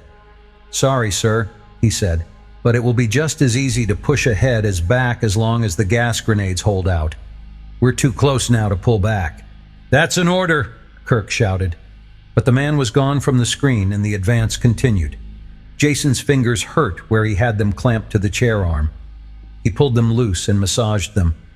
On the screen, the black and white cave flowed steadily towards them. Minute after minute went by this way. Each time the animals attacked again, a few more gas grenades were used up. "Something ahead. Looks different," the panting voice cracked from the speaker. The narrow cave slowly opened out into a gigantic chamber, so large the roof and far walls were lost in the distance. "What are those?" Kirk asked. "Get a searchlight over to the right there." The picture on the screen was fuzzy and hard to see now, dimmed by the layers of rock in between. Details couldn't be made out clearly, but it was obvious this was something unusual. "Never saw anything quite like them before," the speaker said. "Look like big plants of some kind, 10 meters tall at least, yet they're moving. Those branches, tentacles or whatever they are, keep pointing towards us and I get the darkest feeling in my head." "Blast one, see what happens," Kirk said. The gun fired, and at the same instant an intensified wave of mental hatred rolled over the men, dropping them to the ground. They rolled in pain, blacked out and unable to think or fight the underground beasts that poured over them in renewed attack. In the ship, far above, Jason felt the shock to his mind and wondered how the men below could have lived through it. The others in the control room had been hit by it as well. Kirk pounded on the frame of the screen and shouted to the unhearing men below, "Pull back, come back!" It was too late. The men only stirred slightly as the victorious Pyran animals washed over them, clawing for the joints in their armor. Only one man moved, standing up and beating the creatures away with his bare hands. He stumbled a few feet and bent over the writhing mass below him. With a heave of his shoulders, he pulled another man up. The man was dead, but his shoulder pack was still strapped to his back. Bloody fingers fumbled at the pack. Then both men were washed back under the wave of death. "That was the bomb!" Kirk shouted to Meta. "If he didn't change the setting, it's still on 10-second minimum. Get out of here!" Jason had just time to fall back on the acceleration couch before the rockets blasted. The pressure leaned on him and kept mounting. Vision blacked out, but he didn't lose consciousness. Air screamed across the hull. Then the sound stopped as they left the atmosphere behind. Just as Meta cut the power, a glare of white light burst from the screens. They turned black instantly as the hull pickups burned out. She switched filters into place. then pressed the button that rotated new pickups into position. Far below, in the boiling sea, a climbing cloud of mushroom-shaped flame filled the spot where the island had been seconds before. The three of them looked at it, silently and unmoving. Kirk recovered first. "Head for home, Meta, and get operations on the screen. 25 men dead, but they did their job. They knocked out those beasts, whatever they were, and ended the war. I can't think of a better way for a man to die." Meta set the orbit, then called operations. "Trouble getting through," she said. "I have a robot landing beam response, but no one is answering the call." A man appeared on the empty screen. He was beaded with sweat and had a harried look in his eyes. "Kirk," he said, "is that you? Get the ship back here at once. We need her firepower at the perimeter. All blazes broke loose a minute ago. A general attack from every side, worse than I've ever seen." "What do you mean?" Kirk stammered in unbelief. "The war is over. We blasted them, destroyed their headquarters completely." "The war is going like it never has gone before," the other snapped back. "I don't know what you did, but it stirred up the stew pot of hell here. Now stop talking and get the ship back." Kirk turned slowly to face Jason, his face pulled back in a look of raw animal savagery. You did it. I should have killed you the first time I saw you. I wanted to. Now I know I was right. You've been like a plague since you came here, sowing death in every direction. I knew you were wrong, yet I let your twisted words convince me. And look what has happened. First you killed Welf, then you murdered those men in the cave. Now this attack on the perimeter, all who die there, you will have killed." Kirk advanced on Jason step by slow step, hatred twisting his features. Jason backed away until he could retreat no further, his shoulders against the chart case. Kirk's hand lashed out, not a fighting blow, but an open slap. Though Jason rolled with it, it still battered him and stretched him full length on the floor. His arm was against the chart case, his fingers near the sealed tubes that held the jump matrices. Jason seized one of the heavy tubes with both hands and pulled it out. He swung it with all his strength into Kirk's face. It broke the skin on his cheekbone and forehead, and blood ran from the cuts. But it didn't slow or stop the big man in the slightest. His smile held no mercy as he reached down and dragged Jason to his feet. "Fight back," he said. "I will have that much more pleasure as I kill you." He drew back the granite fist that would tear Jason's head from his shoulders. "Go ahead," Jason said and stopped struggling. "Kill me. You can do it easily. Only don't call it justice. Welf died to save me, but the men on the island died because of your stupidity. I wanted peace, and you wanted war. Now you have it. Kill me to soothe your conscience, because the truth is something you can't face up to." With a bellow of rage, Kirk drove the piledriver fist down. Meta grabbed the arm in both her hands and hung on, pulling it aside before the blow could land. The three of them fell together, half crushing Jason. "Don't do it!" she screamed.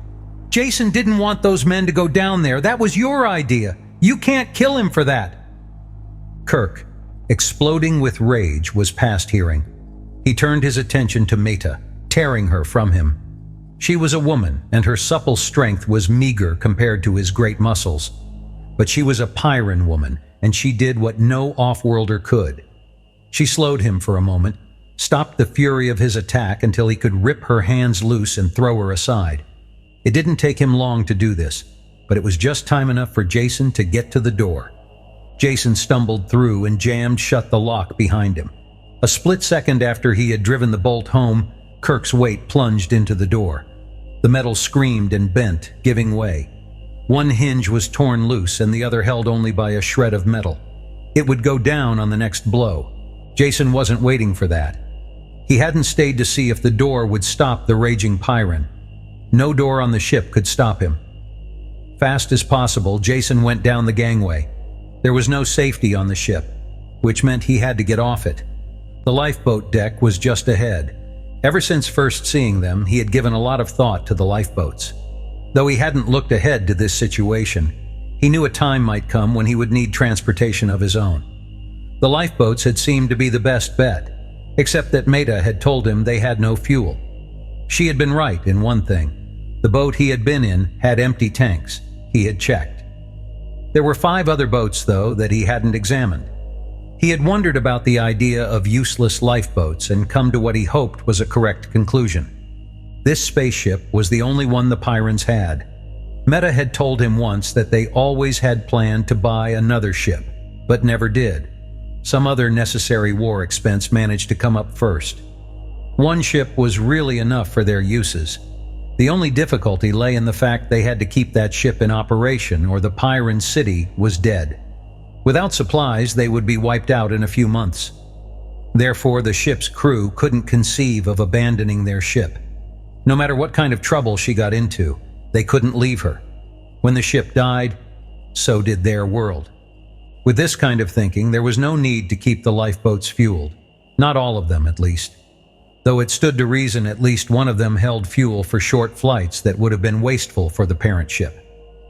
At this point, Jason's chain of logic grew weak. Too many ifs. If they used the lifeboats at all, one of them should be fueled. If they did, it would be fueled now. And if it were fueled, which one of the 6 would it be? Jason had no time to go looking. He had to be right the first time. His reasoning had supplied him with an answer, the last of a long line of suppositions. If a boat were fueled, it should be the one nearest to the control cabin, the one he was diving towards now. His life depended on this string of guesses. Behind him, the door went down with a crash. Kirk bellowed and leaped.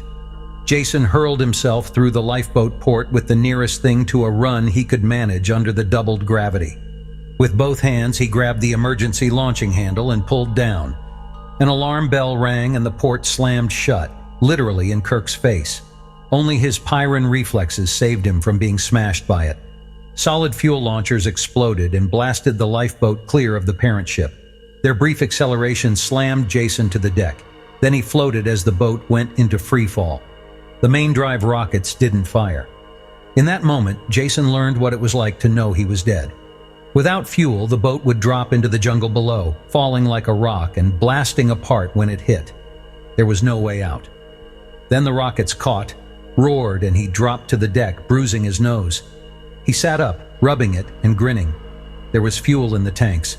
The delay in starting had only been part of the launching cycle, giving the lifeboat time to fall clear of the ship. Now, to get it under control. He pulled himself into the pilot's seat. The altimeter had fed information to the autopilot, leveling the boat off parallel to the ground.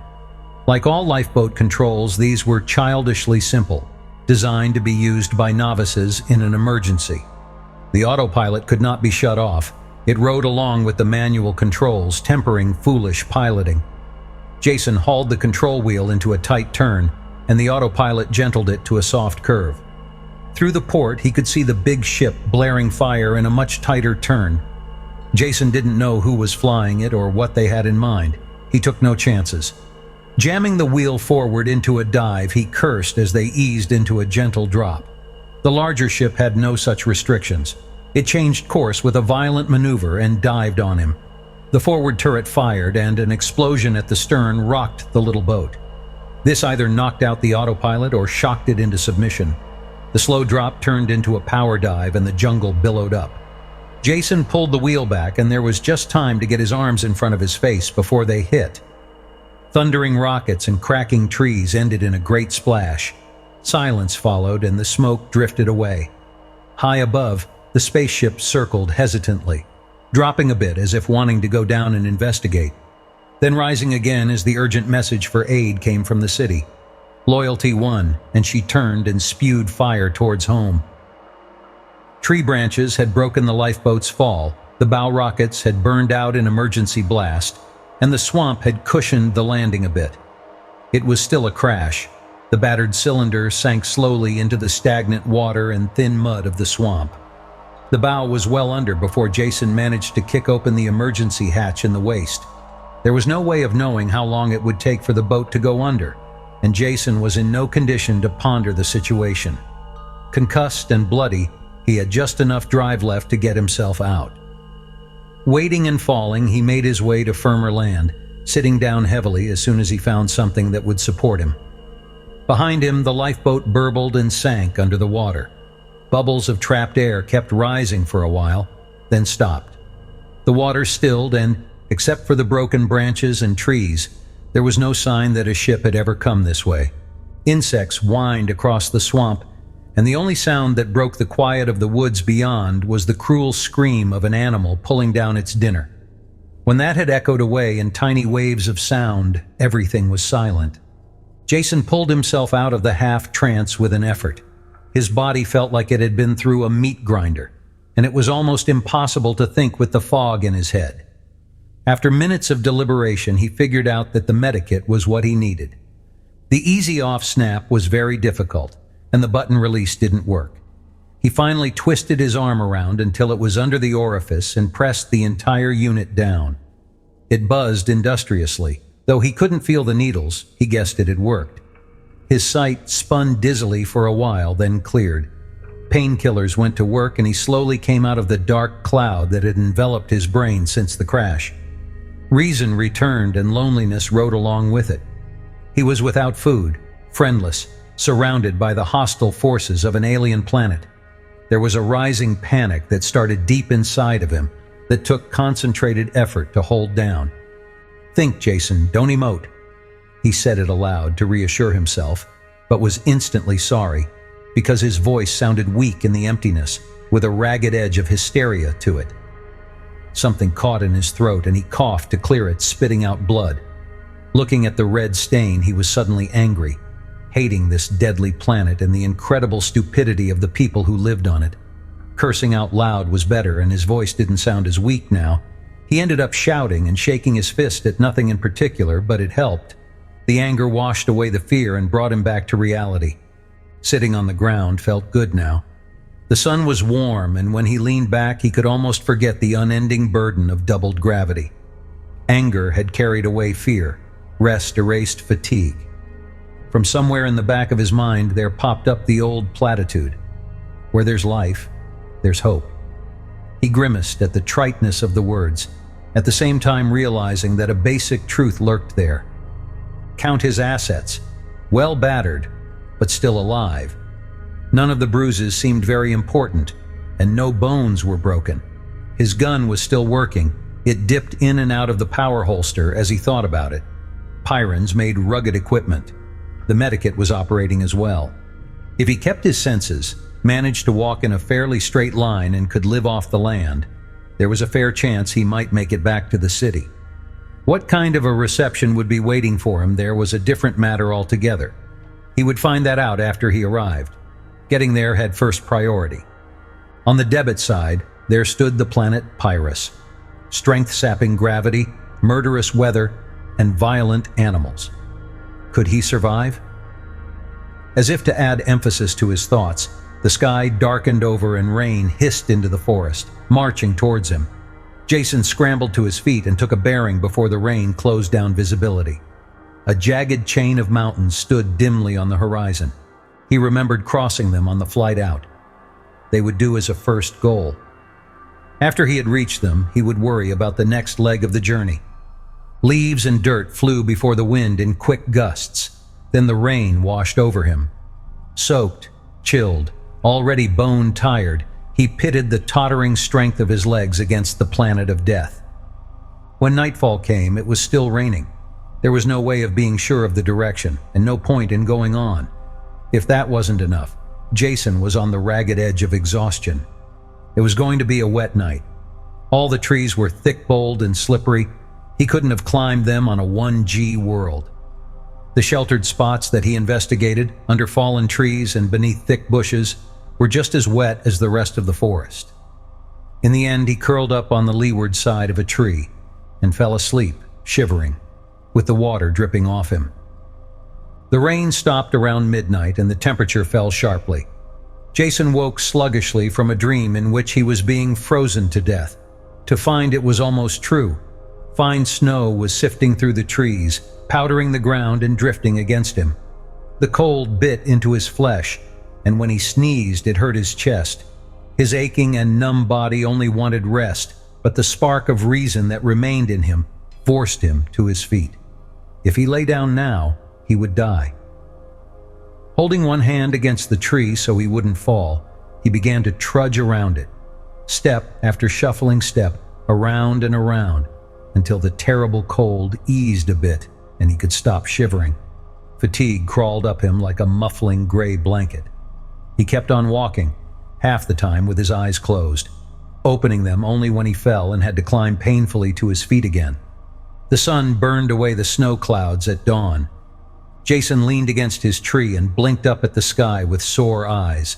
The ground was white in all directions except around the tree where his stumbling feet had churned a circle of black mud. His back against the smooth trunk, Jason sank slowly down to the ground, letting the sun soak into him. Exhaustion had him lightheaded, and his lips were cracked from thirst. Almost continuous coughing tore at his chest with fingers of fire. Though the sun was still low, it was hot already, burning his skin dry and hot, and it wasn't right. This thought kept nagging at his brain until he admitted it, turned it over and over and looked at it from all sides. What wasn't right? The way he felt. Pneumonia. He had all the symptoms. His dry lips cracked and blood moistened them when he smiled. He had avoided all the animal perils of Pyrrhus, all the big carnivores and poisonous reptiles, only to be laid low by the smallest beast of them all. Well, he had the remedy for this one too. Rolling up his sleeve with shaking fingers, he pressed the mouth of the medikit to his bare arm. It clicked and began to drone an angry whine. That meant something he knew, but he just couldn't remember what. Holding it up, he saw that one of the hypodermics was projecting halfway from its socket. Of course, it was empty of whatever antibiotic the analyzer had called for. It needed refilling.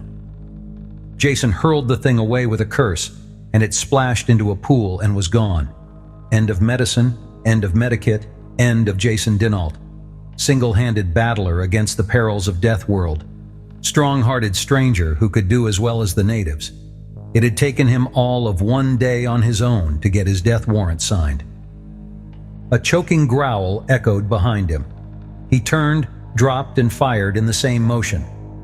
It was all over before his conscious mind was aware it had happened. Pyrran training had conditioned his reflexes on the pre-cortical level. Jason gaped at the ugly beast dying not a meter from him and realized he had been trained well. His first reaction was unhappiness that he had killed one of the grubber dogs.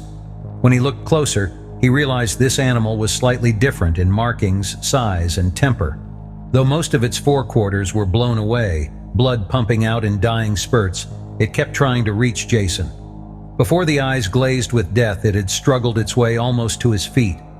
It wasn't quite a grubber dog, though chances were it was a wild relative, bearing the same relation as dog to wolf. He wondered if there were any other resemblances between wolves and this dead beast. Did they hunt in packs too? As soon as the thought hit him, he looked up, not a moment too soon. The great forms were drifting through the trees, closing in on him. When he shot too, the others snarled with rage and sank back into the forest. They didn't leave.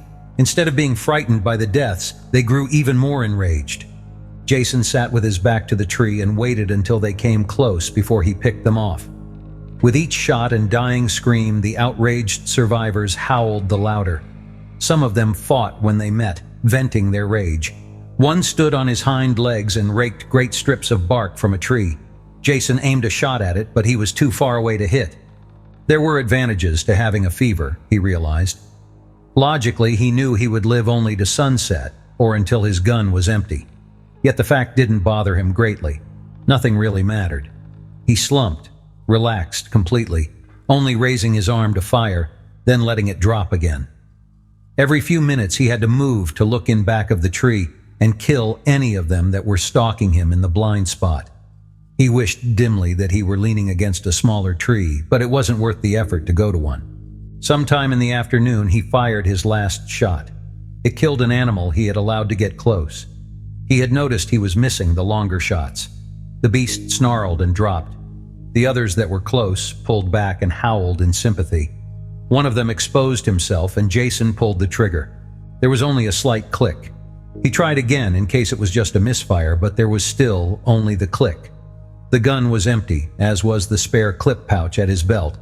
There were vague memories of reloading, though he couldn't remember how many times he had done it. This, then, was the end. They had all been right. Pyrrhus was a match for him. Though they shouldn't talk, it would kill them all in the end too. Pyrrhans never died in bed. Old Pyrrhans never died. They just got it. Now that he didn't have to force himself to stay alert and hold the gun, the fever took hold. He wanted to sleep, and he knew it would be a long sleep. His eyes were almost closed as he watched the wary carnivores slip closer to him. The first one crept close enough to spring. He could see the muscles tensing in its leg. It leaped, whirling in midair and falling before it reached him. Blood ran from its gaping mouth, and the short shaft of metal projected from the side of his head. The two men walked out of the brush and looked down at him. Their mere presence seemed to have been enough for the carnivores, because they all vanished. Grubbers. He had been in such a hurry to reach the city that he had forgotten about the grubbers. It was good that they were here, and Jason was very glad they had come. He couldn't talk very well, so he smiled to thank them. But this hurt his lips too much, so he went to sleep. Chapter 24. For a strange length of time after that, there were only hazy patches of memory that impressed themselves on Jason. A sense of movement and large beasts around him, walls, wood smoke, the murmur of voices. None of it meant very much, and he was too tired to care. It was easier and much better just to let go. "About time," Ress said. "A couple more days lying there like that and we would have buried you, even if you were still breathing." There were few coherent memories of the ride. Some things stood out sharply, like the spaceship-sized lump of burning scoria that had plunged into a lake near them, showering the line with hot drops of water. But mostly it was just a seemingly endless ride, with Jason still too weak to care much about it. By dawn, the danger area was behind them and the march had slowed to a walk. The animals had vanished as the quake was left behind, going their own ways, still in silent armistice. The peace of mutually shared danger was over. Jason found that out when they stopped to rest and eat. He and Ress went to sit on the soft grass near a fallen tree. A wild dog had arrived there first. It lay under the log, muscles tensed, the ruddy morning light striking a red glint from its eyes. Ress faced it, not 3 meters away, without moving a muscle. He made no attempt to reach one of his weapons or to call for help. Jason stood still as well, hoping the Pyrran knew what he was doing. With no warning at all, the dog sprang straight at them. Jason fell backwards as Ress pushed him aside. The Pyrran dropped at the same time, only now his hand held the long knife, yanked from the sheath strapped to his thigh. With unseen speed, the knife came up. The dog twisted in midair, trying to bite it. Instead, it sank in behind the dog's forelegs, the beast's own weight tearing a deadly gaping wound the length of its body. It was still alive when it hit the ground, but Ress was astraddle it, pulling back the bony plated head to cut the soft throat underneath. The Pyrran carefully cleaned his knife on the dead animal's fur, then returned it to the sheath. "They're usually no trouble," he said quietly, but it was excited. Probably lost the rest of the pack in the quake. His actions were the direct opposite of the city Pyrrans. He had not looked for trouble nor started the fight. Instead, he had avoided it as long as he could. But when the beast charged, it had been neatly and efficiently dispatched. Now, instead of gloating over his victory, he seemed troubled over an unnecessary death. It made sense. Everything on Pyrrhus made sense. Now he knew how the deadly planetary battle had started, and he knew how it could be ended. All the deaths had not been in vain. Each one had helped him along the road a little more towards the final destination. There was just one final thing to be done. Ress was watching him now, and he knew they shared the same thoughts. "Explain yourself," Ress said. "What did you mean when you said we could wipe out the Junkmen and get our freedom?" Jason didn't bother to correct the misquote. It was best they consider him 100% on their side. "Get the others together and I'll tell you. I particularly want to see Naxa and any other talkers who are here." They gathered quickly when the word was passed. All of them knew that the Junkman had been killed to save this off-worlder, that their hope of salvation lay with him. Jason looked at the crowd of faces turned towards him and reached for the right words to tell them what had to be done. It didn't help to know that many of them would be killed doing it. "The small starship can't be used," he said. You all saw that it was ruined beyond repair, but that was the easy way out. The hard way is still left. Though some of you may die, in the long run, it will be the best solution. We are going to invade the city, break through the perimeter. I know how it can be done.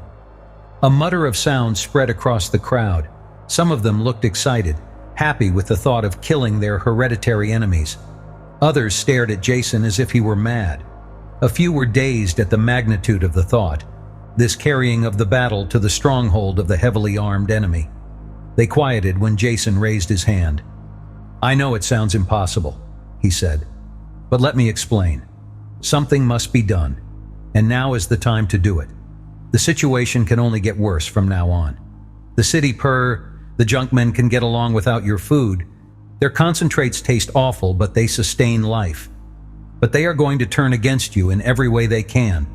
No more metals for your tools or replacements for your electronic equipment. Their hatred will probably make them seek out your farms and destroy them from the ship.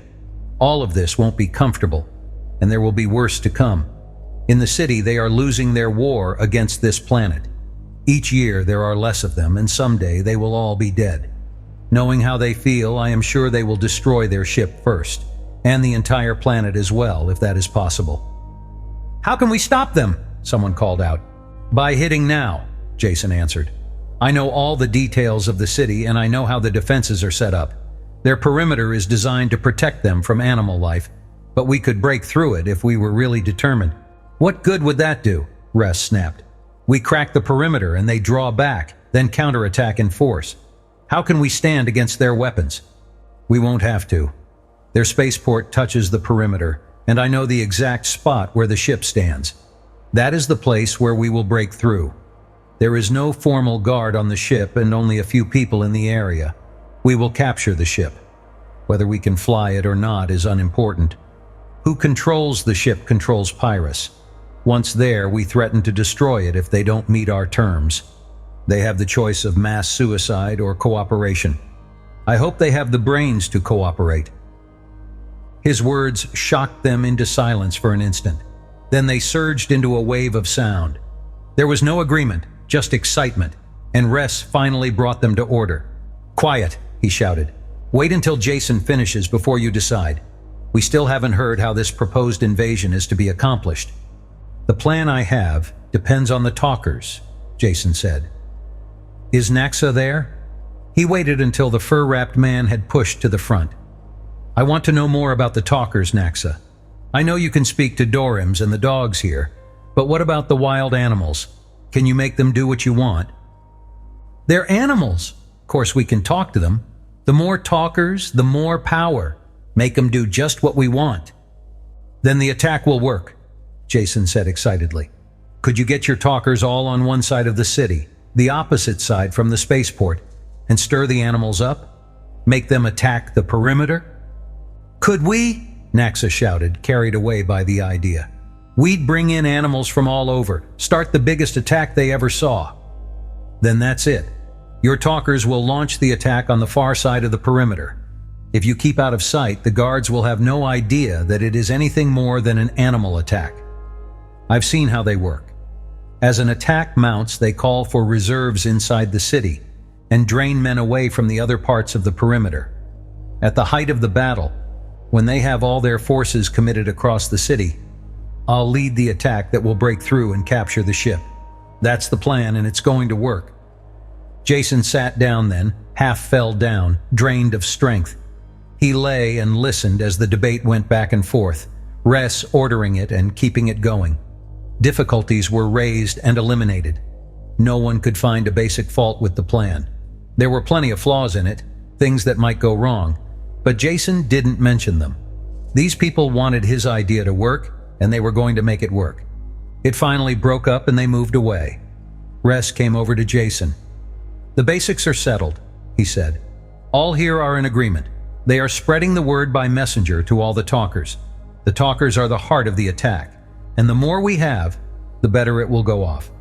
We don't dare use the screens to call them. There is a good chance that the junkmen can intercept our messages. It will take 5 days before we are ready to go ahead." "I'll need all of that time if I'm to be any good," Jason said. Now let's get some rest." "It's a strange feeling," Jason said. "I've never really seen the perimeter from this side before. Ugly is about the only word for it." He lay on his stomach next to Ress, looking through a screen of leaves downhill towards the perimeter. They were both wrapped in heavy furs, in spite of the midday heat, with thick leggings and leather gauntlets to protect their hands. The gravity and the heat were already making Jason dizzy, but he forced himself to ignore this. Ahead, on the far side of a burnt corridor, stood the perimeter, a high wall of varying height and texture, seemingly made of everything in the world. It was impossible to tell what it had originally been constructed of. Generations of attackers had bruised, broken, and undermined it. Repairs had been quickly made, patches thrust roughly into place and fixed there. Crude masonry crumbled and gave way to a rat's nest of woven timbers. This overlapped a length of pitted metal, large plates riveted together. Even this metal had been eaten through and bursting sandbags spilled out of a jagged hole.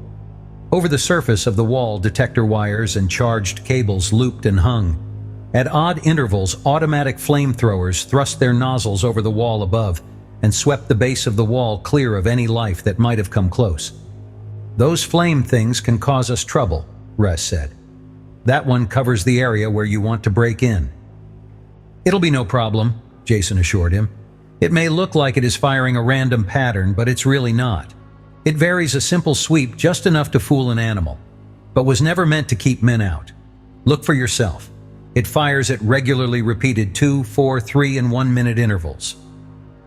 They crawled back to the hollow where Naxa and the others waited for them. There were only 30 men in the party. What they had to do could only be done with a fast, light force. Their strongest weapon was surprise. Once that was gone, their other weapons wouldn't hold out for seconds against the city guns. Everyone looked uncomfortable in the fur and leather wrappings, and some of the men had loosened them to cool off. "Wrap up," Jason ordered. "None of you have been this close to the perimeter before, and you don't understand how deadly it is here. Naxa is keeping the larger animals away, and you all can handle the smaller ones. That isn't the danger. Every thorn is poisoned, and even the blades of grass carry a deadly sting. Watch out for insects of any kind, and once we start moving, breathe only through the wet cloths." "He's right," Naxa snorted. "Never been closer in this myself. Death up by that wall. Do like he says." They could only wait then, honing down already needle-sharp crossbow bolts and glancing up at the slowly moving sun. Only Naxa didn't share the unrest. He sat, eyes unfocused, feeling the movement of animal life in the jungle around them. "On the way," he said. "Biggest thing I ever heard. Not a beast tween here and the mountains ain't howling his lungs out, running towards the city." Jason was aware of part of it. A tension in the air and a wave of intensified anger and hatred. It would work, he knew, if they could only keep the attack confined to a small area. The talkers had seemed sure of it. They had stalked out quietly that morning, a thin line of ragged men, moving out in a mental sweep that would round up the Pyran life and send it charging against the city. "They hit," Naxa said suddenly. The men were on their feet now, staring in the direction of the city. Jason had felt the twist as the attack had been driven home, and knew that this was it. There was the sound of shots and a heavy booming far away. Thin streamers of smoke began to blow above the treetops. "Let's get into position," Race said. Around them, the jungle howled with an echo of hatred. The half-sentient plants writhed and the air was thick with small flying things. Naxa sweated and mumbled as he turned back the animals that crashed towards them. By the time they reached the last screen of foliage before the burned-out area, they had lost 4 men. One had been stung by an insect. Jason got the medikit to him in time, but he was so sick he had to turn back. The other 3 were bitten or scratched, and treatment came too late. Their swollen, twisted bodies were left behind on the trail. "Damn beasts hurt my head," Naxa muttered. "When we go in?" "Not yet," Ress said. "We wait for the signal." One of the men carried the radio. He sat it down carefully, then threw the aerial over a branch. The set was shielded so no radiation leaked out to give them away. It was turned on, but only a hiss of atmospheric static came from the speaker. "We could have timed it," Race said. No, we couldn't, Jason told him. Not accurately. We want to hit that wall at the height of the attack, when our chances are best. Even if they hear the message, it won't mean a thing to them inside, and a few minutes later it won't matter. The sound from the speaker changed. A voice spoke a short sentence, then cut off. Bring me 3 barrels of flour. Let's go, Ress urged as he started forward. Wait, Jason said, taking him by the arm. I'm timing the flamethrower. It's due in there. A blast of fire sprayed the ground, then turned off. We have 4 minutes to the next one. We hit the long period. They ran, stumbling in the soft ashes, tripping over charred bones and rusted metal. 2 men grabbed Jason under the arm and half-carried him across the ground. It hadn't been planned that way, but it saved precious seconds. They dropped him against the wall and he fumbled out the bombs he had made. The charges from Crannon's gun, taken when he was killed, had been hooked together with a firing circuit.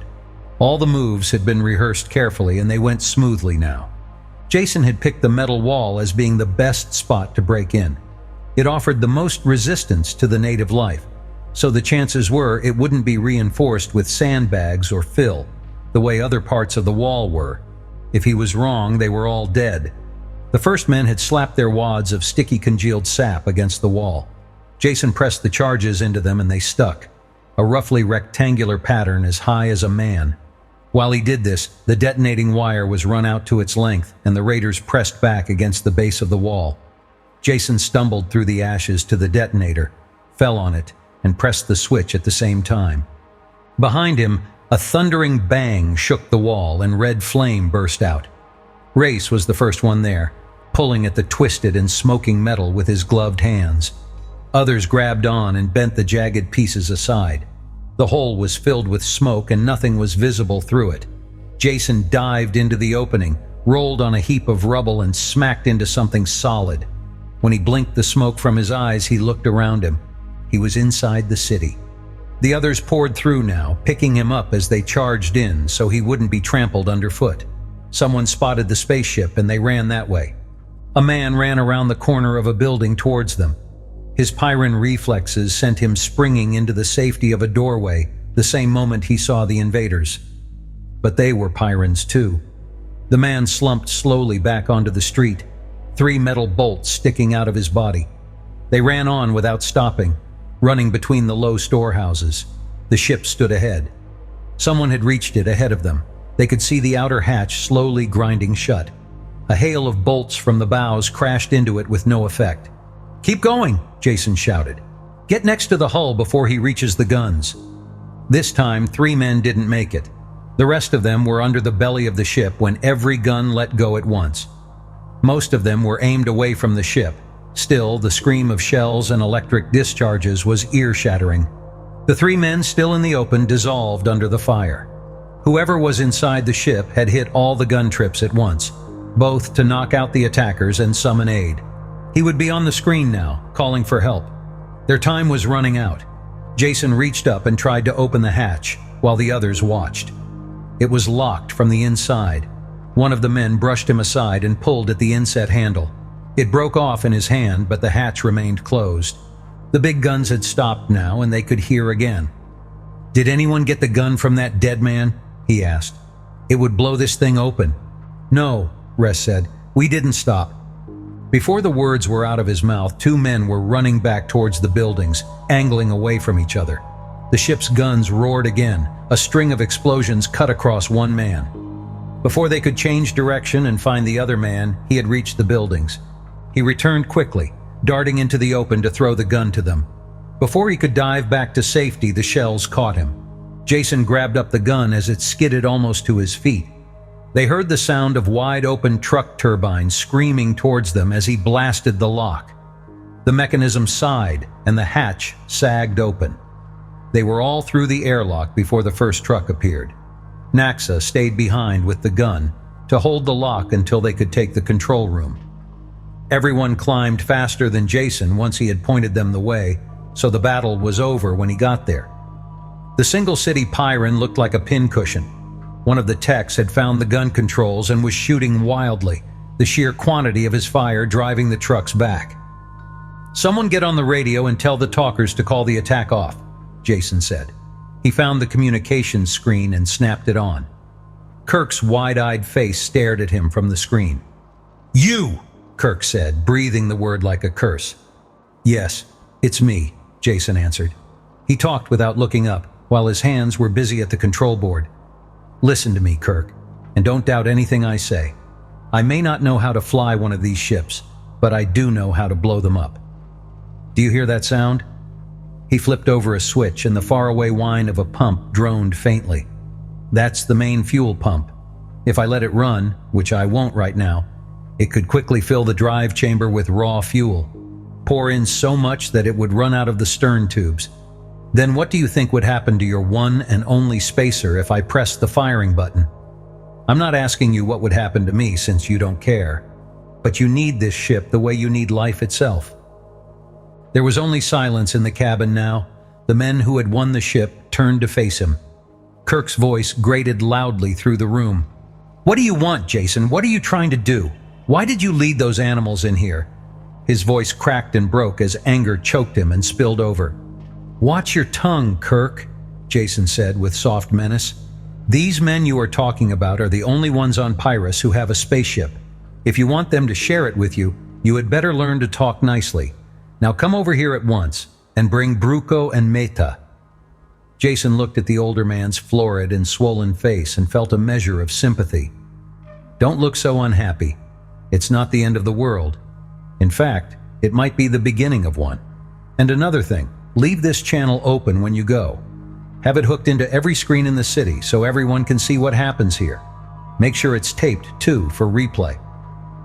Kirk started to say something, but changed his mind before he did.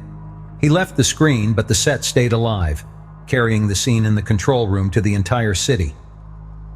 The fight was over. It had ended so quickly the fact hadn't really sunk in yet.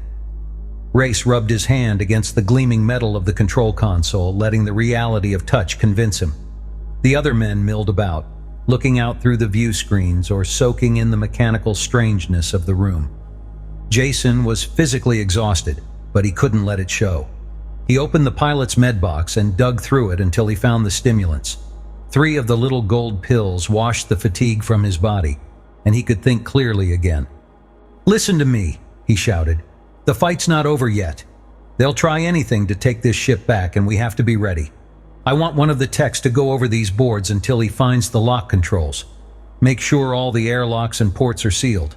Send men to check them if necessary. Turn on all the screens to scan in every direction so no one can get near the ship. We'll need a guard in the engine room. My control could be cut if they broke in there. And there had better be a room-by-room search of the ship in case someone else is locked in with us." The men had something to do now and felt relieved. Ress split them up into groups and set them to work. Jason stayed at the controls, his hand next to the pump switch. The battle wasn't over yet.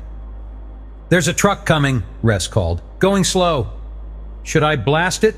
the man at the gun controls asked. "Hold your fire," Jason said, "until we can see who it is.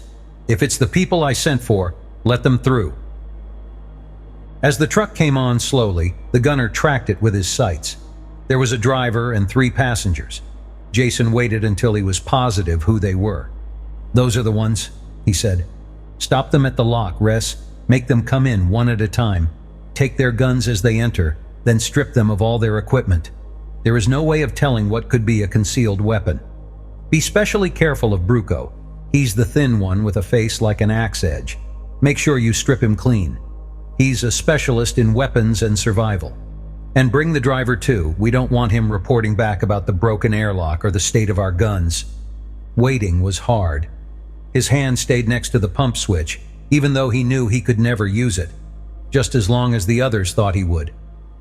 There were stampings and muttered curses in the corridor. The prisoners were pushed in. Jason had one look at their deadly expressions and clenched fists before he called to Race. "Keep them against the wall and watch them. Bowman, keep your weapons up."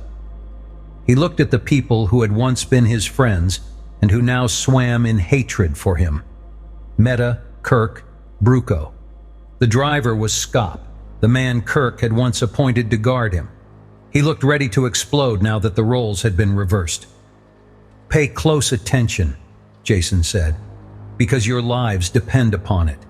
Keep your backs to the wall and don't attempt to come any closer to me than you are now. If you do, you will be shot instantly. If we were alone, any one of you could undoubtedly reach me before I threw this switch. But we're not. You have Pyrran reflexes and muscles, but so do the bowmen. Don't gamble, because it won't be a gamble. It will be suicide. I'm telling you this for your own protection, so we can talk peacefully without one of you losing his temper and suddenly getting shot. There is no way out of this. You are going to be forced to listen to everything I say. You can't escape or kill me. The war is over. And we lost, and all because of you. You traitor, Meta snarled. Wrong on both counts, Jason said blandly. I'm not a traitor because I owe my allegiance to all men on this planet, both inside the perimeter and out.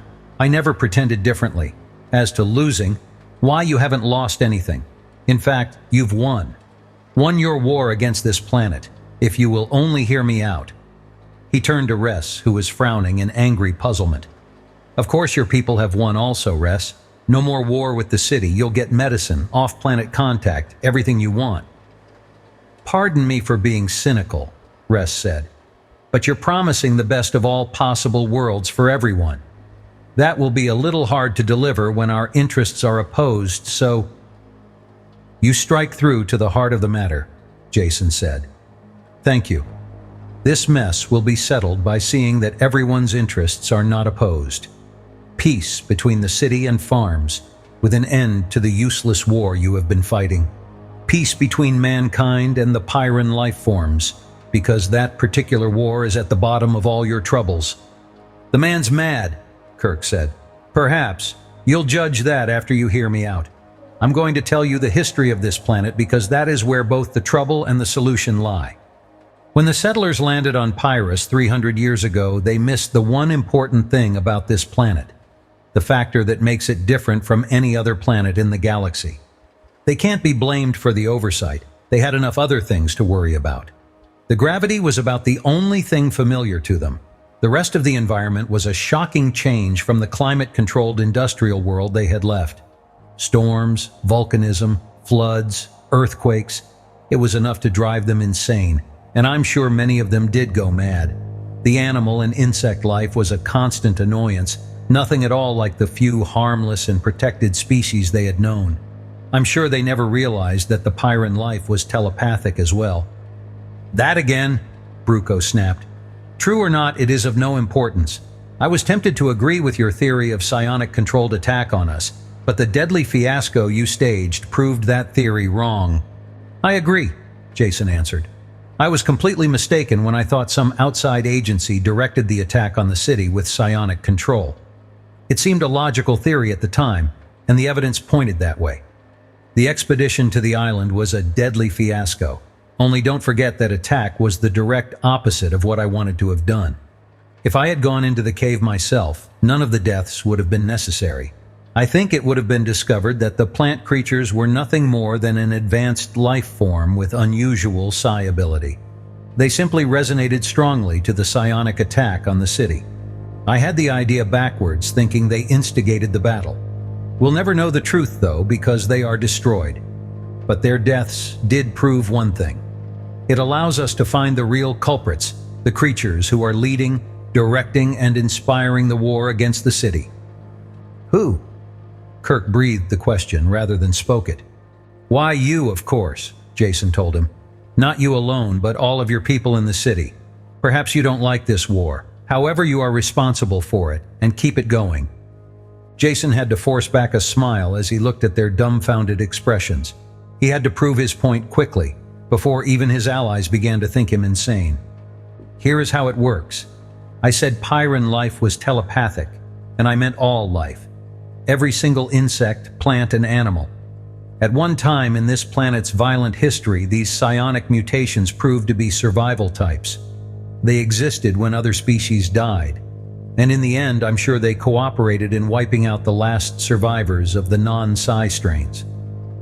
Cooperation is the key word here, because while they still competed against each other under normal conditions, they worked together against anything that threatened them as a whole. When a natural upheaval or a tidal wave threatened them, They fled from it in harmony. "What do we do now?" Meta asked. Her voice was troubled, questioning. She voiced the thoughts of all the Pyrans in the room and the thousands who watched in their screens. "What will we do?" They turned to Jason, waiting for an answer. For the moment, their differences were forgotten. The people from the city were staring expectantly at him, as were the crossbowmen with half-lowered weapons. This stranger had confused and changed the old world they had known, and presented them with a newer and stranger one, with alien problems. "Hold on," he said, raising his hand. "I'm no doctor of social ills. I'm not going to try and cure this planet full of muscle-bound sharpshooters. I've just squeezed through up to now, and by the law of averages, I should be 10 times dead." "Even if all you say is true, Jason," Meta said, "you are still the only person who can help us. What will the future be like?" Suddenly weary, Jason slumped into the pilot's chair. He glanced around at the circle of people. They seemed sincere. None of them even appeared to have noticed that he no longer had his hand on the pump switch. For the moment at least, the war between city and farm was forgotten. "I'll give you my conclusions," Jason said, twisting in the chair, trying to find a comfortable position for his aching bones. "I've been doing a lot of thinking the last day or two, searching for the answer. The very first thing I realized was that the perfect and logical solution wouldn't do it all. I'm afraid the old ideal of the lion lying down with the lamb doesn't work out in practice. About all it does is make a fast lunch for the lion. Ideally, now that you all know the real causes of your trouble, you should tear down the perimeter and have the city and forest people mingle in brotherly love. Makes just as pretty a picture as the one of lion and lamb, and would undoubtedly have the same result. Someone would remember how really filthy the grubbers are, or how stupid junkmen can be, and there would be a fresh corpse cooling. The fight would spread, and the victors would be eaten by the wildlife that swarmed over the undefended perimeter. No, the answer isn't that easy. As the Pyrans listened to him, they realized where they were and glanced around uneasily. The guards raised their crossbows again, and the prisoners stepped back to the wall and looked surly. "See what I mean?" Jason asked. "Didn't take long, did it?" They all looked a little sheepish at their unthinking reactions. "If we're going to find a decent plan for the future, we'll have to take inertia into consideration. Mental inertia, for one. Just because you know a thing is true in theory doesn't make it true in fact.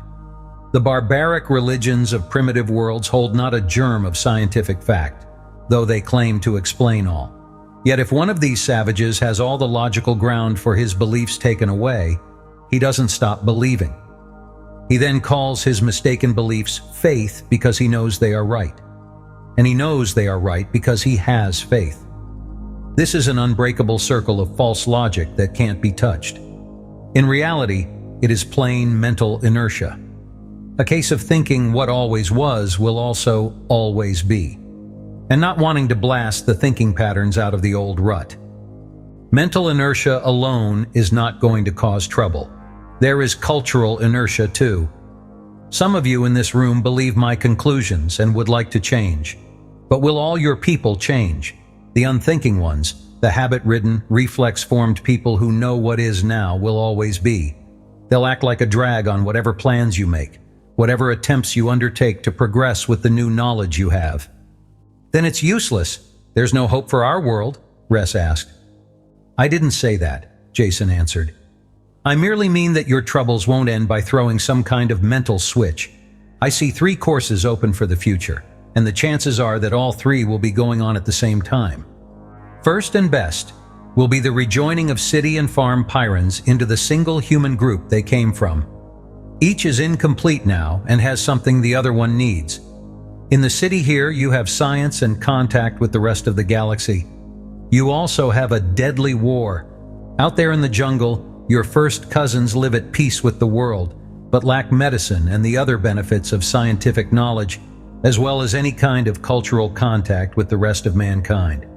You'll both have to join together and benefit from the exchange. At the same time, you'll have to forget the superstitious hatred you have of each other. This will only be done outside of the city, away from the war. Every one of you who is capable should go out voluntarily, bringing some fraction of the knowledge that needs sharing. You won't be harmed if you go in good faith, and you will learn how to live with this planet rather than against it. Eventually, you'll have civilized communities that won't be either grubber or junkman. They'll be Pyrran. But what about our city here? Kirk asked.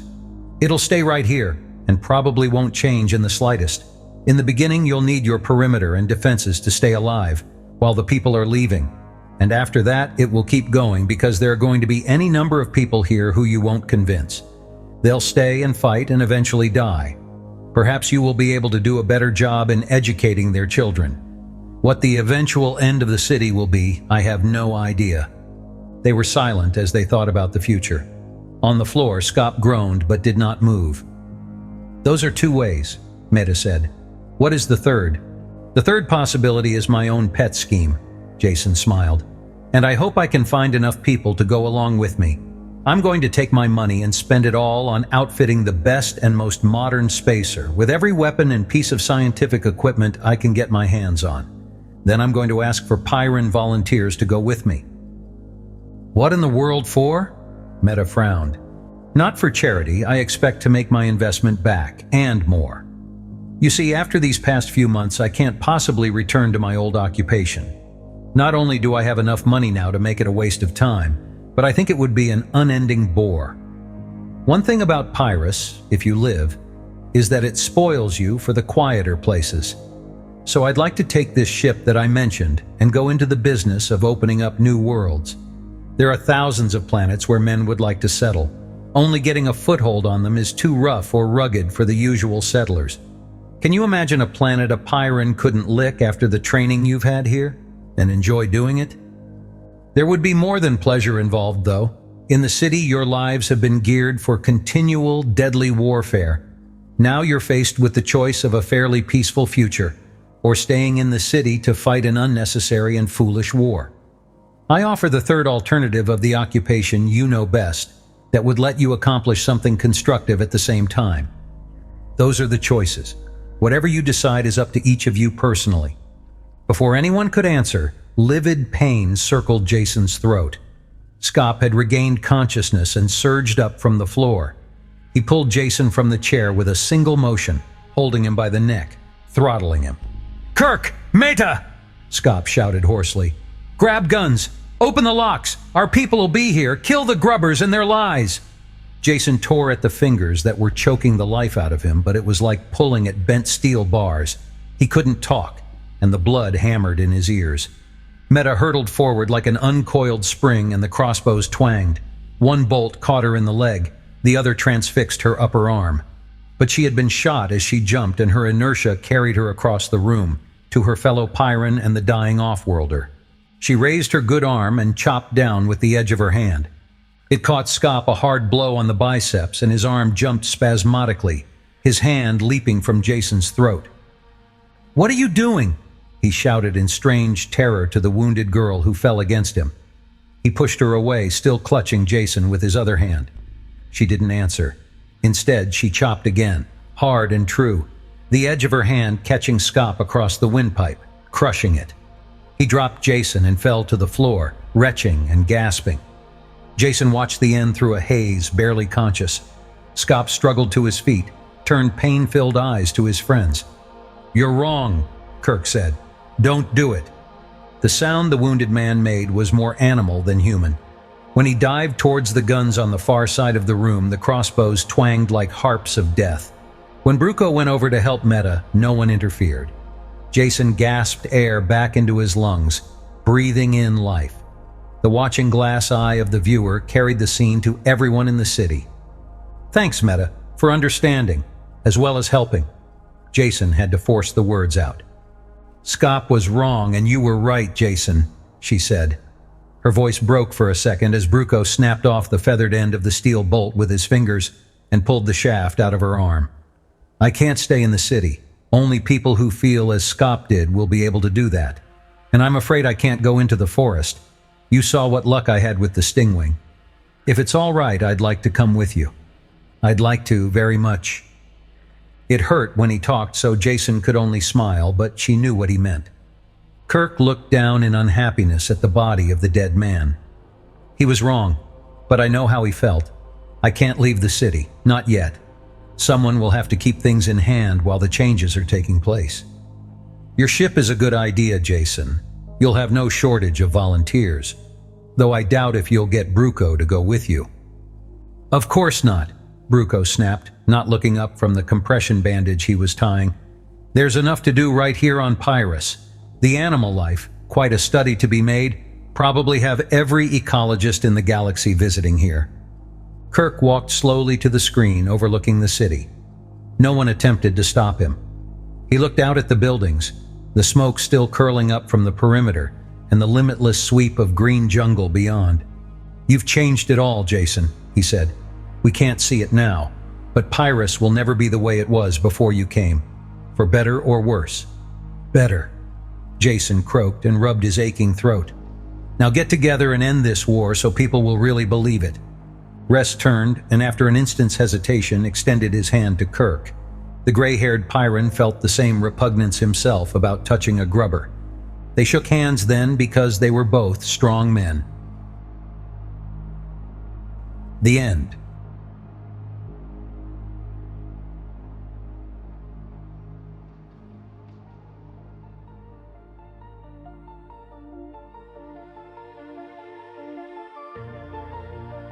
Thank you for listening to Deathworld by Harry Harrison.